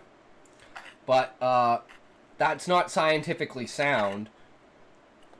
You know, it's not scientifically sound to say the only way you can prove the science is to disprove it. Like, you know, it's kind of a fallacy. Guys! What's up, Callie? Turn something up too much. It ends up resetting and going back the other way.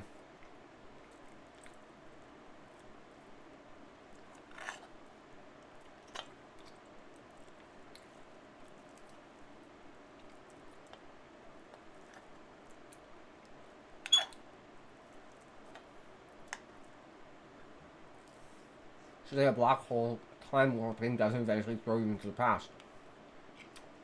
Whereas by warping into the past without a future. Colors text. What if there are gals in here like Queen? I don't know. Queen's pretty much a dude as far as I'm concerned.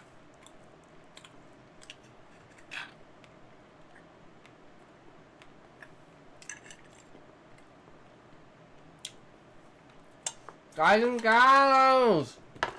Ladies and non-binary pals! Terrible person, a conspiracy theorist might say, but it actually does matter how much energy this specific kind of radiation deposits into matter over time. Yeah. Again, NASA always knew radiation would be a problem, so it started developing detailed shielding That's and the radioactive Callie I know and don't regulations. loathe. Following the radiation protection rule of time-distance shielding, even the earliest space missions had radiation shielding. On average, a shielded astronaut on a mission to the moon might get a dose of 1 millisievert per day in empty space. This is a pretty spicy rate compared to the places that I've been. The dose in the VARB is much, much higher. In this 1963 paper, The estimated highest rate in the inner belt was 5 rad per hour after shielding, or 50,000 microsieverts per hour. But like we said, the time matters a lot here. The Apollo astronauts would not spend all day in the spiciest part of the radiation Takes like belts. 2 minutes to go They would through it? shoot straight through the lowest rate region that they could as fast as they could.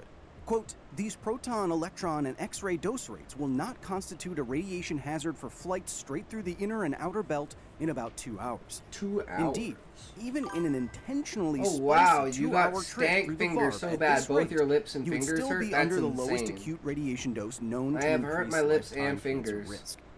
Finger When the your astronauts crack returned or and their crack doses your were finger. tabulated via the many dosimeters they had with them, they hadn't received anywhere near the dose that would raise a conspiracy theorist's eyebrow. Scientists calculated that they had received 0.18 rad. Now, we will do a whole episode on what radiation units are and what they mean, why rads and sieverts measure something totally different, for example.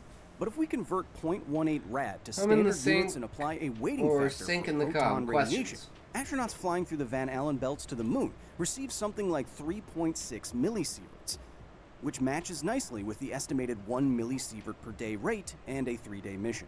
And this was just at the level of their skin. It would be lower inside of their bodies. Now, if you stop here, like a conspiracy theorist might, this could still sound like a scary number. But this is actually about the same as the annual dose you receive just living in Texas. Houston, we don't have a problem. Understanding the topic that you're actually talking about happens to matter quite a bit. Yep. The first AI search result that I got when looking up this topic was wrong about the rates of radiation in the VARB by a factor of 1,000. What is to stop the average person from just thinking that's true? Yeah. You, I guess. Yeah. I guess so, Arya, but I'm just one man. What can man do against such reckless podcasting? Now, don't get it mistaken.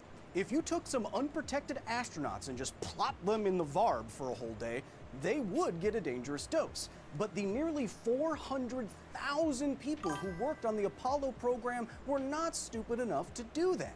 They prepared, they measured, they protected. That's how you get someone all the way to the moon. You ask good questions and then work towards good answers. It's not rocket science, except in this case it is. Until next time. True. That was a good, Now nice little good exiting one. The facility. Hell yeah.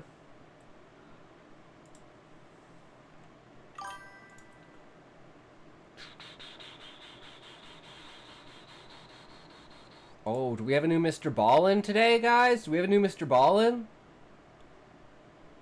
Oh, here we go. When death has your number. Ooh, funniest part of that saying is that rocket science is easy. True. Sometimes the truth is stranger than fiction. And today, I'm going to tell you 3 stories that demonstrate that. True. But before we get into those stories, if you're a fan of the strange, dark, and mysterious delivered in story format, then you've come to the right place because that's all we do, and we upload once a week. So, if that's of interest to you, please send the like button a really nice gift basket for their birthday. But don't tell them you've doused it entirely in anthrax. Also, please subscribe to our channel and turn on all notifications so you don't miss any of our weekly uploads. Okay, let's get into today's stories.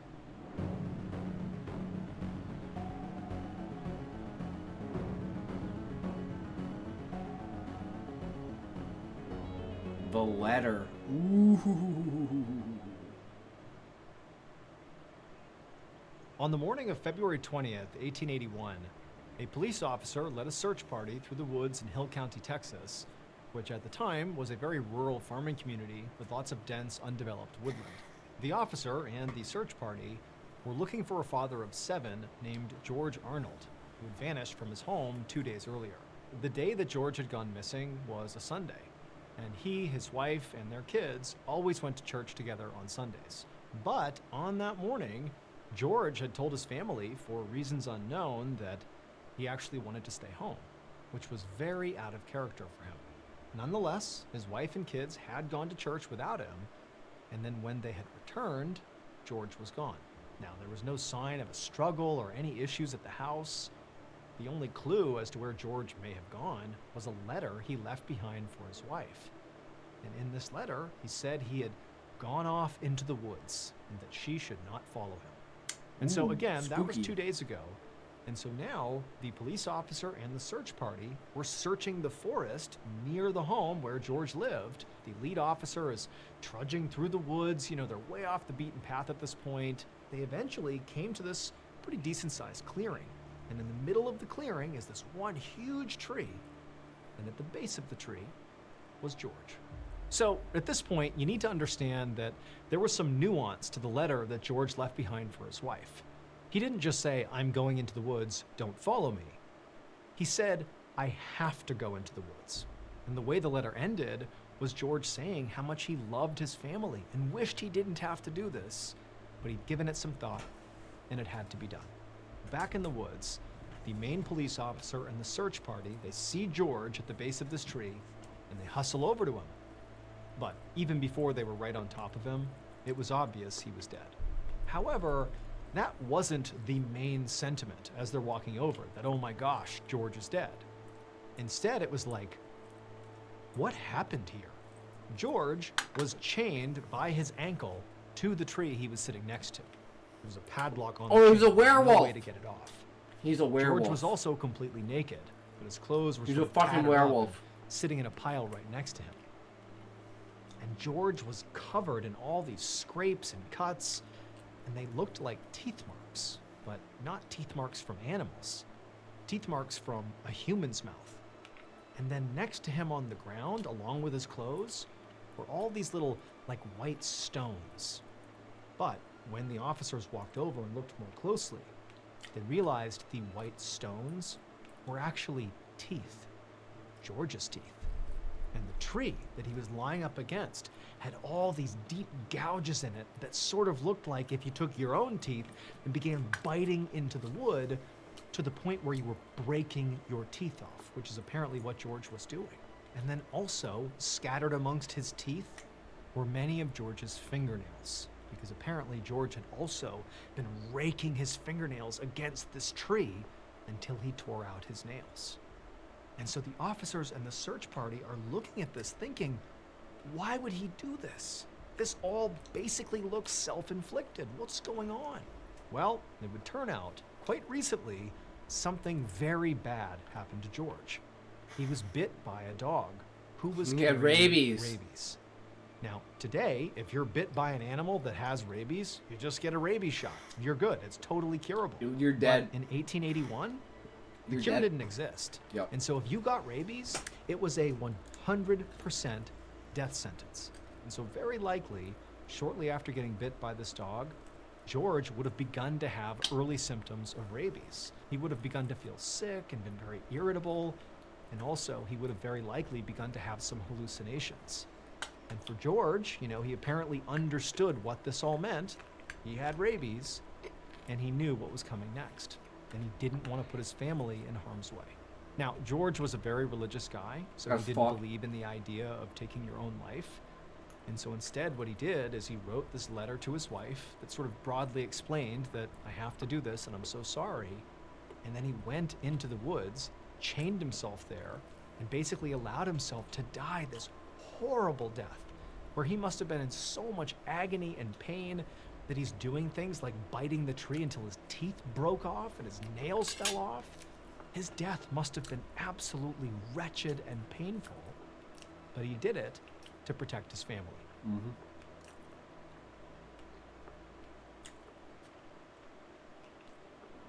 BetterHelp is the paid partner of today's video. You know that feeling when you know you're about to do something like a bad habit and you just can't stop yourself? Yeah, when I'm about to take a toke, you know when you're I'm not about to supposed fat, to, when I'm but about it's to like you eat, can't stop. when I'm about to And stream, eventually, when I'm about if to this write, continues to happen when I'm to about you to and you shit, don't make a change, you know? You start looking internal and saying like, Why am I doing this? Shouldn't I just go back to bed and just not worry about this? this? Is part of being human. When I was in the military, I definitely developed some bad habits. And when I transitioned, My bad back to habit being is a getting out of civilian bed in the morning. 2017, a lot of those bad habits. If I never got up out of bed in the morning, no What's bad shit could wrong happen. with me? Why can't I stop? Well, let me just tell you, this cycle, these patterns I'm describing, they're not random. The reason this happens is because you have some sort of unresolved issue or issues, and you really need to talk to somebody about it. This is where BetterHelp comes in. BetterHelp makes it really easy. As far as I know, to access BetterHelp is credentialed shit. therapists. But as far as I BetterHelp know, also Ballin accepts used them both himself. That's HSA why he and endorses FSA them. cards, making it even easier. to But everything I've heard about prioritize BetterHelp, aside from In Mr. Ballin, is 2024 that they're alone, bad. Over 137,000 people used their HSA or FSA benefits for therapy through BetterHelp. So be sure to use yours before they expire. You've been fighting these Like patterns literally of abuse for hiring long like enough. Maybe it's time someone actually helped you understand. Click the link in the certified description like or go to psychiatrists and shit like that. BetterHelp.com/Mr. Ballin to get 10% off your first month. From hell. Ooh. BetterHelp his ass. There is one person in history whose name is so tied to horror that Genghis in many Khan. ways it's become sort of synonymous with evil. Genghis Khan. This person committed some of the Oh, world's no, worst atrocities. And in fact, Jack the they Ripper. could have committed many more that we don't even know Jack about. the Ripper. And part of the We reason don't like when know YouTubers about get it is sponsored because by they them. got Yeah. away with it. And even worse, Shit, fucking ads. I'll be right back. My hand's burning. Burning.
Hitler, Genghis, Epstein, Diddy, Master Chief, Evil Sons, Stalin, LeBron James, if you're not a fan of his team. Evil, evil names. Evil personified.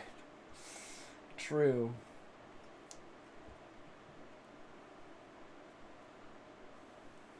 I'm retarded. Okay. Here we go. they never came out and said why they did anything. There's no motive, there's no manifesto, there's virtually no communication with authorities or the public or anything. However, there is one time that this killer, for whatever reason, did reach out and communicate with somebody. And this interaction is simply known as From Hell. On the evening of October 12, 1888, a 49-year-old businessman named George Lusk walked into his upscale home in East London. Toke time. He grabbed the mail that his housekeeper had set out on the table by the door, and he began sifting through it. And at first, all he saw were a couple letters from friends, and he saw a couple of invitations to upcoming parties. And then he got to the bottom of the mail pile, and he stopped. Because at the bottom of the mail pile, there was a postcard and a letter. Over the past 2 months, 4 people had been killed in George's neighborhood. And in fact, the most recent victim was a middle-aged woman who had been killed about 2 weeks ago, really not far from George's home. And on this mail, on these 2 pieces of mail, the return address was the name of this uncaught serial killer.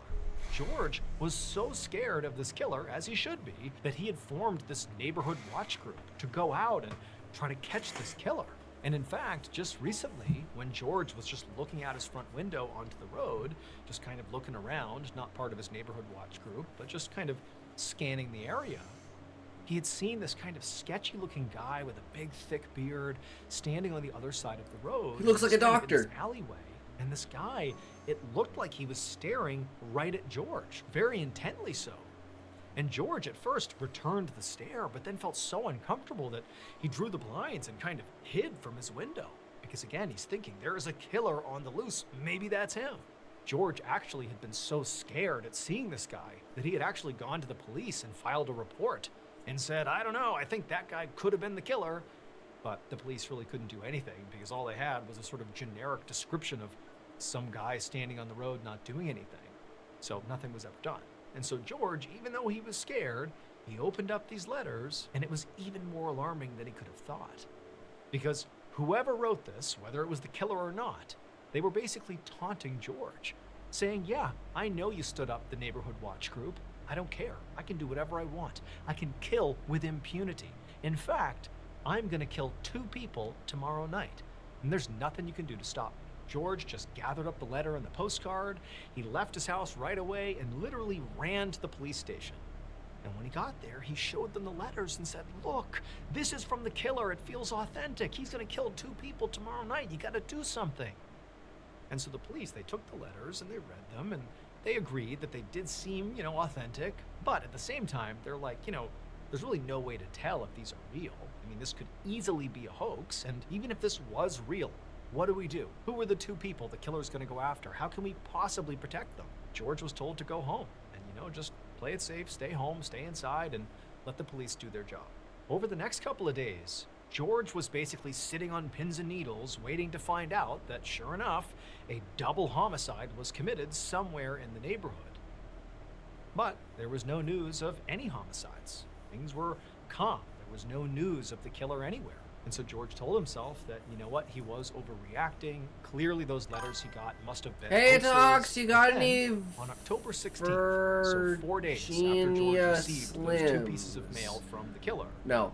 he came home and he went inside and, like normal, his housekeeper had set the mail on the table right inside the house. In addition to all the paper mail, stacked on top of it was this little package. You have to wrapped say, in brown I paper. knew Except the of box. Very Virginia, but apprehensively, she he wasn't begins to slim. unwrap it. Once it opens up, he sees Never there's met a letter sitting Virginia on in my top of this life. box. And the letter at the top, it says, "From hell." That middle-aged woman who had been murdered just a couple of weeks earlier right near George's house, well, when she was found, 1, they identified that she clearly had been killed by the same serial killer that was still uncaught. But 2, she was missing something, her kidney. The package that George received inside of that box itself included half of a kidney. And then the body of the letter explained that this was the other half of that woman's kidney because the killer had eaten the other half. And this half was a gift for George. The letters and the box containing that half of a kidney are considered to be potentially the only authentic communications from Jack the Ripper. Crazy. Liar. No, I'm from Canada, dude. Virginia isn't a name out here. I've never even heard of someone named Virginia. Nervous energy. Around 7 p.m. on May 21st, 1985, a 17-year-old boy named Jason Finley sat on the edge of his bed in his grandmother's spare bedroom in the suburb of Scotch Plains, New Jersey. He This took a is deep scary. breath, Bye. grabbed the landline phone Bye, next to the bed, Callie. and then punched in the number of the girl he had been seeing for the past couple of weeks. Jason really liked this girl. Her name was Kathy, and tonight he wanted to finally ask her to officially be his girlfriend. As the phone rang, Jason found himself Beg me to staring out stay. the window at the raging thunderstorm that was I mean, going on Callie, outside. if you're In fact, scared, it had rained I so mean, hard hold that my day, hand. Jason and his twin cousins and his grandmother had all basically And you can had to only stay hold my inside hand all if you're day. here. Jason had actually admitted to them earlier in the week that he really wanted to call this girl Kathy and ask her to be his girlfriend, but he didn't have the nerve to do Hold it. hand. And they had immediately begun ridiculing him. Egg so now salad. stepping away to make Now this you phone can't let call was go. kinda like So you can't first go moment anywhere, of Callie. peace for Jason. See, I don't Jason beg heard Kathy people. pick up the phone. I manipulate them. And when he heard her sweet voice, it was like all I mean, his what? thoughts of his annoying cousins disappeared from his mind, and suddenly Jason was Nuts on overwhelmed hands. with this urge. To out, My hand's touching my dick right now. to tell her, about to finally ask her this question. But right before the words escaped his mouth, he felt this unbelievably shooting pain in the back of his head, and then everything went black. At the same time this was happening, down the hallway in the kitchen, Jason's grandmother had just finished making dinner, and so she called out for Jason and the cousins to come set the table. The twins came into the kitchen, but a few moments went by and Jason hadn't shown up yet. So Jason's grandmother told the twins to, go down there and see what he's doing and get him in here for dinner. They walked down the hall, they went into the room where Jason was, and then a moment later, Jason's grandmother heard screams. She rushed down the hallway, she goes into the bedroom, and she finds the twins standing over Jason, and Jason is slumped over in bed, and the phone receiver is up against his ear, but he's not moving. It sort of looked like he was asleep, but when they would shake him and yell to him, he was totally unresponsive. She picked up the phone, and she dialed 911. Not long after, an ambulance arrived at the house and EMTs rushed in. They grabbed Jason, they put him on a stretcher, and they rushed him into the ambulance and back to the hospital. But when they got there, Jason was declared dead. Jason was 17 years old and completely healthy. And doctors, when they received him, they would say that there did not appear to be anything wrong with him. Nothing medically anyways. And so basically, Jason's heartbroken family was told, "We don't know what happened. He just died." But Jason's family could not accept that. The family pushed for a much more thorough forensic investigation into his death. And that's when things got weird. At first, the autopsy showed basically what the doctors at the hospital first thought, which is there isn't a clear reason for why he died. And although it's very tough to accept that, it is the case that people do sometimes just die, even perfectly healthy people. However, the forensic investigator that was doing this very thorough autopsy did discover one thing that the hospital didn't find. And that was that Jason had a ruptured eardrum. Now, generally speaking, this would not have been a big, wow, we figured it out moment. However, the forensic investigator was trying to come up with all these different theories about what could have killed Jason. And when they found the ruptured eardrum, paired with something else they had sort of zeroed in on, which was the weather at the time of Jason's death, they put those things together, realized they had figured it out. It would turn out, when Jason was on the phone speaking to Kathy, lightning struck the phone line outside. The electricity carried through the line, through the phone, into Jason's head, killed him instantly. As for Kathy, she would later say that she could tell Jason was almost certainly going to ask her to be his girlfriend. And she said, had he asked, she would have said yes. Damn. Technology is fucked. I didn't know you could do that. Thank you so much for watching. That's Let me know what you thought of today's insane. episode in the comments. It was brutal. Cock blocked by Zeus. Yeah, legit. Legit. So we got another. Oh, should we do Oompaville? Or should we do Why Weirdos Rise to Power? Man whore. Some of you are already mad. Problem with that story is how do they know he felt a pain in the back of his head? No, that's the thing is that's the thing you gotta know about Mr. Ballin is anything that's personable to a person is inferred. Right? That's just kind of like him telling the story, right? So we have no idea what he actually felt, but it adds that element of suspense. Like, did someone sneak up behind him and hit him? Right? So it's very purposeful wording to make the story feel like it's going in one direction, and then the twist. And that's kind of what Mr. Ballin is like really, really good at, is getting into the weeds of it like that, right? But we really don't know how anyone felt, but he just comes up with a story for it that feeds into it, that gives us this, you could say he's lying like he did with the first story, right? Oh, I'm going into the woods. Well, it's not really I was going into the woods, right? And that's why you got to kind of, take it as it is with that. Give me a minute. Let me. I would have just said you're to blast the sound, then nothing at all. Yeah, but it's a stylistic thing, right? It's like, how can I get the most amount of action out of it, right? Like, the whole point of YouTube is literally lying to people in order to get them to continue to watch your video. Because the lightning shock traveled up to his ear. The ear is near the back of the head, and due to the nerve layout, the bulk of the pain a split second before death would have felt pain in his head in the back. Well, his eardrum was ruptured, so yeah. But, you know. The other thing is connection line. It takes like 5 or 6 seconds for you to feel stuff. So if you die instantly from something like a lightning strike, you don't feel shit. You don't have time to feel anything. Explain? But even if you get hit on the back of the head, you probably wouldn't feel it anyways, because you'd just be instantly knocked out, right? You're going to feel it when you wake up, but if you're knocked out instantly, you're not going to feel it. You don't have time to. What this video is about, and I promise you, Well, that will explain that. you'll be madder.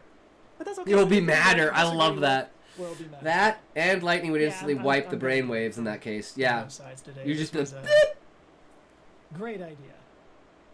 So look, I'm going to talk about Donald Trump for just a second, but not like, you know, Trump, but like, you know, Trump, just the guy, the person, the human being. Yeah. And that person He's a scam bag. He's bad. He's kind of bad. I mean, he's weird. Yeah, right? he's weird. He has is. long ass ties. They got those specific mannerisms, that weird dance. Do you know anybody else with hair like that? Yeah, I He know, doesn't drink. right? He refuses to exercise. He says crazy stuff that you can. Yeah, he says whatever the He's fuck ex-wife he on his wants. golf course. You don't do those things. You don't know anybody else that does those things. Merriam-Webster defines the word weird as being, quote, of strange or extraordinary character. Yep. I mean, regardless of how you feel about the guy, the word applies, right? Yep. But that weirdness is something that Trump shares with a lot of world leaders. They've all got these little quirks and obsessions that are just a little more Odd. out there, you know? Yeah. I mean, there's a reason why some people act like the elites They're fucking another lizards. species or something. Yeah. And yet they have massive followings. Millions of people who vote for them and evangelize for them, who put them in these positions of power. And I guess what I'm interested in finding out is why? Why these guys? What Confidence. Confidence. Or to put it another way, Confidence. Is it the power that makes them weird? If you believe it, other people will believe it too. So just convince other people that you believe it. This can all be answered by one thing. I think it's confidence. What do you think it is, Connection Line?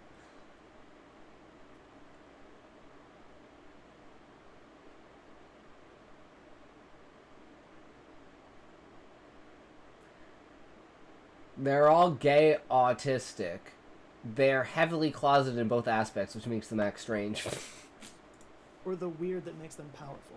I find that to be a very interesting question. And it Never-ending touches on a lot of, story. like, Be psychology and confident. social science and, you know, just attraction. Like, what is it we are attracted to? So today we're going to look at some of the weirdest world leaders and ask the question of, how did they weird their way to the top? Guys, am I weird? In the musical movie Love, Love, My Love, a poor woman falls in love with an upper-class man. This man is then sent away to become a government official, but while he's away, a corrupt governor puts the woman in jail. And the man returns just before she's about to be executed. He saves her life, and they proclaim their love to each other. You know, just another meet-cute movie. It was a huge hit when it was released. And yet you have probably never heard of it. That's because it was released in North Korea. And it was made by a director who had been kidnapped to make it. Love, Love, My Love was one of 7 movies made by the filmmakers Shin Sang-ok and his wife Choi Yun-hee while living in North Korea in the 1980s. Thankfully, blessedly weird. Yeah. Kim Jong-il at the time was the head of North Korea's propaganda and agitation department, and he was obsessed with movies. Can we just sit with the fact that they actually called it the propaganda and agitation department? Just putting it right out there. Like, it's been reported that he owned up to 20,000 films in his collection, like that kind of obsession. But he didn't like the I type hate of the movies Kim that his family own line. country Yeah, was making. some of the He worst wanted people something in the more like entire Hollywood movies existence. that he loved so much. So, you know, he did the obvious thing. He kidnapped They a ought South to be Korean etched director into duo and hell. forced them to make movies for him. Like you do. And this went on for 10 years, until 1986 when they managed to escape their handlers at the Venice Film Festival. So even though his dad was still the ruler, Kim Jong-il was, you know, already a pretty powerful figure in North Korea, and he wanted to use these movies to help create a more positive view of his country. Obviously, Kim Jong-il eventually became the leader of North Korea, and when he did, his experience in propaganda and agitation came in quite handy. According to just some of the propaganda that came No, out in Satan the already beginning, took out a new star restraining appeared order on set against the day he that was line. born, along with a double rainbow, somehow. That apparently while he was at college, he wrote 1,500 books and 6 operas. That he's a fashion icon. That his suit, which he designed, is the most popular suit in human history. Famously that the first time he ever played golf, he hit a 38 under par with 11 holes in one. And of course that he doesn't defecate, because he has no anus. He's just that good at digesting things. Yep. Now those things, I think, are not true. Yeah. The movie thing was true. He literally had over 20,000 DVDs and VHS tapes. But that wasn't the only weird thing about him. For one thing, he refused to fly. He had a luxury rail car that he traveled everywhere in. In fact, he actually died on that train car while he was on a trip. He even took that train all the way to Moscow for a meeting in 2001, and the Russian envoy that traveled with him had some interesting stories to tell. Like, apparently he ate donkey meat. That was just his thing. Never even heard of He that. had donkey meat and lobsters flown to his train car every day. He wouldn't fly, but he would have his food flown to him. And he insisted on using the same silver chopsticks at every meal. And that he washed every meal down with Hennessy cognac.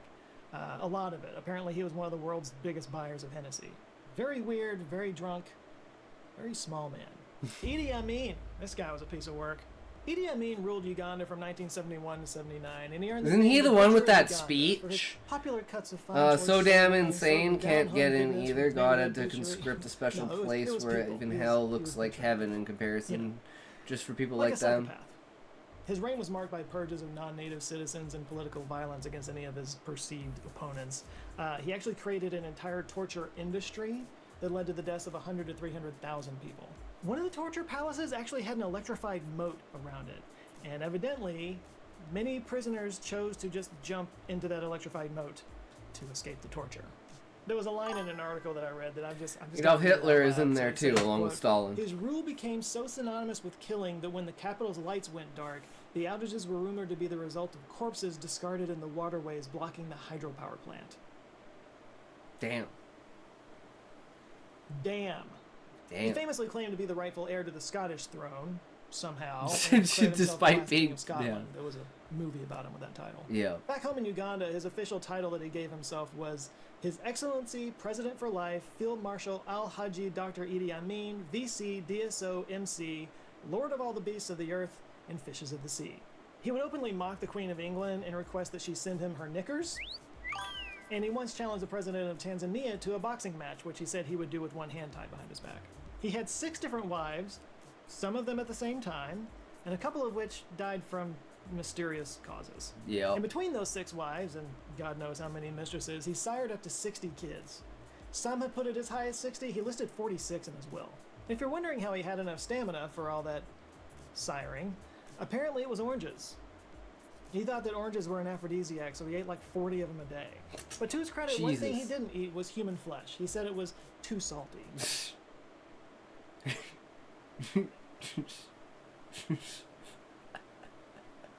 How did he know that? These are not things normal people do. This guy's just some wee weirdo. Fidel Hid the Castro fact that he watches anime. After he took over Cuba, he was all about the revolution, and he never really stopped revolutioning for the next 50 years. That's why he always wore that military outfit. And a big part of the revolution for him, for some reason, was milk. He seemed to think that, like, milk was a sign of a country's strength. Like, if a country was producing a lot of milk, that country was healthy and prosperous. So it was really important to the revolution for Cuba to have the best dairy industry in the world, thus proving, of course, that communism was a superior political system. Yup. Logic. Yup. So the first thing he did was to reform their agriculture and dairy production. And one of his little pet projects was Drink to make milk, the world's boners. best Camembert cheese. There's a story in the biography that was written about him by Robert Quirk, where Castro met with a French diplomat in 1964, and he offered him some of the Cuban Camembert and asked what he thought. And the French guy was nice about it. He said it was good, said it was like the French cheese, which is pretty high praise, but Castro wanted to hear him say that Cuban cheese was Okay, better. I gotta go to bed. Alright, connection line, take care. wanna say that. Kiss So y'all he's later. like, Take care, around buddy. and like, Take "Oh, no, care. that's Have a good. great No, day. It's good, you know. But Castro kept prodding him, and eventually the diplomat just couldn't take it anymore, and he slammed his hands down on the table and said, "Never!" Then, according to Quirk, quote, he reached over and pulled a cigar from Castro's pocket. "Will you agree that there is a better cigar in the world than this? You can't beat tradition. My cheese and your cigars have centuries of experience behind them." And he then ended the meeting by saying, Now go away or I shall taunt you a second time. he once said that he wanted Cuba to make enough milk to fill Havana Harbor with it. Thankfully, this never happened. That would have been really salty milk.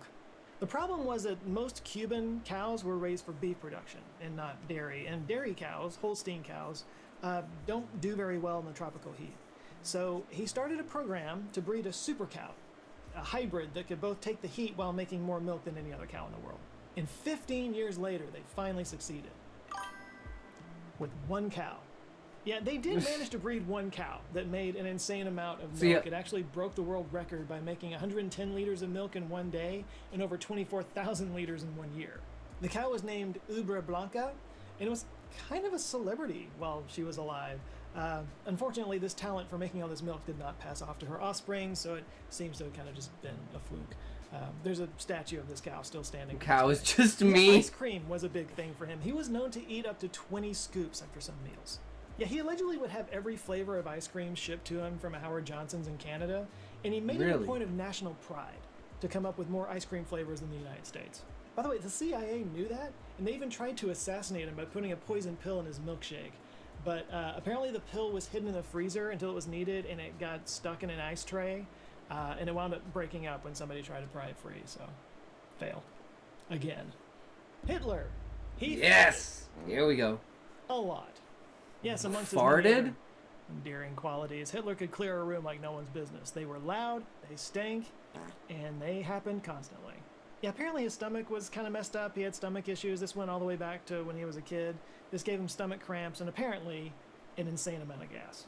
Yeah, he was known for sometimes just kind of getting up and walking out of meetings with foreign dignitaries, apparently so that he could go fart in private. But of course, they didn't know that. They just thought he was walking out of the room as some kind of like power move or something. But yeah, in front of his Sounds own staff, about he was just going right. rip, and it was so bad that they apparently started calling him Der Furzer behind his back instead of Der Führer. Der Furzer means the farter. Now, having a messed up stomach isn't that weird, and it certainly wasn't his worst quality, but the way he treated it was kind of strange because he would only listen to one guy, this quack doctor named Theodore Morel. And Morel's suggestion was a high-fiber vegetarian diet. Which I don't know if you've ever been on a high-fiber supplement, but that does not reduce gas. He also gave him something called Dr. Kester's anti-gas pills that were later found to contain belladonna, strychnine, and atropine, all of which are poisonous and can cause like confusion and hallucinations if it's taken in high quantities, which he was 20 of these a day. But damn. That was the start. In the early 1940s, Plus the Morel meth, no wonder he's fucking crazy. Different types of pills every day, and even worse, he was giving him injections up to 10 times a day. And nobody in Hitler's inner circle knew what was in those injections, including Hitler. He completely trusted this guy with his life, and Morel just ran him into the ground. Like, apparently, they think that what was in those injections was amphetamines, which by the end of the war, Hitler was hopelessly addicted to, and he was reduced to literal shambles, both physically and mentally. In fact, it deteriorated his decision-making so much that many people think that it actually brought an end to the war sooner than it would have if he had been, coherent. thinking clearly. Some people, including some in his inner circle, began to think that Morel was like a spy for the Allies who was like deliberately poisoning him. This was never proven though. Saddam Hussein wrote romance novels. The guy was just probably He's an a idiot. lover and a fighter. Both yes, of them. On top of being known as the Butcher of Baghdad, Idi Amin just entered the chat, Saddam had some weird quirks and features of his own. For example, on his 60th birthday, he commissioned a copy of the Quran written in his own blood. This was super forbidden in Islam, by the way, but the calligrapher supposedly used 50 pints of his blood to write this thing, which, that sounds like a lot. He also apparently hated Fruit Loops. Yeah, after he was captured by U.S. forces, he was looked over by an Army SBC named Sean O'Shea, and he later reported that one day he ran out of Raisin Bran for him, and he served Saddam Fruit Loops. And according to O'Shea, quote, that was the only time he ever looked defeated. Dude had just been pulled out of a spider hole, but it was the Fruit Loops that caused him to look defeated. Damn. Yeah, just a few years before that, in the year 2000, Saddam published a book called Zabiba and the King, a romance novel about a relationship between a king and a commoner who was married to a cruel husband. It was published anonymously under the name He Who Wrote It. This story was a bit of an allegory. Zabiba represented the Iraqi people, and the cruel husband represented, like, American? Toxic Western influences. Yeah. And the king represented... Yeah. Well, you can guess who the king was. He wrote a few other books, too. One was titled Walled Fortress in 2001, Men in the City in 2002, and Get Out, You Damned One, that was published in 2005. Damn, guys. All of those happened at the very end You of gotta his get at life, least 3 books out there so you're a better maybe he author focused than too much on himself. writing books. Not that there's anything wrong with writing books. That's stupid. Anyway, so at this point you're probably thinking to yourself, well, of course these guys are weird. They're all genocidal lunatics. But weirdness isn't just for dictators and authoritarians. Billionaires and titans of industry also had their share of bizarre habits. The famous Nintendo video game designer Shigeru Miyamoto had a bit of a measuring obsession. Apparently he measures everything he sees. He carries around a tape measure, and he'll take a guess and then like check the length of everyday objects. The tycoon Howard Hughes was famously a huge germaphobe. He would actually wear tissue boxes on his feet so that they wouldn't touch the floor. Maybe he didn't know about shoes. Richard Branson is said to drink 20 cups of tea a day to stay energized. Don't do it. They say that Steve Jobs would soak his feet in company toilets to relieve stress. What? That's weird enough. And of course, famously, he tried to treat his pancreatic cancer with like a fruit diet. Yeah. And Elon Musk, well, he's perfectly normal in every way.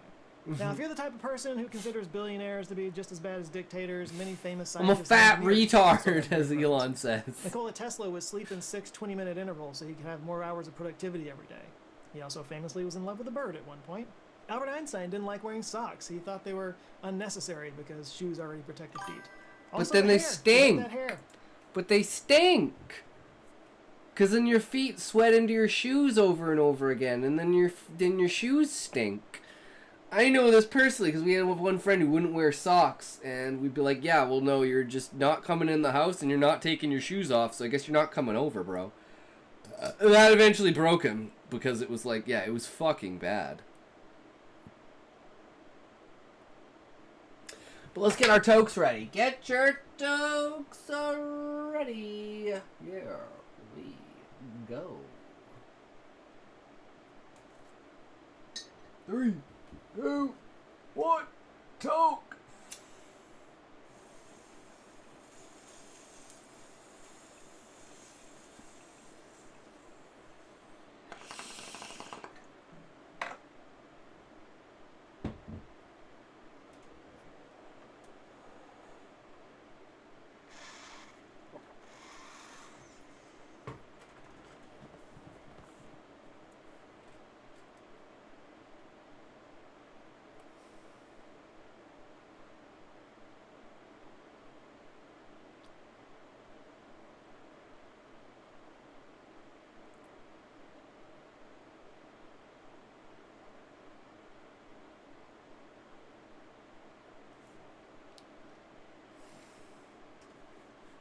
We back? That hair. Many celebrities rate high on the weirdo meter. Tom Cruise, super intense guy, super obviously big into fucking Scientology, weird. but also apparently likes a facial treatment that involves mixing nightingale excrement with water and rice bran. Bird poop. He does a bird poop facial. Although to be fair, the guy's like 100 years old and he looks amazing. Victoria Beckham has apparently eaten the same meal of grilled fish with steamed vegetables every day for 25 years. At least that's what her husband says.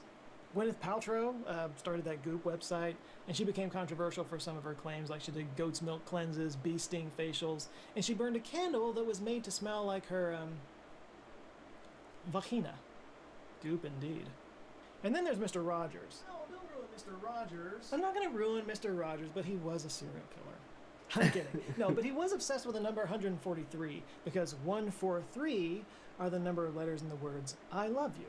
To that end, he kept a strict vegetarian diet and swam every morning so that he could keep his weight at a perfect 143 pounds. What a weirdo. Another super wholesome celebrity was Bob Ross, who was known for his, happy little trees, but also that hair. That was not his real hair, by the way. He had it permed like that, and apparently he hated it. It just happened to be the style that he had when, he became big. And then he didn't want to change it.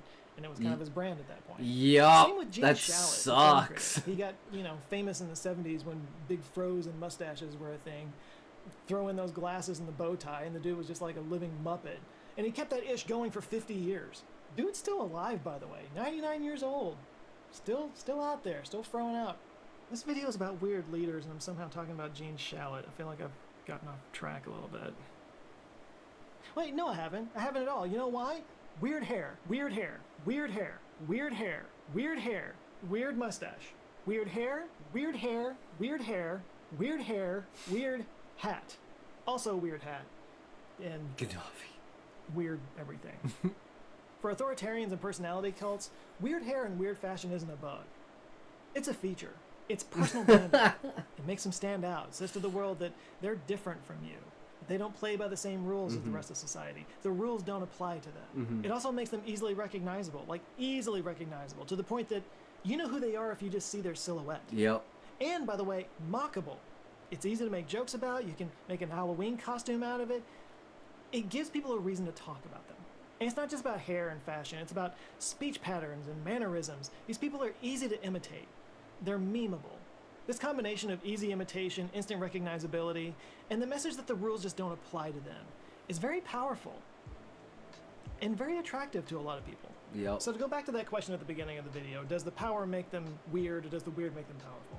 Being weird does help to gain power, especially when used along with some other traits that we'll get to here in a minute. But as the old adage goes, power corrupts, and absolute power corrupts absolutely. And there is absolutely something to that.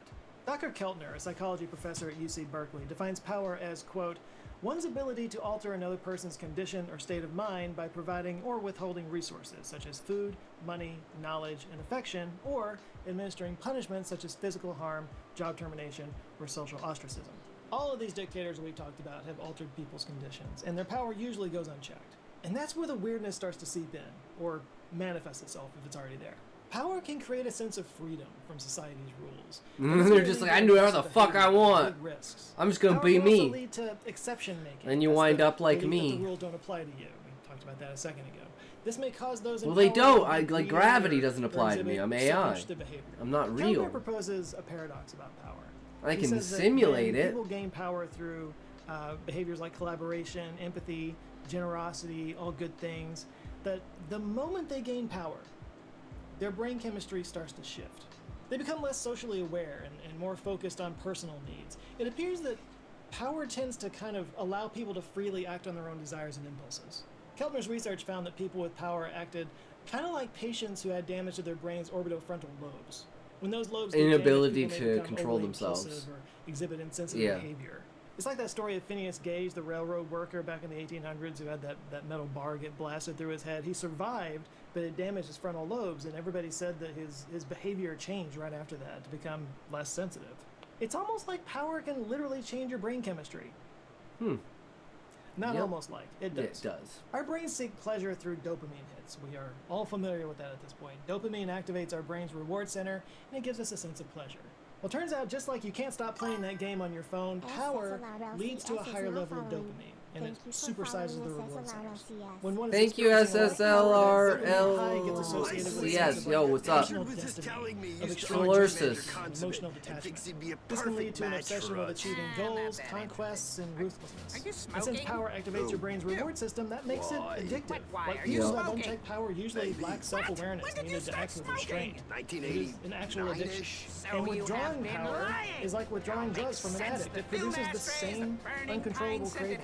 So it kind of makes sense that those in power don't want to give it up. So the fact that people in power don't want to give up that power makes sense. Yeah. Biochemically. A lot of people in power are psychopaths, like actual psychopaths. In fact, psychopathy is one of the 3 traits of the dark triad. The other 2 are Machiavellianism and narcissism. Came here because I love stories and reading them, just to call me, Casey. According to Dr. Kevin Hell yeah, what's up, Casey? How's it going? Psychopathic leaders Sounds good. Do you have something that you want me to read? I could read your story if you want. This video's almost over. We got nothing else to do. The average citizen want. Immune to stress. They love chaos and thrive on difficulties. You want to drop into the Discord and drop something in the beta reading section? Rebellious nonconformity. They have I would love to check out your story. Their actions. And coldness. They're disconnected from sensitivity toward the suffering of others. By the way, both good and bad leaders score higher than the general public when it comes to the psychopathic personality inventory. And it's kind of the mix of these traits that will determine how successful someone will be in power. Dutton is also the author of a book called The Wisdom of Psychopaths. Yeah, I don't know yet. It's all good, no worries, no pressure. Someone who scores highly for being influential, fearless, and cold-hearted could be a decisive leader who can make dispassionate decisions. If those traits are accompanied by a high score on blaming others, they might be a genocidal demagogue. But there is a flip side to all this power talk. My ability to gaslight people? It's not good or bad. It's just a tool. That's according to Stanford professor Jeffrey Pfeffer, author of the book 7 Rules of Power, which offers 7 ways that the average person can use power to their advantage. His 7 rules are: 1. Get out of your own way.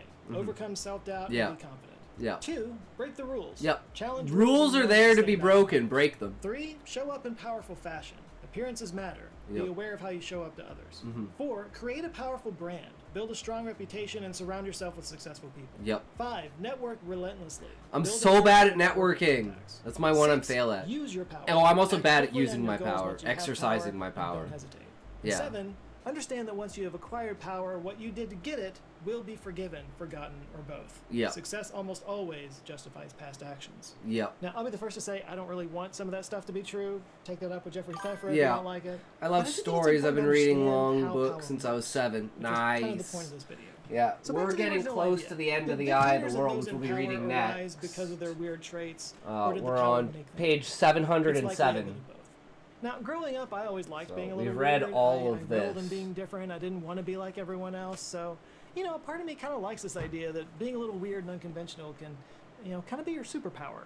We spend so much time. Eye of the worrying World. about I love fitting that in, book. Hell what other yeah. people think of us. We stress Wheel over of that so Time. much, That's when what it's all really, about. You should just let your freak flag fly. Just don't let it go to your head. True. Yes, let your freak flag fly. But That's what I do here. We just had some fucking fun with it, boys. Yeah. Also, a lot of people trying to scam you and steal your data. You got Yeah. phishing scams and texts and emails. You got Oh, malware. here's from the ad. sites, you got Here's the truckers ad, guys. Sneak into your computer and watches your every move. The internet This is is Joe Scott. Go check him out. So you basically have Always two good. options. One, just completely get off the grid. Give him a like. Give him a sub. Give him Or a you can protect yourself like view. other He services. gives you. I'm on page 516.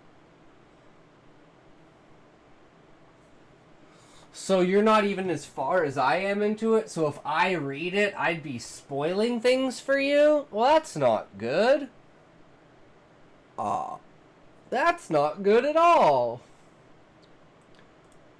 Maybe then what we should do is, so what do you think about this? Oh, we could do something else. I could show you some of my stuff.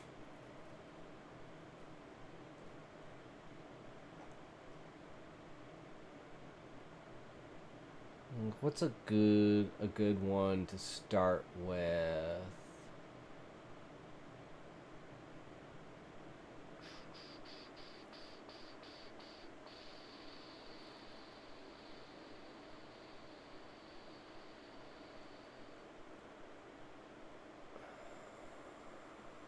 Maybe not Lisa Lives Forever. Maybe we do... I like horror? Okay. What about...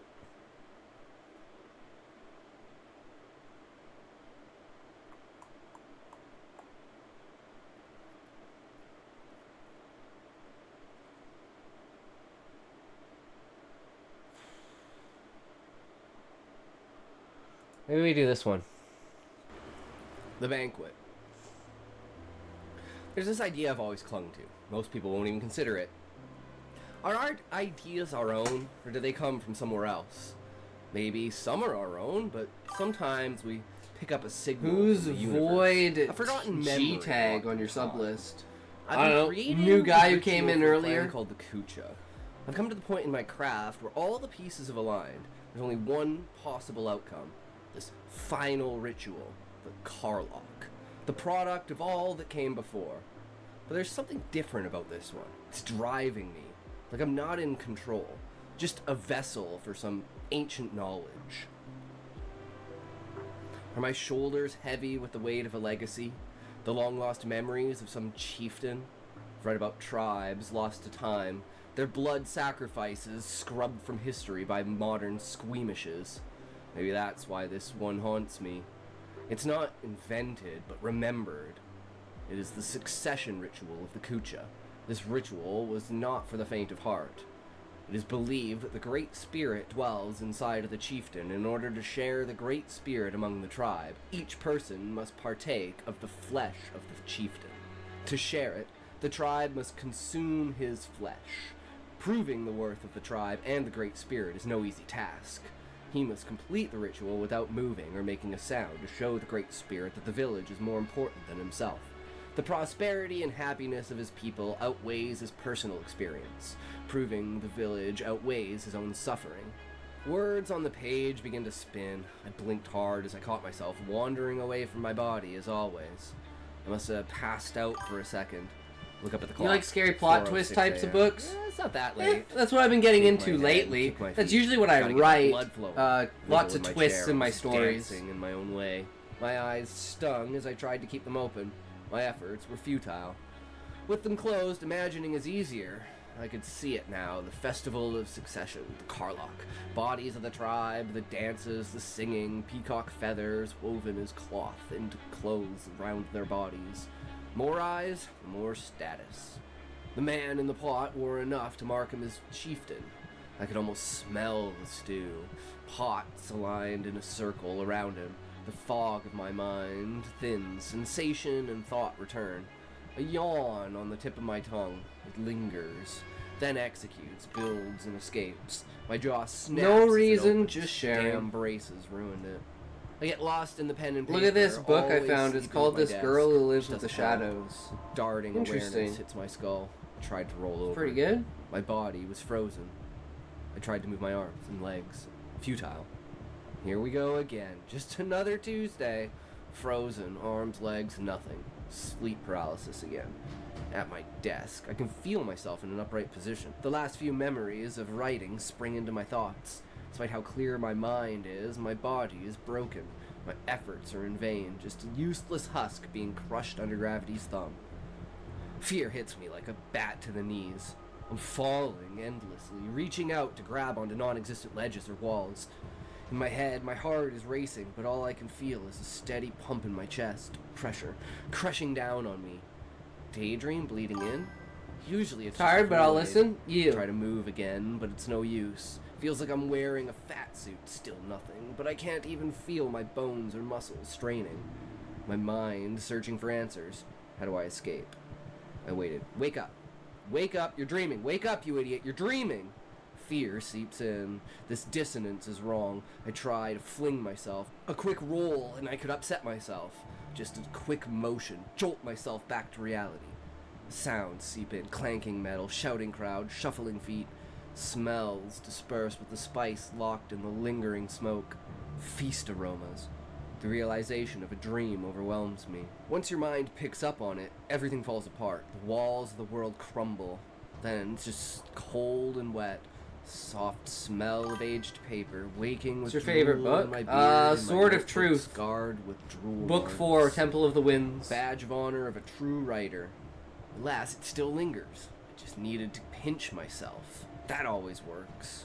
A simple, tiny prick will shock me awake. I struggle You. to move in vain. That's Clear my favorite scene of all my time in ass. That's the odd thing about dreams. Everything feels natural, especially when it's not. This is getting frustrating.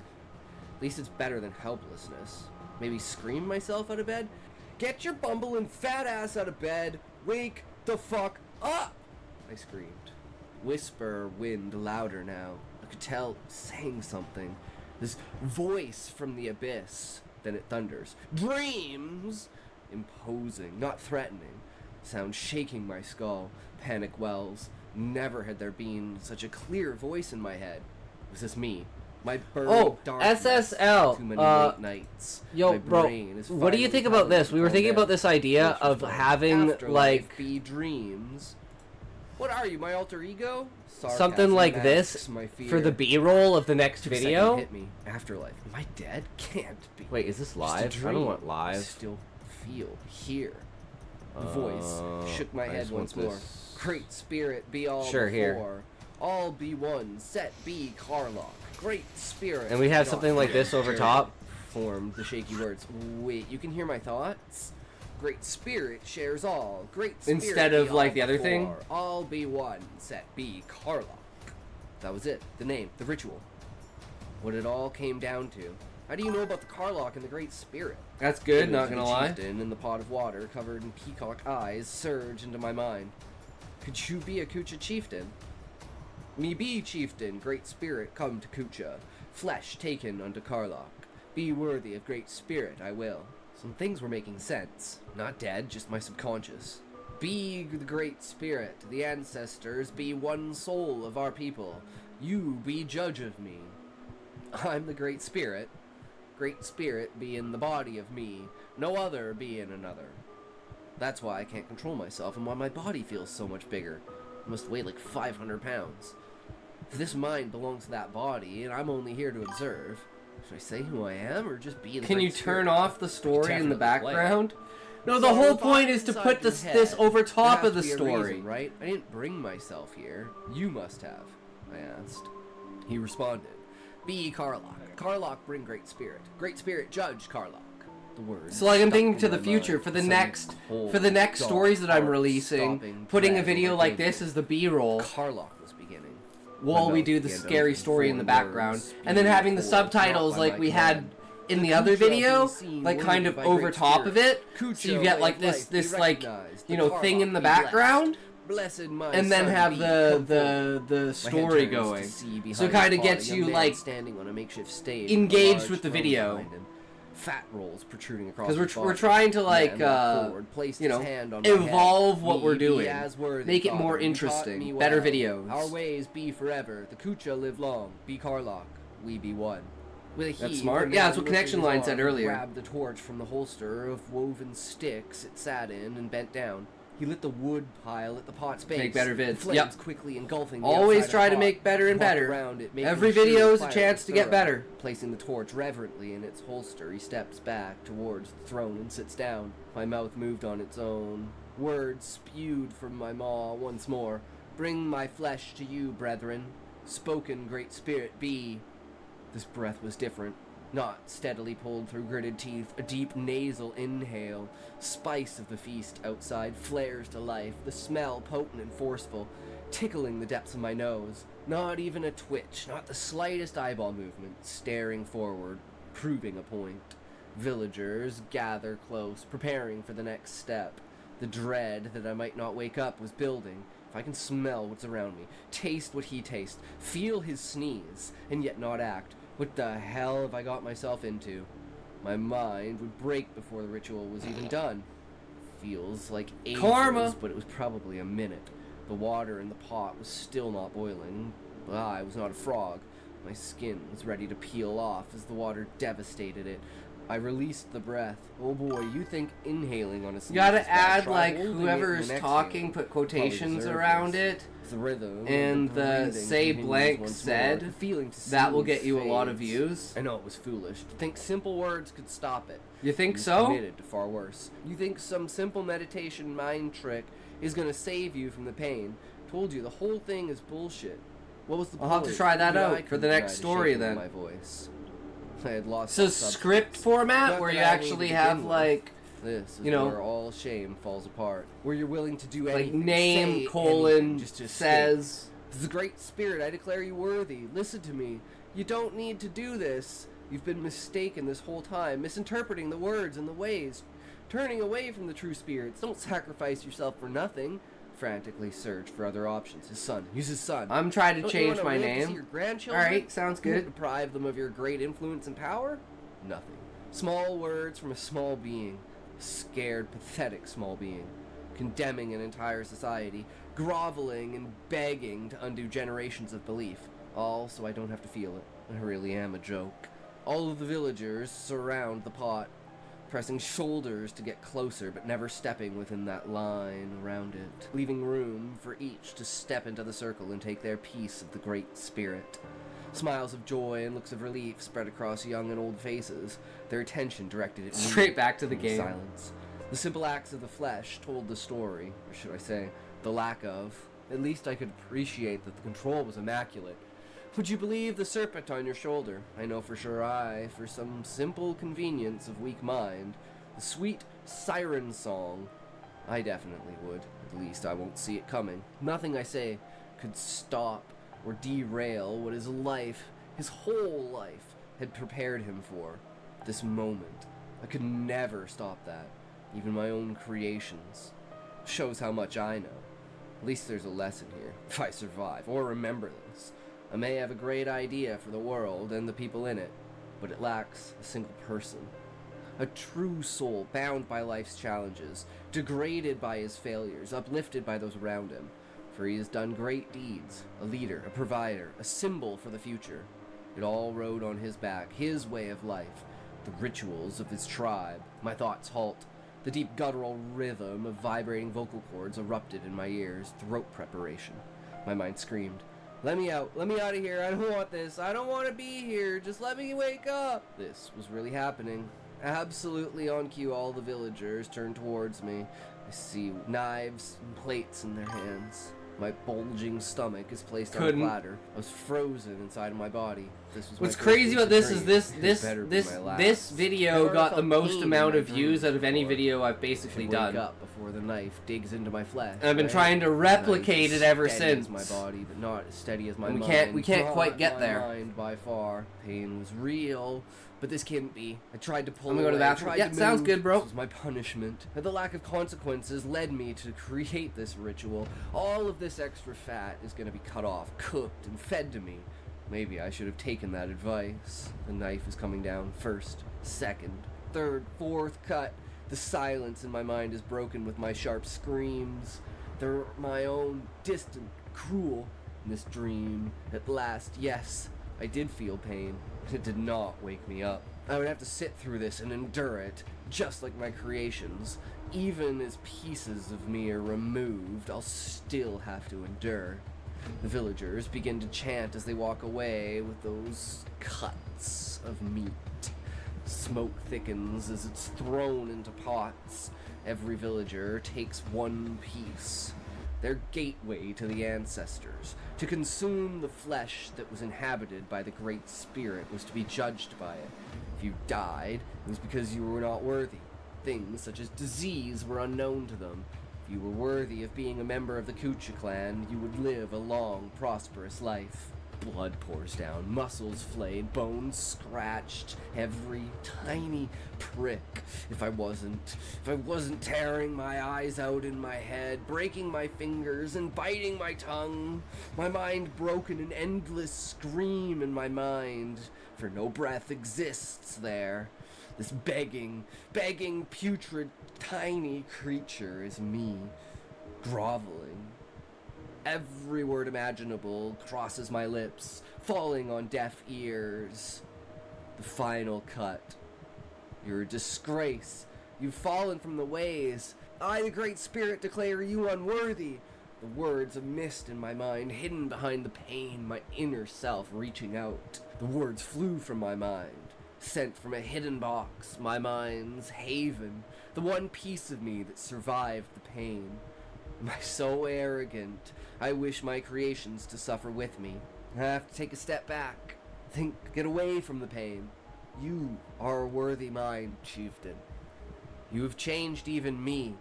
Silence burned once more in my mind, matching the flesh from the outside. Blood pours from my body, thickening with the water. My back presses against the heated pot, scalding, liquid bubbling and stewing in my mass.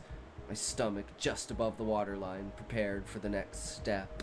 Villagers gathered with their cooked flesh in hand. They believed in their chieftain. You could see it on their faces. The worst had passed. My nostrils filled with the smell of my own flesh, a spice pungent and fresh. Retched in my mind. Can't help but think about what it's gonna taste like.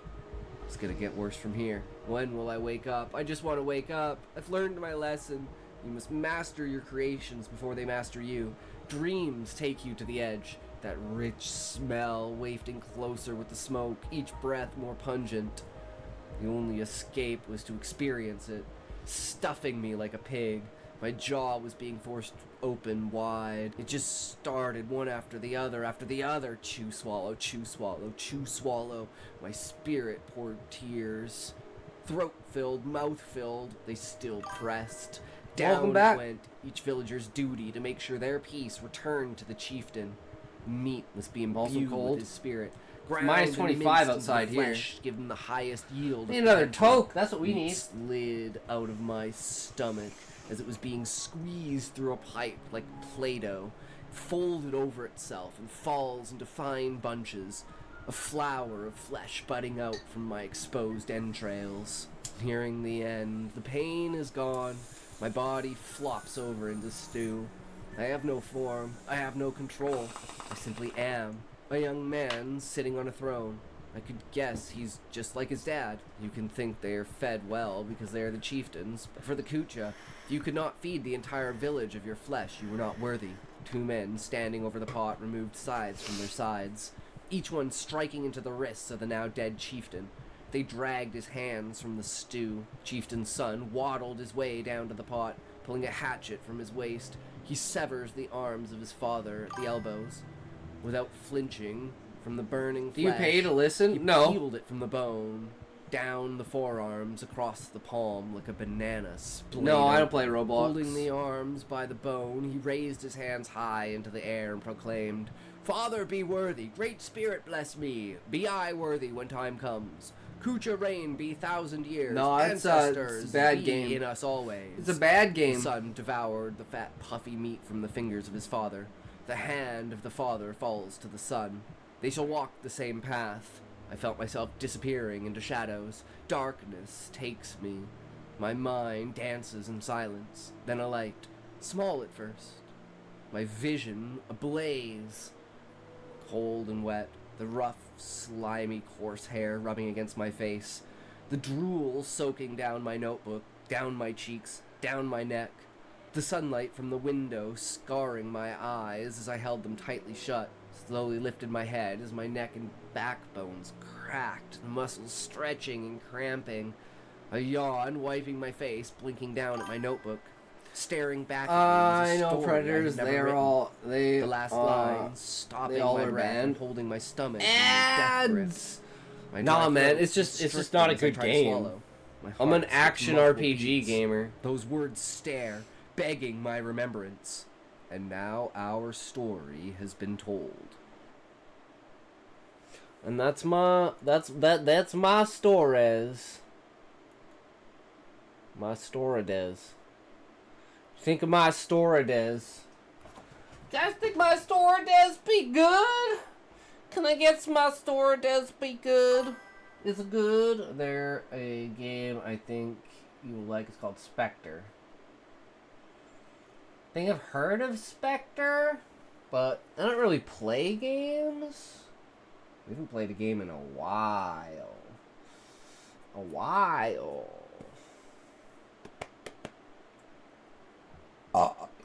Oof. Are we ready for Book Fox?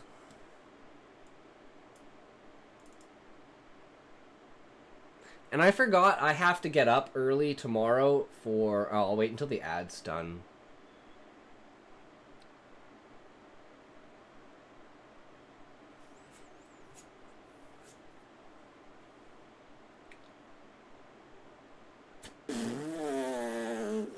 Are we back from the ads? I forgot that I had to do the D&D thing tomorrow. So yeah, we're probably not going to do an 8-hour stream. Cause I gotta do other things. We'll probably watch this. We'll read a chapter of... Actually, you know what? We're gonna... Could you please get Roblox for Spectre? Nah, I'm not really... yeah, no. Yeah.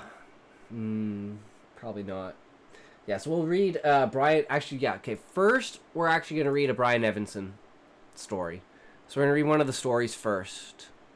I put it on this one, right? Sisters. Yes, that's right.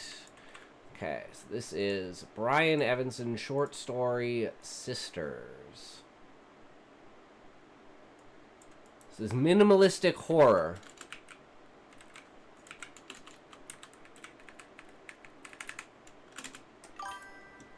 Oh, I have to go to bed. Yeah, it's pretty late, isn't it? Well, it was nice hanging out, bro, as always. Always good to see someone in here. Okay, so we'll do Sisters first, and then we'll do 104 for me. Yeah, it's 12:05 for me, so it's not too late, right? Good night, sir. Take care. Enjoy the rest of what you're doing.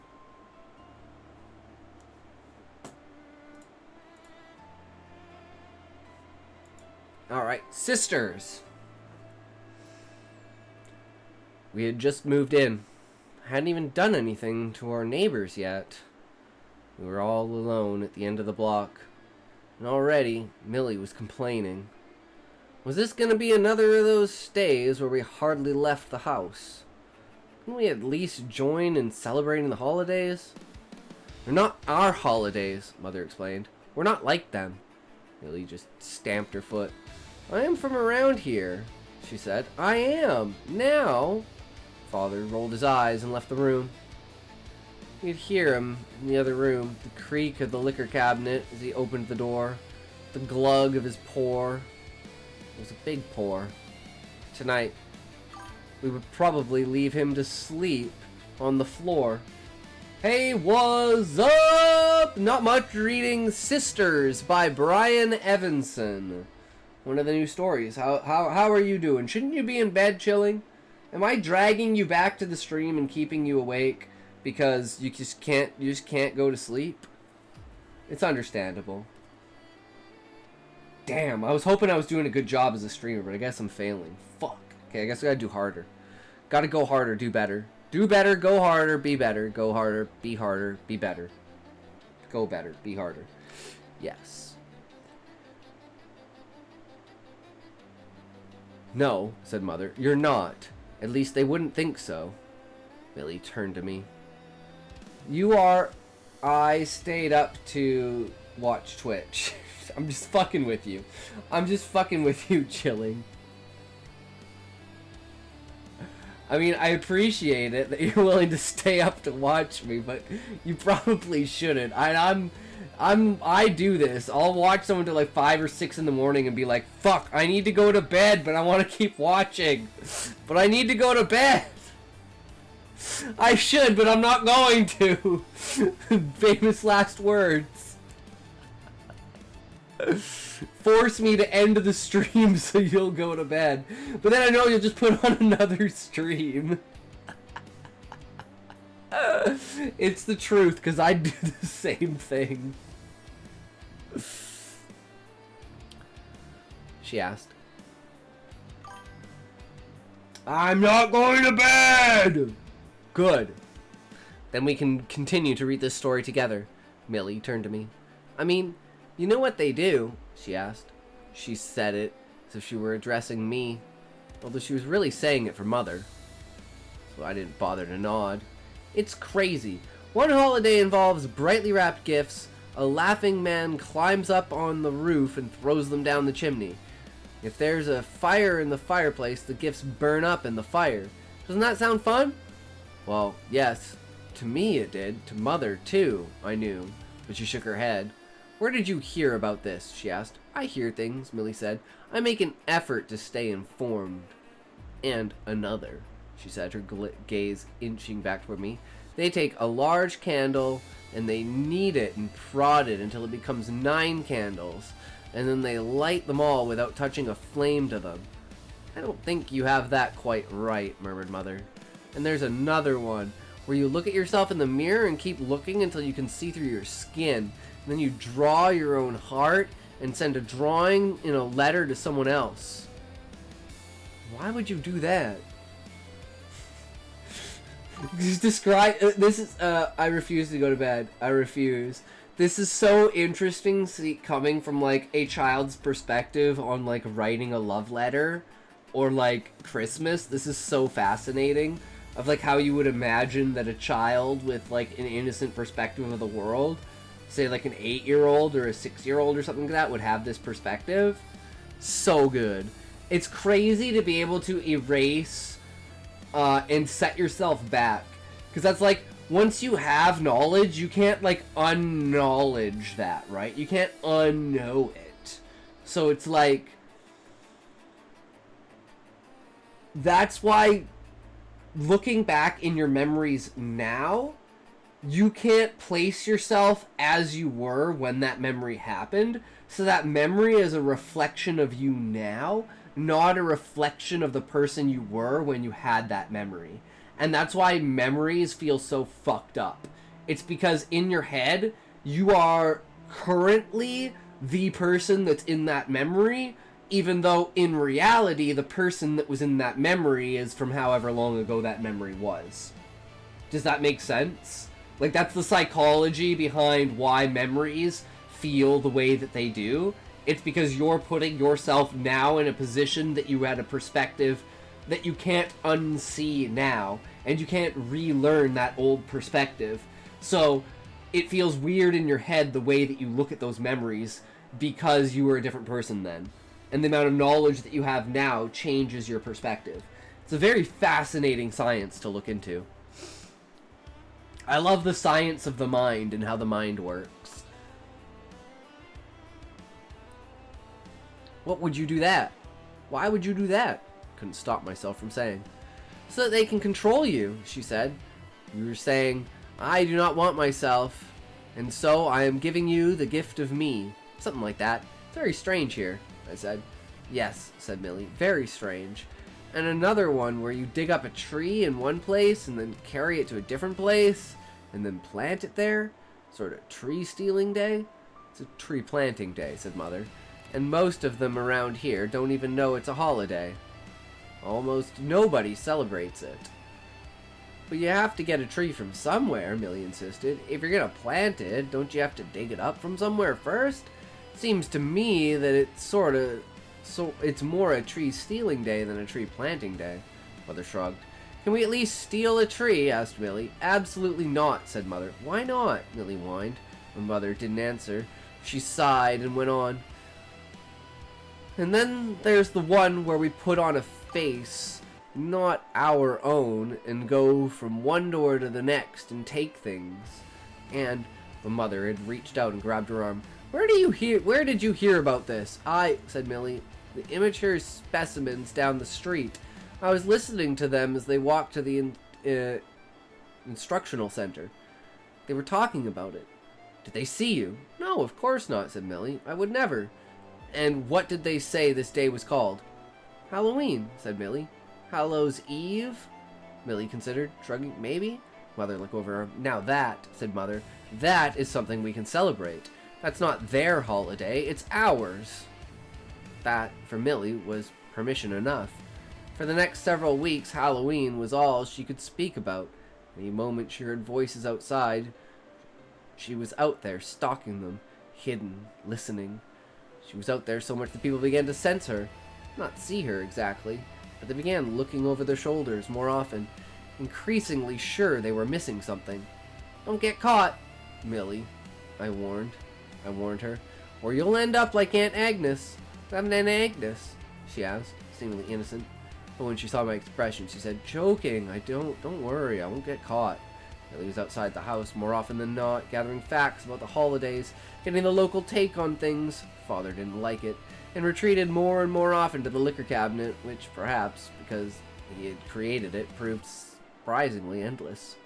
Before long, he was spending so much time passed out on the floor that the walls of the house began to run and grow furzy around the edges. Mother had to kick him awake and walk him into semi-sobriety, or else we would have been off to the next place, or maybe to no place at all. About 2 weeks in, Millie gathered the family together to report that she had learned.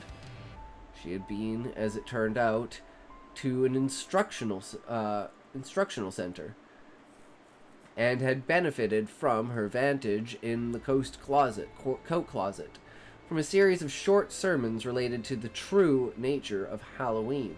This included the carving of pumpkins into shapes that those rejected by both heaven and hell, the donning of costumes, by which she meant to sort of substitute skin affixed over the real skin, though in this locale they used an artificial rather than, as we were prone to do, an actual skin. I knew this was about fucking aliens. And the doorstep challenge. This last one, she said, was accompanied by slapping the face of the respondent with a glove and then saying something such as, shall you accept a trick from my hand, or shall you satisfy the aggression of that same hand by soothing it with a treat? That was how it was phrased? Asked Mother. Really shrugged. No, not exactly. I'm improvising it. And the glove slap. Also an improvement. I'm improving it. Improvement, she admitted. But improving it, Mother told us, was not something we were meant to do with the holiday. If we were to practice this holiday, we should do our best to practice exactly as it was done locally. We needed to fit in. Eventually, even the artificial skin, I asked Millie. Mother hesitated. You have a particular skin in mind, she asked, other than the one you currently wear. Oh yes, said Millie. Very much so, Mother thought for a while. Then Father slurred from the adjacent room. Hell, let the girls have their fun. And so she shrugged and acquiesced. The plan was for me to tie Millie's current skin to a chair, and then for her to tie mine to a chair, and then she would lead us to a new artificial skin she had in mind. You'll like it, she said to me. Once you've tried this new skin, you won't come back. But you will come back, Mother warned. Of course, said Millie, though from the way she said it, I knew it would be reluctantly. The tying down of Millie's current skin went smoothly, particularly since she waited to extrude herself until the skin was firmly restrained. I watched her ooze out through the nostrils and become once again just Millie plain and simple. The skin was for a moment inert, then it came to itself, beginning to scream. Then screaming full-throated until Mother gagged it. What do you suppose it remembers? Asked Millie, her voice papery and whisper thin beside me, kind of light flutter against my eardrum. Does it know how I've made use of it? It must know something, I said. Otherwise it wouldn't be screaming. What we hadn't considered was that now, out of her skin, Millie couldn't tie my own skin to a chair, and I could hardly tie myself up. Shall I go borrow a skin? Whispered Millie, and bring it back to do the job. Mother sighed. I'll handle it, she said. She tied me tight. She had had the most practice, and also pushed the cloth deep into my mouth while I was still in the skin. Easier that way. And then I wriggled about inside the flesh and slowly detached myself and, panting, dragged myself out. Millie led me, flitting form, still panting. I tried to keep up. Mother was there at the door, arms crossed, watching us go. Felt good to be out, good to be able to stretch. Why even bother with a new skin, I wondered.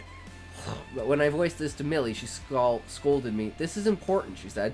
We're getting to know them, seeing how they celebrate. Once we understand that, we'll understand much more.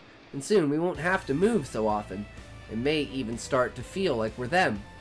Why would we want to feel like that? I asked. She ignored this. She led me to a telephone pole, one without climbing pegs on the side, and then sped up it. I followed. A moment later, we were both beside the wire, the buzzing loud, then louder, of course, because we were there. And then she slipped into the current and flowed away. I followed. I could barely keep up, and nearly lost track of her in the flow. Too late.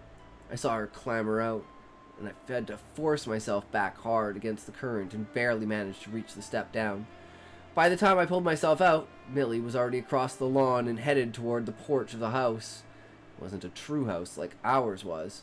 You had the sense, even from a single glance, that it was made of nothing but brick and wood and mortar, not likely to last more than a few dozen years, and was rooted solidly to one spot. What good, really, was a house like that? Why she was interested in it at all was impossible for me to say. Look, she said. And there it was, on the porch, half hidden behind the bushes. A mannequin of some kind. A black, tattered dress, face made to look old. White, long hair, a dark, peaked hat. Eyes like burning coals. We approached with care, but something about it saw us in a way that the locals had not, and it began cackling at our approach, its eyes strobing. What is it? I asked. Some kind of moving statue? You can get inside, she said. Go ahead, climb in. So I did. Not climb so much as flow quickly in. It was a different sensation from the fleshy skins I usually occupied, and decidedly stiff. The arms moved just a little, constrained as they were. The head swiveled a few inches in either direction. The legs wouldn't move much at all. A moment later, my sister had forced her way in as well. Hey, I said, it's tight in here. Stop grumbling, Millie said. There's plenty of room. She was right. Mainly. But still, it was awkward with both of us operating the artificial skin from the inside. Slowly, we got used to it. Working together, we could force the joints on the arms farther. We could make the fingers snap open and closed. Together, with effort, we could even make the legs creak and move. Now what? I asked. Now we wait, she said. We stayed there as night got deeper. A person resembling our father, who was perhaps a father himself, came out of the house at that porch and attached to and peered at us through the thick glasses. He went and fiddled with the cord that was attached to our artificial skin, unplugging it from the wall and plugging it back in again. What do you suppose he wants? I whispered. Hush, my sister said, eventually, seeming to grow frustrated. He unplugged the cord and went back inside. When she was sure he wasn't coming back out, Millie said the skin must have been made to do something that it's not doing now that we're inside. It's doing something when we arrived, I said, eyes glowing, sounds of some sort. Cackling, maybe, or screams. Eyes glowing, cackling, screams, said my sister. I can manage that. And she started rummaging around within the thing until the porch was bathed in the deep red glow, and the sound box embedded within the artificial skin was making noises like a giant being strangled. Too loud, I shouted. Too much light. She let it all go at once, the porch immediately dark and silent. A moment later, the man burst through the door and back onto the porch, looking frantically around. He regarded the unplugged cord a long moment, and then mumbling and shaking his head, went back inside. What was that all about? Billy asked. How should I know? I said. We settled in. We waited until the lights inside the house went off, and then we waited as the stars whirled lazily above us. We were good at waiting. The night began to fade, and still we waited. What are we waiting for? I asked Millie. Shh, she said. For the right day. For Halloween to start. Sun rose, and it became warm inside the skin. I stretched and tangled with Millie, and then elbowed her until she gave me space. The day slowly crept by. Family came out of the house attached to our porch. First, a father like the one we had seen last night, then 2 immature specimens, then what we guessed to be a mother. The sun rose and passed above us, not directly overhead, but clinging more to one half of the sky. Eventually, the family, bit by bit, returned. Or some family, anyway. I couldn't be exactly sure they were the same ones. The sun was just beginning to set when I realized there was someone else inside the skin with us. Someone of such presence that she was pushing me up against the walls of the skin, making me start to ooze through. Hi, Mom, I managed. Tell you girls that you can celebrate one holiday and you think that gives you permission to stay out all night. No, I said, I'm just sorry, Mom. Not even a note, she said. What have I done to deserve this? We weren't doing any harm, said Millie. We hadn't even gone far. Mom turned to her. And you? Do you want to end up like Aunt Agnes? She asked. No, Mother, she managed. For a long time, she was silent. I thought she was going to drag us home. The holiday would be over for us before it even began. And then she sighed. We'll deal with this tomorrow. Home by midnight, she said, and straight from here to the wires and then home. No stops. Yes, Mom, I said. Millie? Yes, Mom, she said. Good, said Mother. And as abruptly as she had arrived, she was gone. It was barely dark. Streetlights buzzing on when they began to come, small groups of them. 2 or 3 wearing peculiar false skins tightened over their own skins. They were immature specimens, a dozen years or longer, yet less. Invariably, they were accompanied by 1 or 2 mature local adults who did not wear false skins, but instead stood with folded arms at the sidewalk's end, far away from the porch. They are not allowed to come onto the porch unless they are wearing a false skin, I wondered. I don't know, whispered Millie. If that's the case, why would they come at all if they didn't have one? Of the young specimens that came onto the porch, there were those that wore skins resembling animals, and those that wore skins resembling the dead. Others chose skins that resembled nothing I'd ever seen. Strange, shining figures with bug-like eyes, features with veiled faces, with symbols embolized on their chests. There were even a few that adapted the terrifying species designated the clown. They don't all take the same sorts of skins? I asked. No, said Millie. Apparently not. They take skins of all kinds. What good is that? I asked. To this, she had no answer. They stepped onto the porch, walked past us, and approached the door. They rang the doorbell. When the door was ready, they cried out the ritual phrase, "Trick or treat!" But yet, there was no trick to be had, only the rapid distribution of fistfuls of sweets followed by the shooing of these double-skinned creatures away. So, if they don't produce the sweets rapidly enough, then that's when the trick comes, I asked. That's my understanding, said Millie. Then they will soap a window or throw rotten fruit at a facade or kill the primary member of the household. Seemed to me that there was a large gap between the first two tricks she had mentioned and the third. Surely, I suggested, there must be some tricks in between, such as the severing of a finger, say, or the slow torture of one of the secondary members of the household, an immature specimen, say, or a pet. Even killing someone other than the primary member of the household would strike me as viable intermediary step. But my sister claimed to have her information from a combination of overheard talk and television, viewed through the window of the local bar and grill. Two sources of authority that, taken in tandem, were difficult to dispute. Nevertheless, we might have continued to argue had we not both simultaneously become aware that one of the doubly skinned specimens on the porch was regarding not the man with the bowl of sweets at the door, but us. Hush, said my sister to me. But the specimen came closer, then closer still, peering quizzically in the direction of the fabric and metal and rubber armature that contained us. Specimen's false skin was colored all orange and black, sported black boots and an orange skirt, and it had a tall black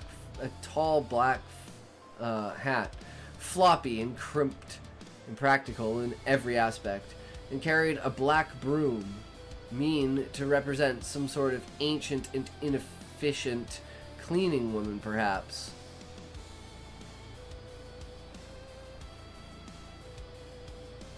It came very close indeed, looking right into the eyes of the armature, and then its vision slid down and to one side.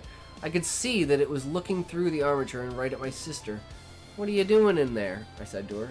In retrospect, I think my sister was long undetected, so long unseen, was not prepared to be seen. Before I could stop her, she'd taken control of the armature's hand and locked them around the small creature's neck. There was a commotion on the porch. Someone was screaming. A bowl of sweets dropped and shattered, and the man who had begun holding it was prying at the artificial hands, trying to free the child. I had a choice. Either I could save the child, or I could support my sister. I could add my will to her own, and between the two of us we could easily snap the creature's neck. Or else I could loosen her fingers. In the end, I did nothing. Instead, I fled. In just a moment, I was out of the artificial skin and had flowed back down the sidewalk and up the pole and into the wire. A moment later, I was back at home, coming conscious within the skin I had occupied before. Mother was standing there, patiently waiting, wearing her traveling clothes. When she saw I was back, she cut the ropes, quickly freeing me. "Where's your sister?" she asked. "She was seen," I said. She just nodded, her skin's lips in thin line. I got up and massaged my wrists. My father was standing there beside her, an ice pack pressed to his head. "She may still come back," he said. I sat there nervously waiting. In the end, yes, she did come, with a deep gasping breath and in a state of panic. She looked at me with fury. "You left me," she accused. I shrugged. "You were seen," I said. She looked to mother and father for support. They remained impassive. She had been seen. She knew the rules. She was lucky we had waited for her at all. "Can't see me anymore," she said. "No need to worry." "You blinded it?" asked father. "Killed it," she said. "Strangled it." She looked at me again. "No, thanks to you," she whispered. "Don't be snippy," mother said to her. She belted her coat around her. "Come on," she said. "Let's go." We had barely thrown open the door when the specimen appeared. It looked exactly as it had before. Same orange and black. Same unfortunate hat, except for the black marks on its neck. And the fact that in places you could see right through it. "Hello," mother said. "Trick or treat," it said. "Can I help you?" mother asked. "Are you lost?" I don't know, it said. Yes, Mother said, I can help you. For a long time, it was immobile, silent. Who are you? It finally offered. Me, asked Mother, bringing her hand to her neck in a way that brought back memories for her. Why, I'm your mother. Don't you recognize me? And that was how our family grew, from 4 to 5. And I came to have a new sister. Millie did not seem excited, but I most certainly was. A new sister, I thought, imagining all I would be able to teach her. A new sister, and teach her I did, and loved her too, for the whole remainder of the evening, up until the very moment when, as the clock struck midnight and the holiday came to an end, we ate her. Damn. That's a fucking story right there. I'll give you that one for sure. Holy shit.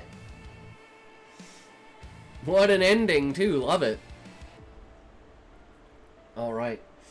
Alright, so now we can move on to Eye of the World. Are you ready for Chapter 45? What follows in shadow. The light of their lantern stretched just far enough to touch the other side, thrusting out of the dark like a giant's broken teeth. Loyal's horse stamped a hoof nervously, and a loose stone fell away into the dead black below. If there was any sound of it striking bottom, Rand never heard it. Fuck. Right as an ad begins, of fucking course. Of course. Oh well, we got Zatokes, so get Zatokes ready. We get Zatokes and we go Zatokes be good.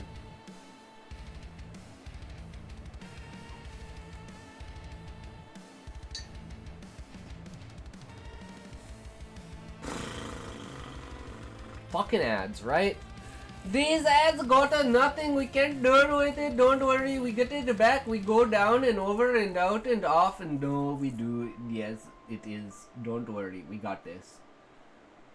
3, 2, 1, torque.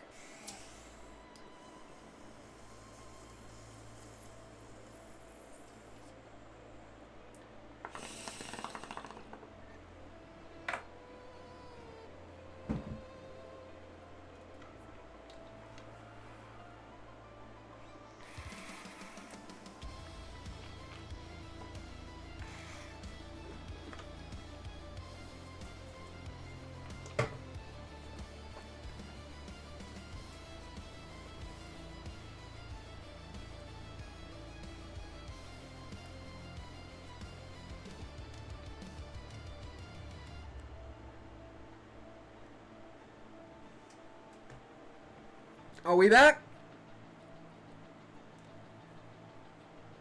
We back? We ready? Let's do it.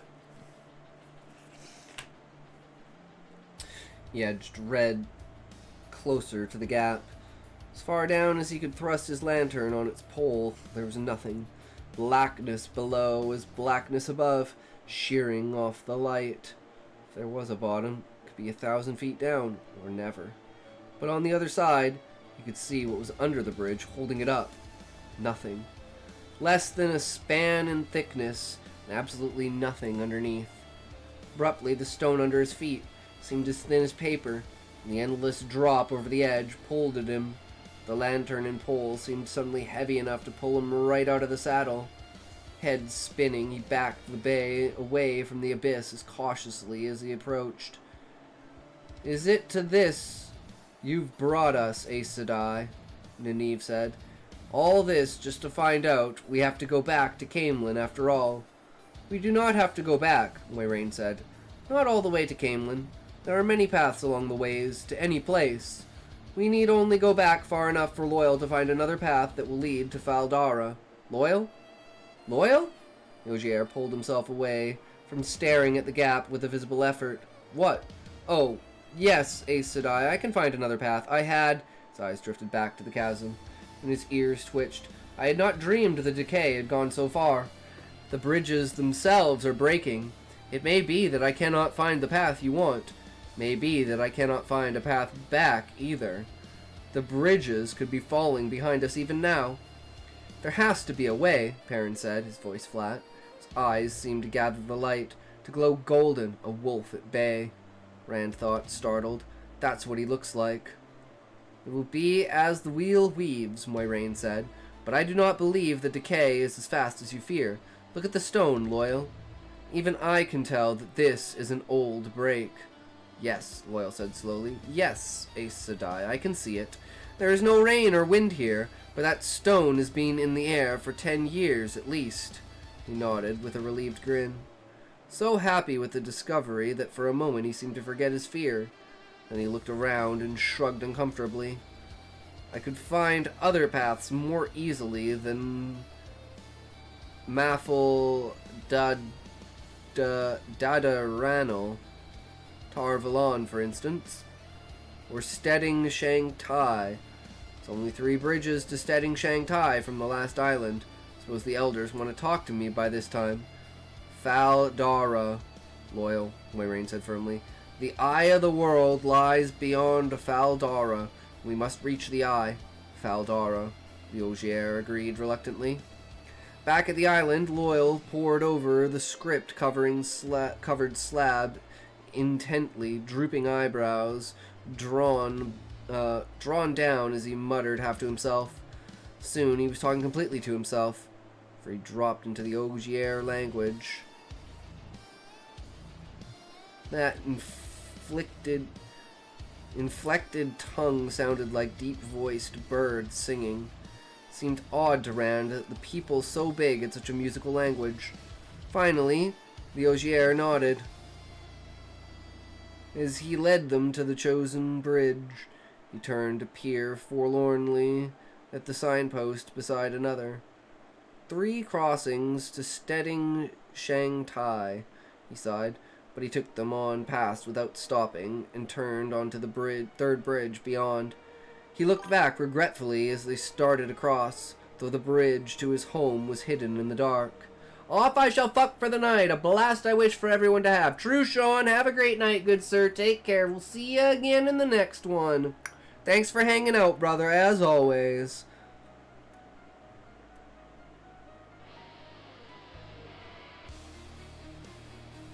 Rand looked at the bay, took the bay up beside the Ogier.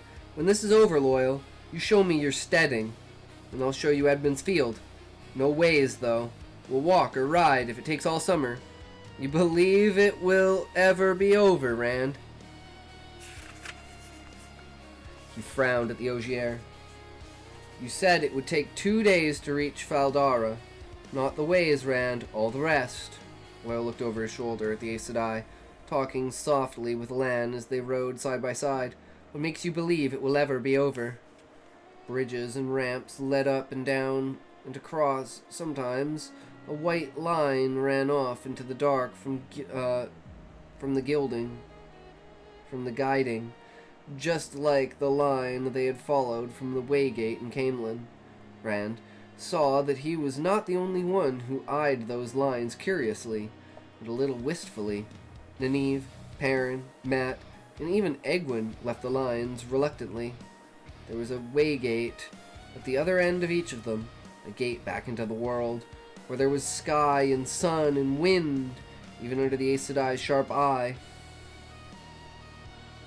And even the wind would have been welcome.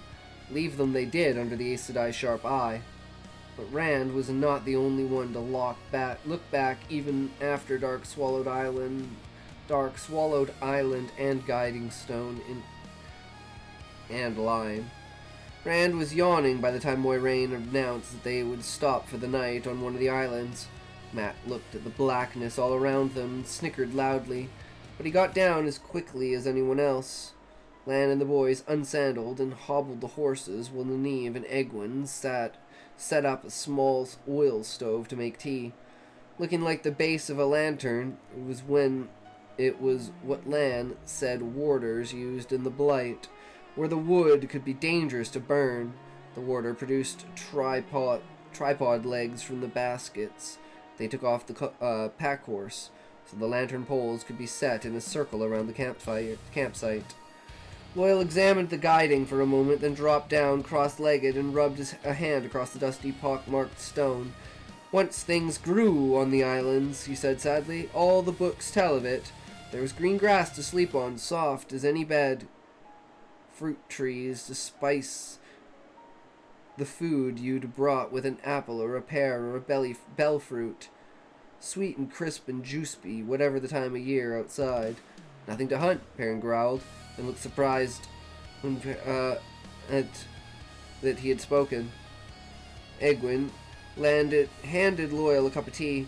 He held it without drinking, staring at it as if he could find the fruit trees in its depths. Aren't you going to set wards? Nynaeve asked Moiraine. Surely there must be worse than rats in this. Even if I haven't seen anything, I can still feel. Aes Sedai rubbed her fingers against her palms distastefully. You feel the taint, the corruption of the power that made the ways. I will not use the one power in the ways unless I must. The taint is so strong that whatever I tried to do would surely be corrupted. That made everyone as silent as Loyal. Lan settled down to his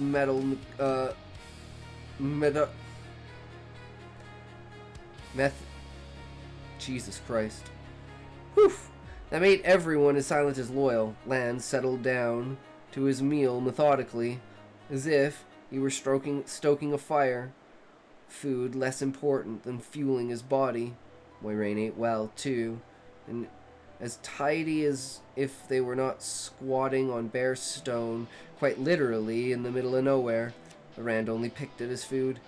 The tiny flame of the oil stove gave just enough heat to boil water, but he crouched toward it as if it could soak up warmth. Shoulders brushed Mat and Perrin.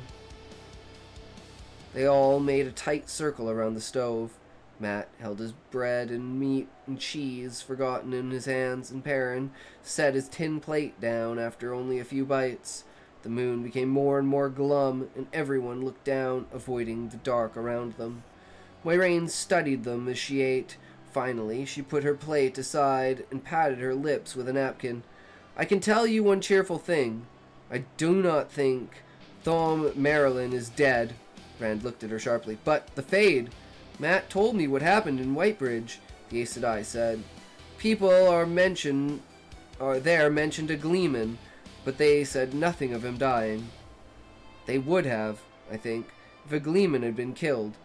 Whitebridge is not so big as for a Gleeman to be a small thing, and Thom is a part of a pattern that weaves itself around you there. You three, too important to part, I believe, to be cut off yet. Too important, Rand thought. How can Moiraine know? Min? She saw something about Thom? Yes, saw a great deal, Moiraine said wryly. About all of you. I wish I could understand half of what she saw, but even she does not. Old barriers fail, but whether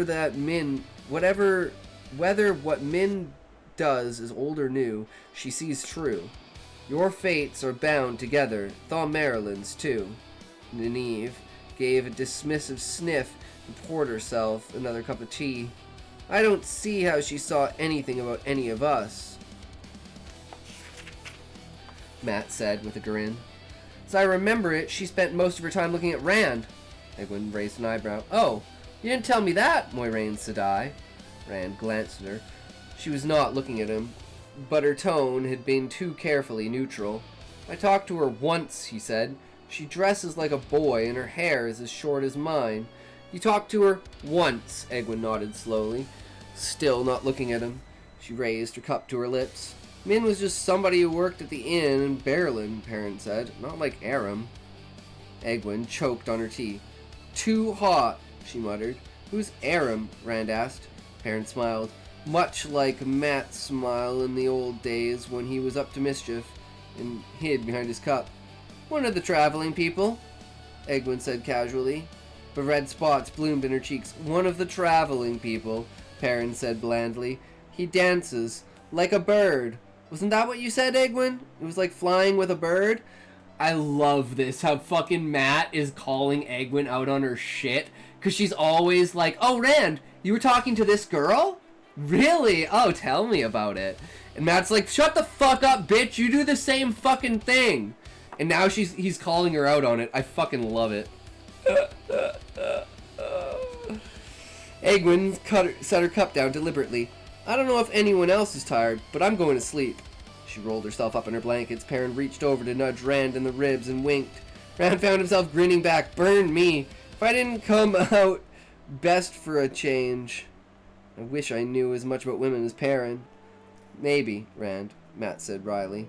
You ought to tell Egwene about Farmer Grinwell's daughter, else.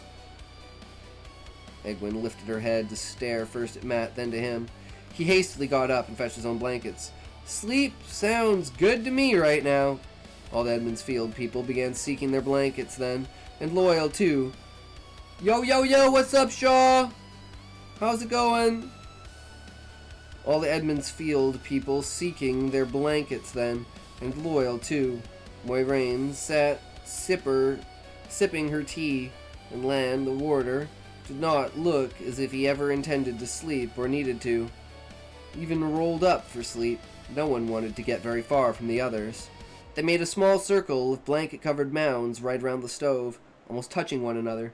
It's going amazing! It's just my team waiting for your green signal. Yeah, I'll have to figure something out with that.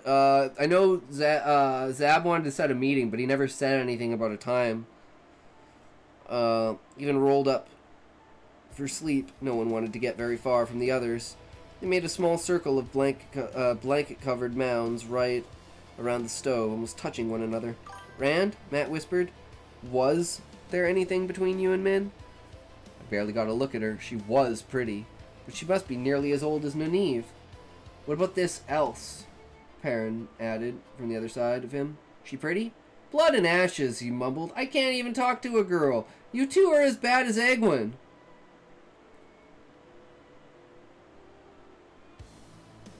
I'm actually busy tomorrow. Doing a D&D thing. But, Tuesday?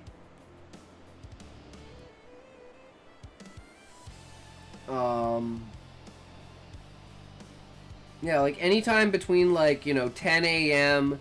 and 4 p.m. Pacific Standard Time. That's pretty much when I'm available. Most days.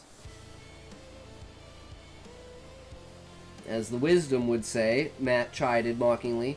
Watch your tongue. Well, you won't talk about it. I'm gonna get some sleep. Tuesday, same time? So what time is that? Like 2? 1:30-ish? Yeah, sure, just put it down in the Discord to remind me. DM me, and then I'll remember.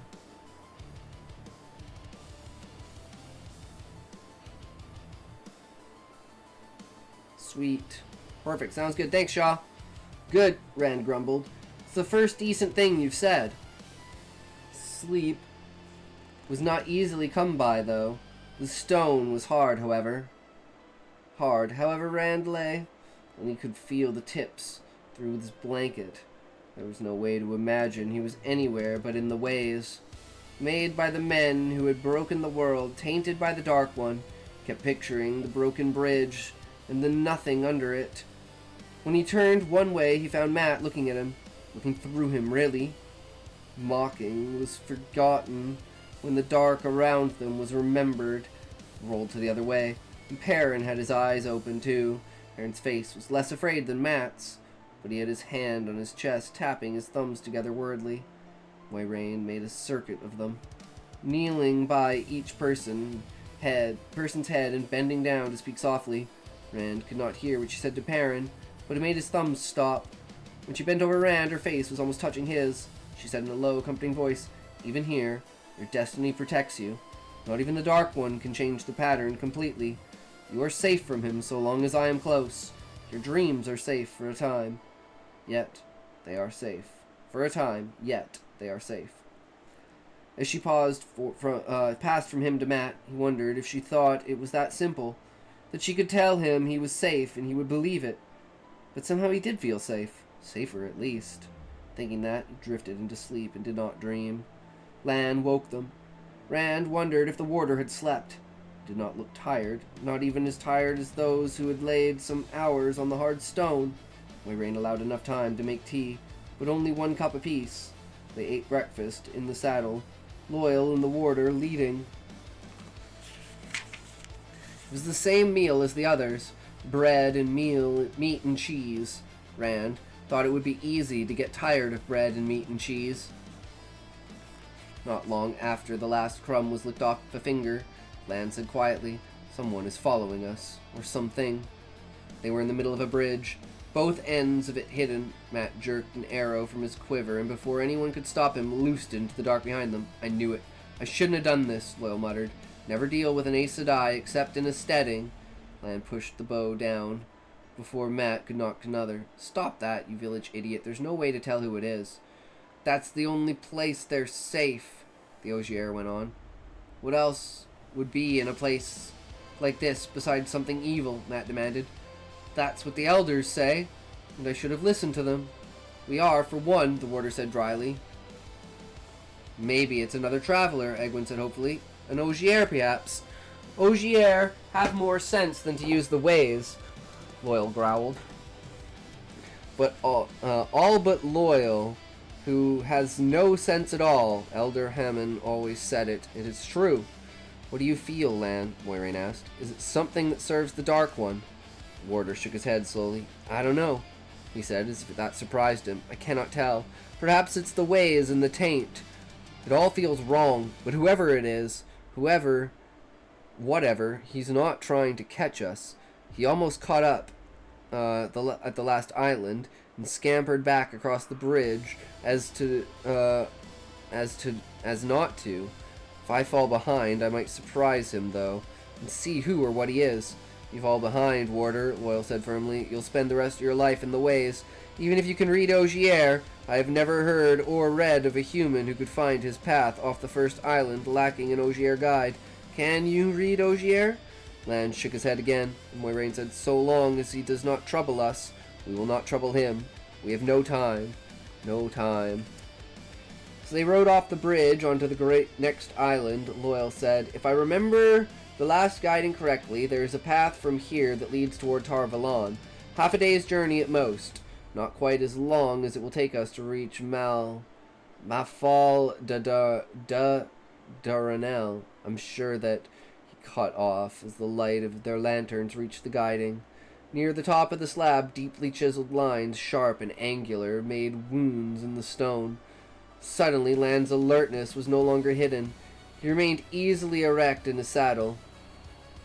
But Rand had the sudden impression that the warder could feel everything around him, even feel the rest of them breathing. Lan began circling his stallion around the guiding, spiraling outward. He rode as if he were ready to be attacked, or to attack himself. "This explains much," Moiraine said softly, "and it makes me afraid. So much. I should have guessed. The taint, the decay, I should have guessed." "Guessed what?" Nynaeve said. Nynaeve demanded, just as Loyal asked. "What is it? Who did this? I've never seen or heard of anything like it." The Aes Sedai faced them calmly. "Trollocs." She ignored their frightened gasps. "Or fades. Those are Trolloc runes. The Trollocs have discovered how to enter the ways.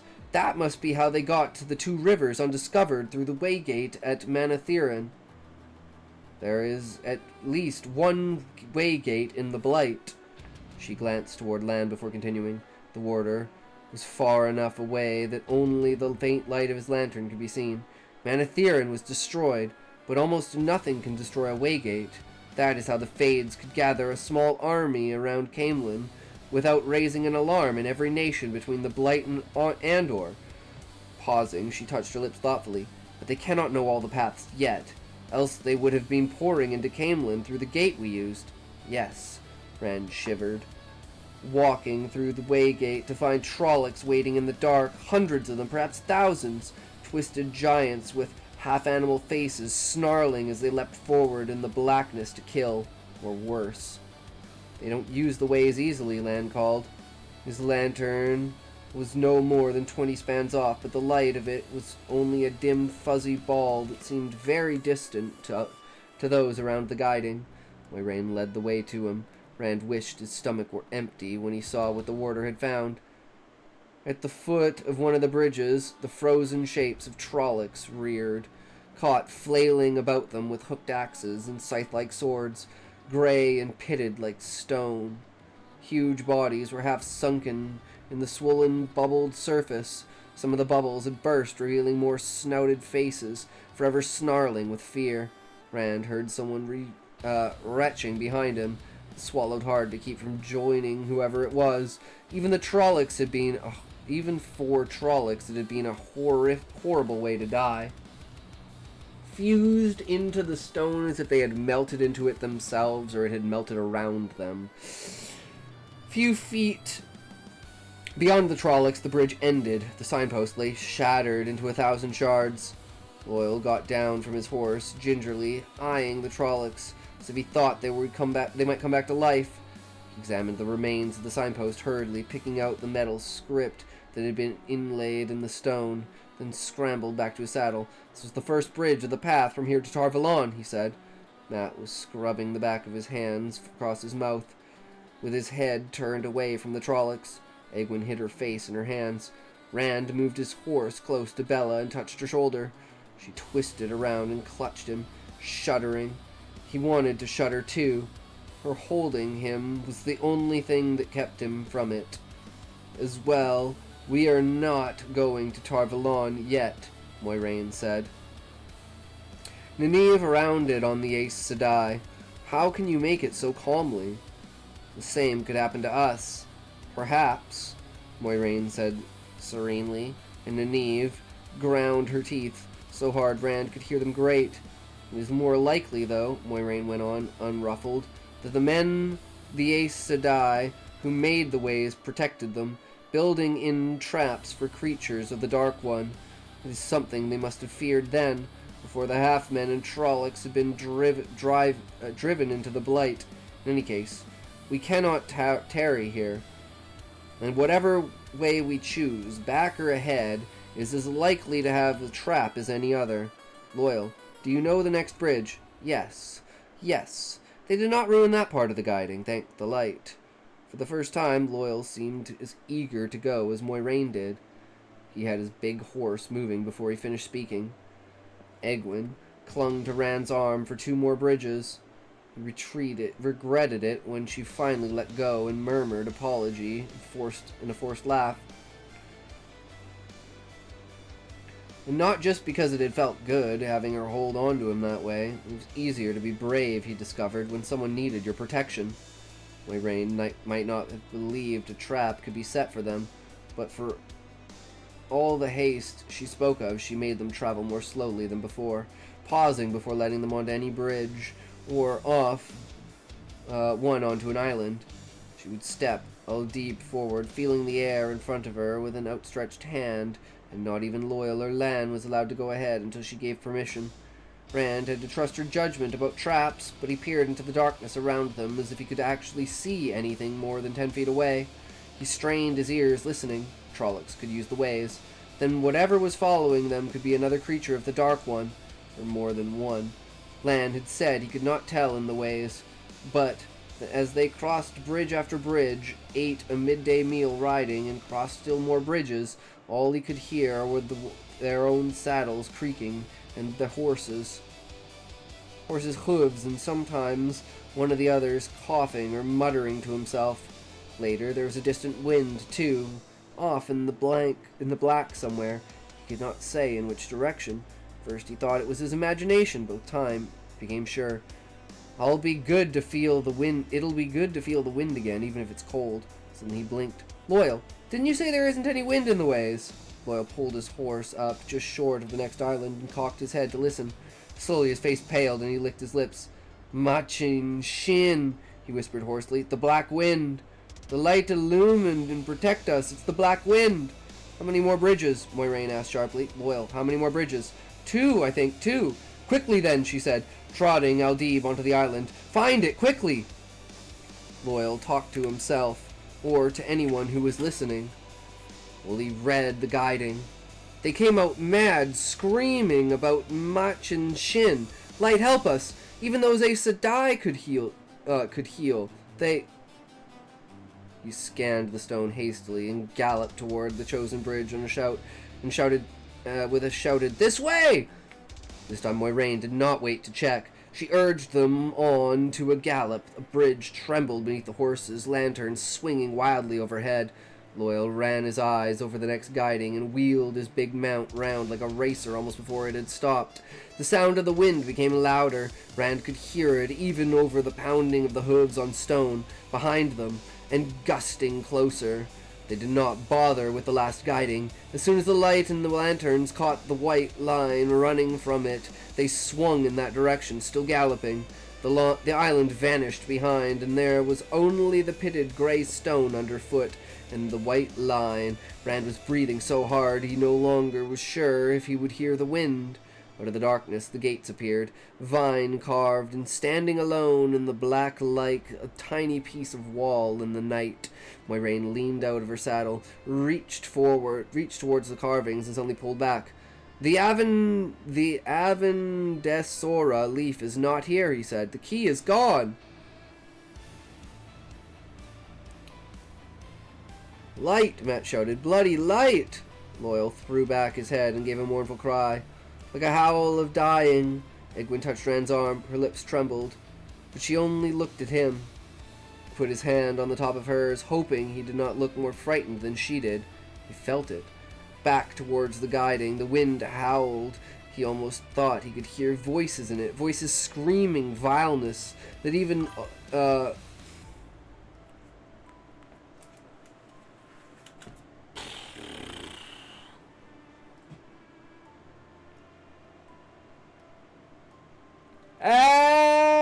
Get your ads here! Ding-a-ling, ling-a-ling, get your ads! Ding-a-ling, get your DoorDash! And ding-a-ling, get your groceries! Ding-a-ling, need to get your Amazon shit! Ding-a-ling, ling-a-ling, get your ads! Everyone, you know, get over and get your ads! Watch the ads! Bring on the ads! Bring on the money!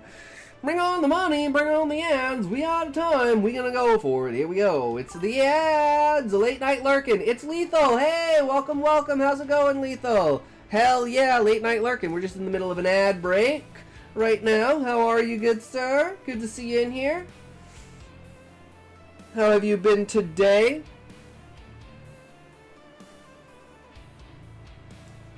It's toke time! So get your tokes ready, get everything else, get it ready, boys. Let's get going. We got her. Always another bowl down the drain. Drain from my lungs. 3, 2, 1, hope.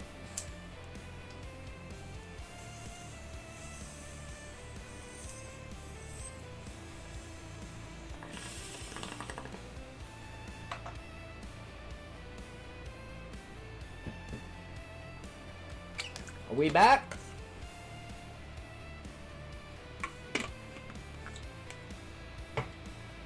Back from those terribly, horribly, awful, evil, how could they ever be ads? No! They're worse than Trollocs! And I dare say I will not be an Aes Sedai on that side of the dice. I will tell you right now.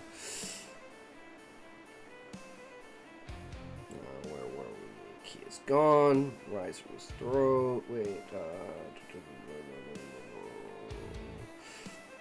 He felt it. Back toward the guiding. The wind howled. He almost thought he could hear voices in it. Voices screaming vileness that even half understood brought bile up in his throat. Moiraine raised her staff and flame lanced from the end of it. It was not pure, white flame that Rand remembered from Edmund's Field in the battle before Shadar Logoth. Sickly yellow streaked through the fire, and slow, drifting flecks of black like soot, a thin, acrid smoke drifting from the flame, setting Loyal, coughing, and the horses dancing nervously, but Moiraine thrusted at the gates. The smoke rasped Rand's throat and burned his nose. Stone melted like butter, leaf and vine withering in the flame and vanishing. The Aes Sedai moved the fire as fast as she could, but cutting an opening big enough for everyone to get through was no quick task. To Rand, it seemed as if the line of melted stone crept along its arc and at a snail's pace. His cloak swirled as if caught by the edge of a breeze, and his heart froze. I can feel it. Matt said, his voice quavering. Light! I can bloody feel it! The flame winked out, and Moiraine lowered her staff. Done! She said. Half done! Thin line ran across the stone carving. Rand thought he could see light. Dim, but still light, through the cracks. But despite the cutting, the two big curved wedges of stone still stood there, half an arc out of each door. The opening would be big enough for everyone to ride through. Though Loyal might have to lie flat on his horse's back. Once the two wedges of stone were gone, it would be big enough. He wondered how much each weighed. 1,000 pounds. More? Maybe if we all get down and push, maybe we can push one of them over before the wind gets here. A gust tugged at his cloak. He tried not to listen to what the voices cried. As Moiraine stepped back, Mandarb leapt forward, straight toward the gates. Lan crouched in the saddle. At the last instant, the warhorse twisted to catch the stone with its shoulder, just as it had been taught to catch other horses in battle. With a crash, the stone toppled outward, and the warder and his horse were carried by the momentum through the smoky shimmer of a waygate. The light that came through was mid-morning light, pale and thin, but it seemed to Rand as if the noonday summer sun blazed in his face.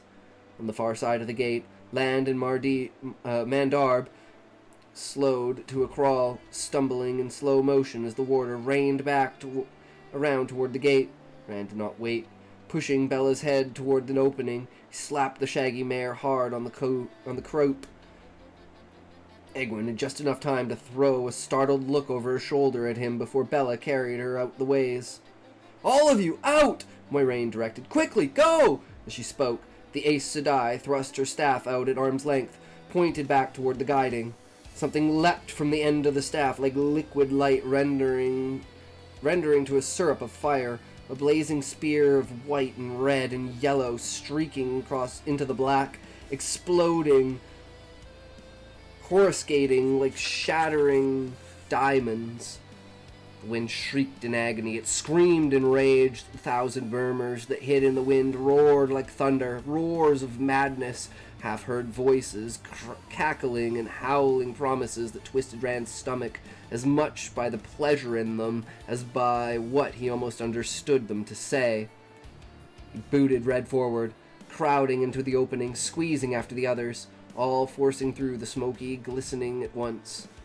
Icy chill ran through him again, the peculiar sensation of being slowly lowered face down into the winter pond, cold water crawling across his skin by infinitesimal increments.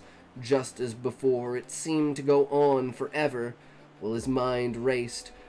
Wondered if the wind could catch them while they were held like that. As suddenly as a pricked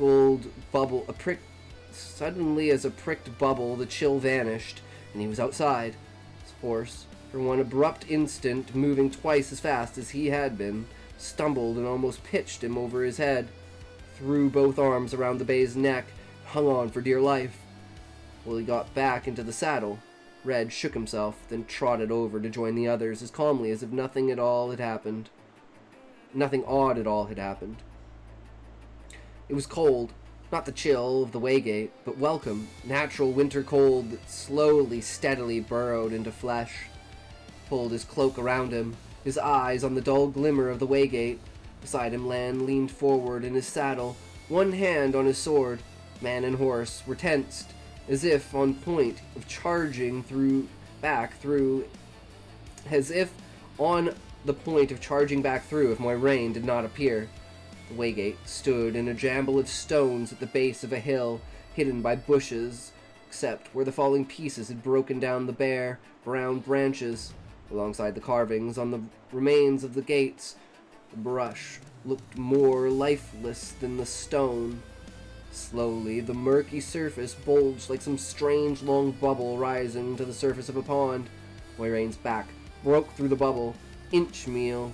The Aes Sedai and her dim reflection backed out of each other. She still held her staff out in front of her, and she kept it there as she drew Aldib out of the waygate after her. The white mare dancing with fear, eyes rolling, still watching the waygate. Moiraine backed away. The waygate darkened.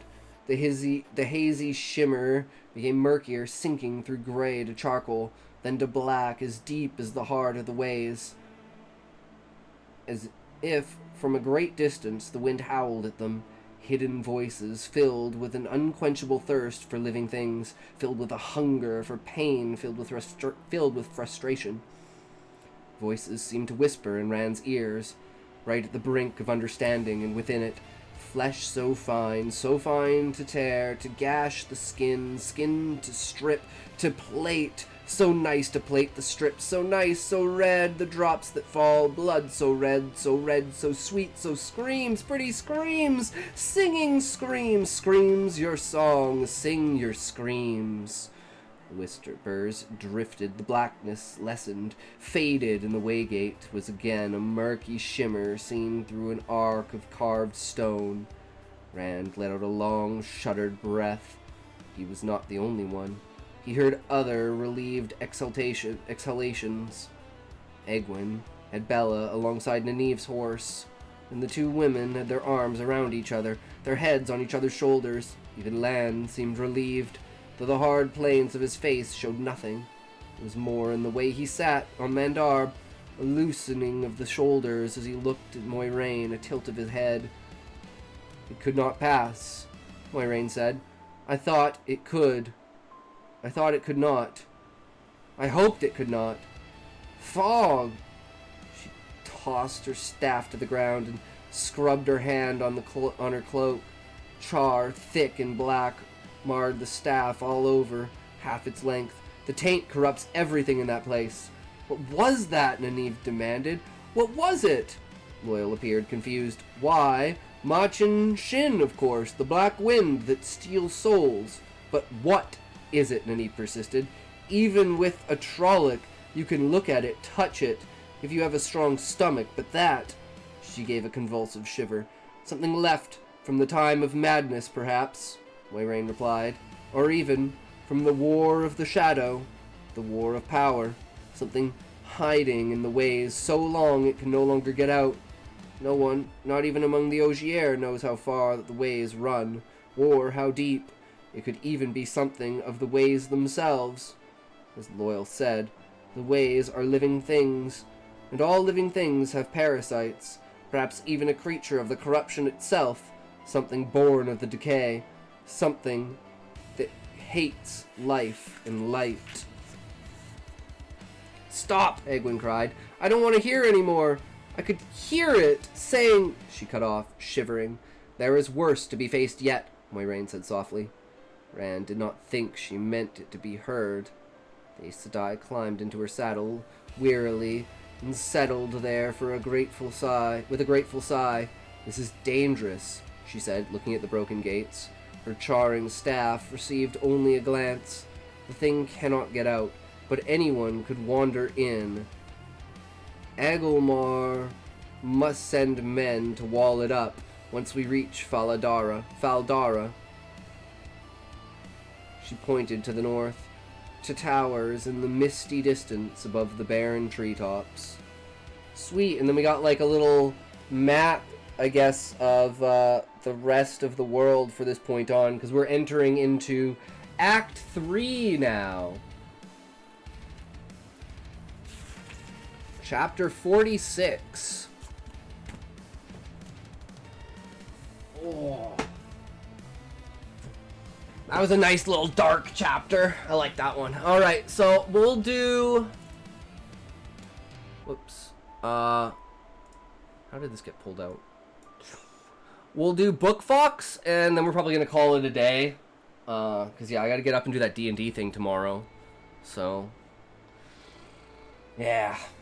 Sucks having to wake up early, right? But it's the way it goes. Alright, so here we go. 13-beat formula behind best-selling crime novels. Alright. Plot beats for crime novels, and then we're going to look at how to invert them or subvert them in really fun and creative ways. Let's get started right away with number 1. Widen your cast of possible suspects. Yep, so I find a lot of writers good. when they're writing their first crime novel is they don't have enough. You need like 2 people that are like prime suspects. You need like 3 people that are like, you know, it might be these people if it's like a twist kind of thing, and then you need the guy who actually fucking did it.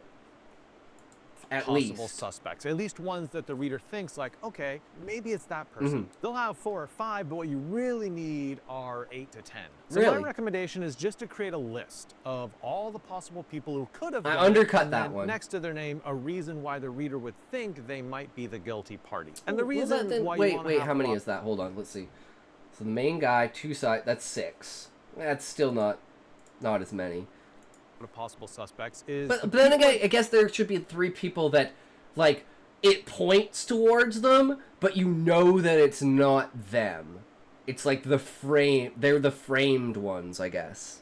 You're going to put down your book if they think they know for sure who the guilty party is. Yeah. The book becomes less interesting because these books are fundamentally interactive books. The reader is playing the role of the detective or the cop or whoever it is investigating the crime, and they're trying to guess who it is. If your novel isn't interactive in that way, it's not going to be very interesting for the reader. The second really common plot beat in this genre is dive into the seedy secret life of the victim. Yeah, the reason why what happened to them. Like the one like detective type story I did, Shadow of the Hearth, that's what it was called.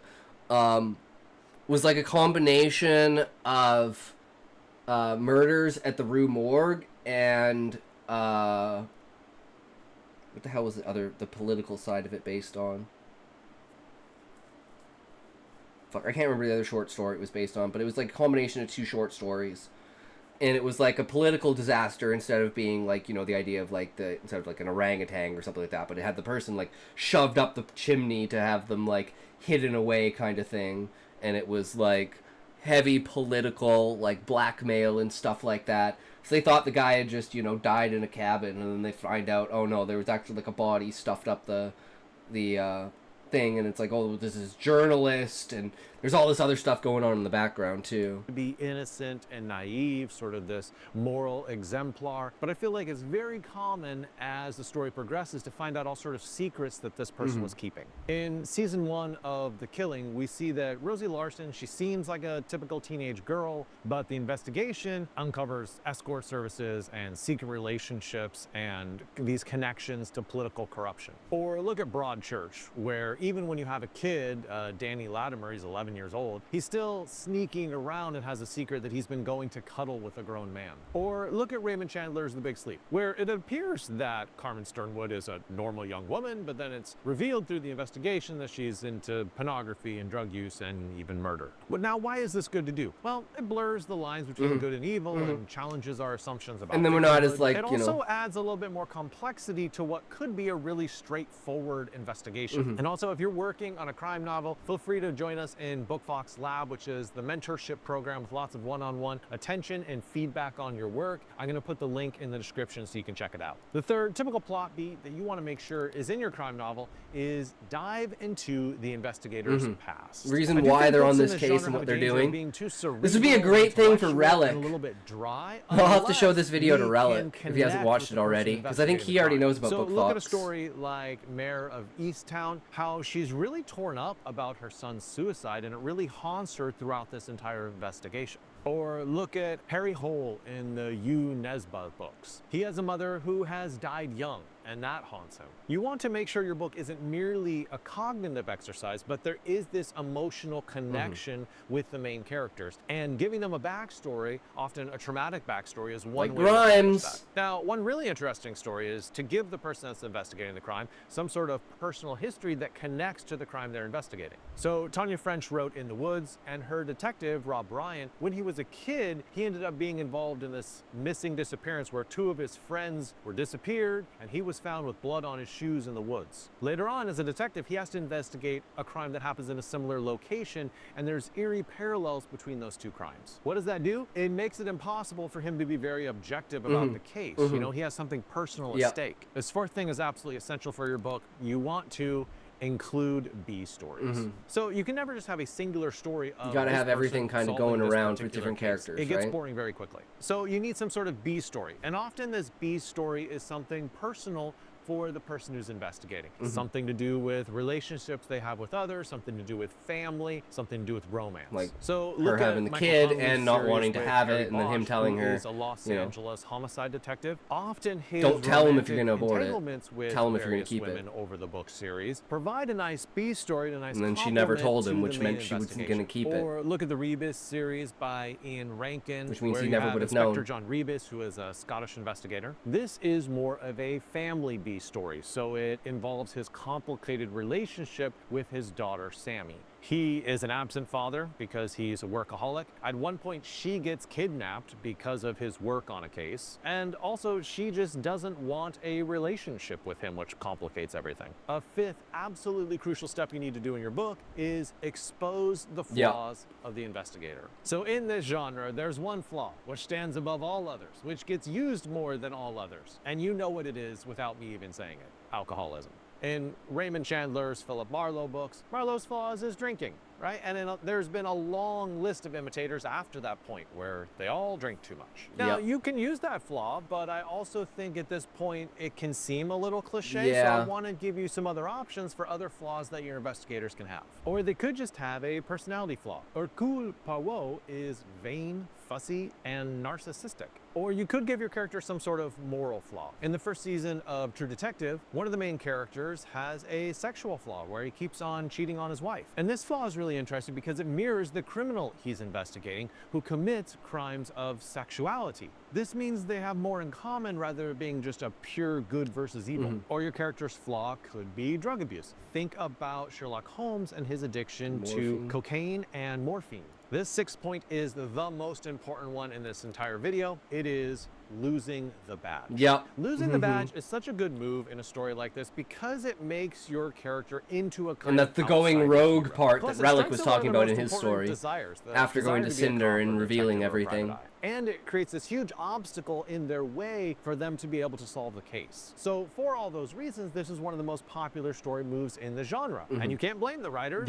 It works. The trouble is that, like the alcoholism, this story twist can feel a little bit cliche and overused. So what do? You understand why this works, and then you can do little extrapolate from it. In a broader sense, this is another B story of a career struggle. So you have a B story with, say, romance or family, you have this B story with a career struggle, and then you have the main storyline. So what sort of variations can we do? Well, look at you, Nesbuz the Redbreast. Harry Hole doesn't get kicked off the force, no, but he's sort of like on the outside and people look down on him. Or in Dashiell Hammett's The Maltese Falcon, he's already sort of an outsider as a private eye, but what career thing happens to him that's bad? Oh, his partner gets killed. Okay, that still fulfills that B story role of threatening his career. A seventh thing you often want to do when writing this genre is to add some grittiness. So a lot of people read a genre like this because they like seeing the grittier side of existence. They enjoy that sort of rush, that thrill. And you can give them that grittiness in a lot of different ways. You could just have full-out violence, like the way James Ellroy's LA Confidential starts. It starts with this bloody Christmas scene where you have these drunk cops beating these Hispanic prisoners. You could also do it with depraved characters. Look at Dennis Lehane's Mystic River, how a lot of those characters' lives and desires are just sort of sordid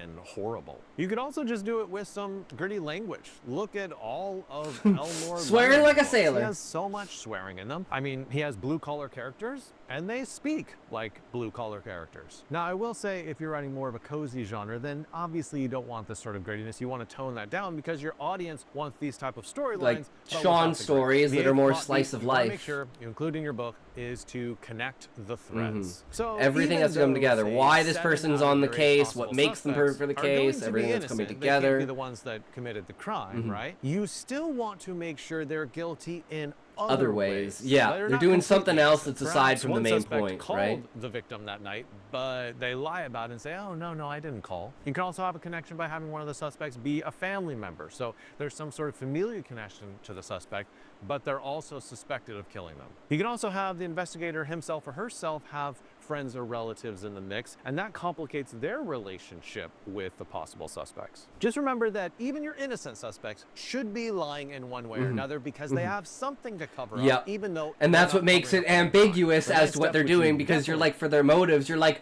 well, why the fuck would you lie? And they're like, I fucked your mom. I'm sorry, bro. Like, fuck. She's hot. I know. That's why I was there. Well, why was she there? Well, she was doing the anniversary thing with your dad, going to the... It's kind of fucked up, but yeah, I picked her up at the graveyard, okay? Now, can we just not... Yeah, no, okay. Let's just not talk about this anymore.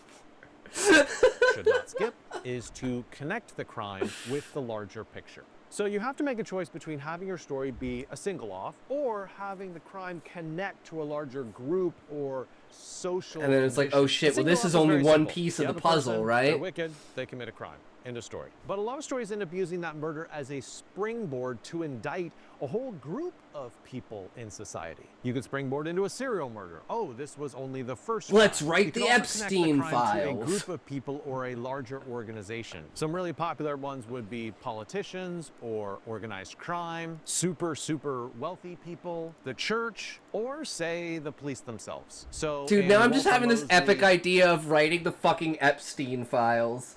And it's like, it doesn't go into any detail about anything, of course, but it has very, very heavy emphasis. Oh my god, why do I want to write this story so bad? I hate it when I have ideas like this. And it was like, same thing with like the reverse 9/11 story, where I was like, this is going to be one of the most controversial stories I ever write. Now I'm going to be like, dude, I got to write this Epstein Island fucking story. Oh my god. Devil in a blue dress. His hero, Easy Rollins, discovers that the crime involves both politicians and organized crime. What the storyline allows you to do is to talk about our culture in general. Which institutions are rotten? What group of people are guilty beyond the singular person who committed the crime? In True Detective Season 2, it's a group of corrupt cops. And in Umberto Eco's The Name of the Rose, it's the Catholic Church because it's set in a monastery. Okay, let's get to the 10th thing you want to include in your book. It is misdirect. So obviously the typical goal of a crime novel is to not allow the reader to guess who the guilty party is. If they can guess, then it sort of takes all the air out of the narrative balloon and they don't want to continue reading. So what that usually why would I like read this if I already know? You are leaning toward a new character, giving the reader information why this particular person might be guilty. And then in the next chapter, you're steering them towards a new possible suspect. In the next chapter, like finding the new clue. Remember, a good clue always leads to another clue.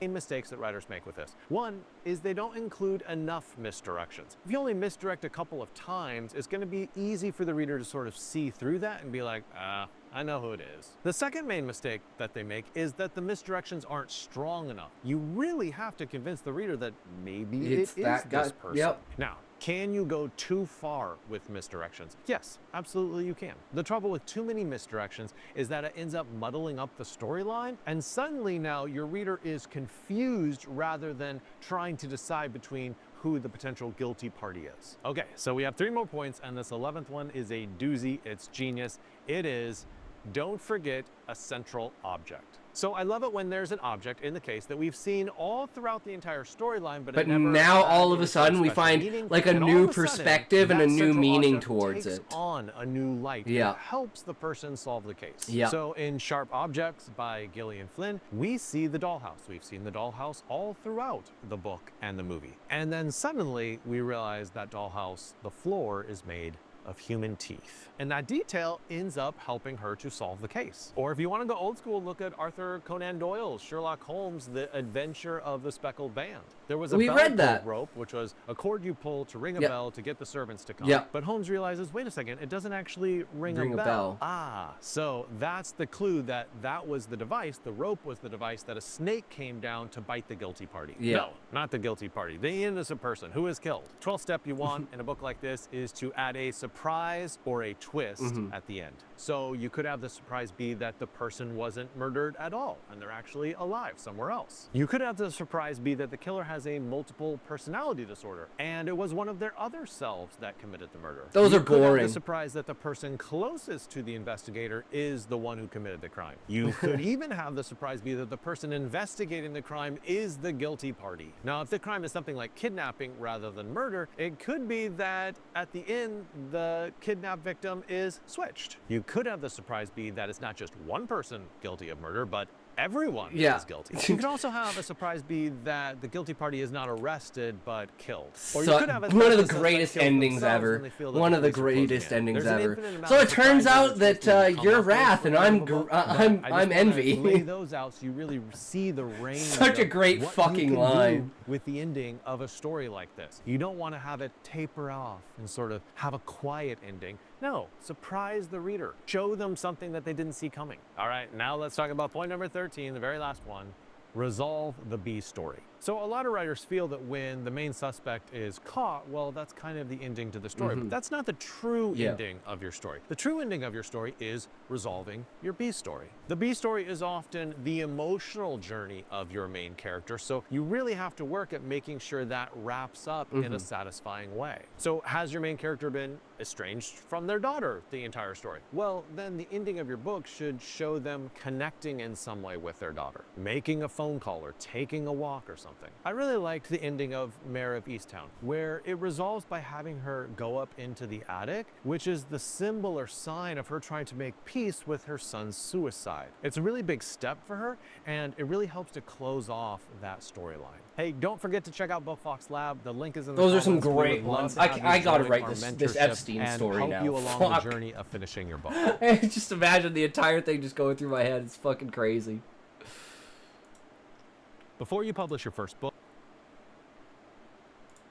and of course, we gotta make Donald, the big orange man himself, the fucking hero, the great hero of everything. It'll be fucking fantastic. He'll be the secret hero that everyone was like. He was like essentially like Batman at the end of the Dark Knight, where it's like he's not the hero that we want, but he's the hero that we need. So fucking great. Oh, but yeah, this is another BookFox video. Go check out BookFox. Give him some love, give him a like, give him a subscribe, give him a view, as always. But we're probably going to call it here after this ad. Oh, we made it through. That's all that matters.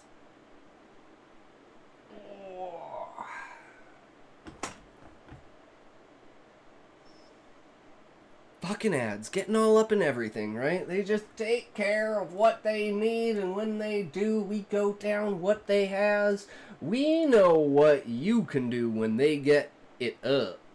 We go over and under and over and out and after and down and back. Once again, go around. We'll be back with your ads in a sec. Don't worry about it. Just watch, sit back, relax, and know that you are being taken care of.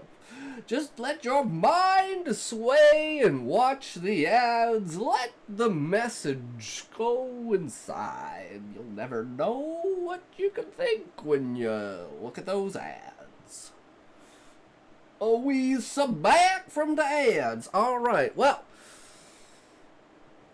Thanks for hanging out. Thanks for coming by, guys. It was a fucking great day today, and we will be back again tomorrow, as always, with some good D&D stories for sure, I hope. Anyways, so remember, always be you. Maintain that creative energy that is you. And remember, if you can't say fuck you to your friends, who can you say fuck you to? Fuck you. Alright, who we are rating today? Let's go. Where are we at? What we got? Let's go.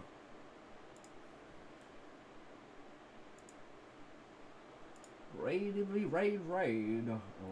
for who? Oh, we should give Coffee Quills a jump. Head on over Durst, I'll get your wheels ready. Here we go. See you on the other side.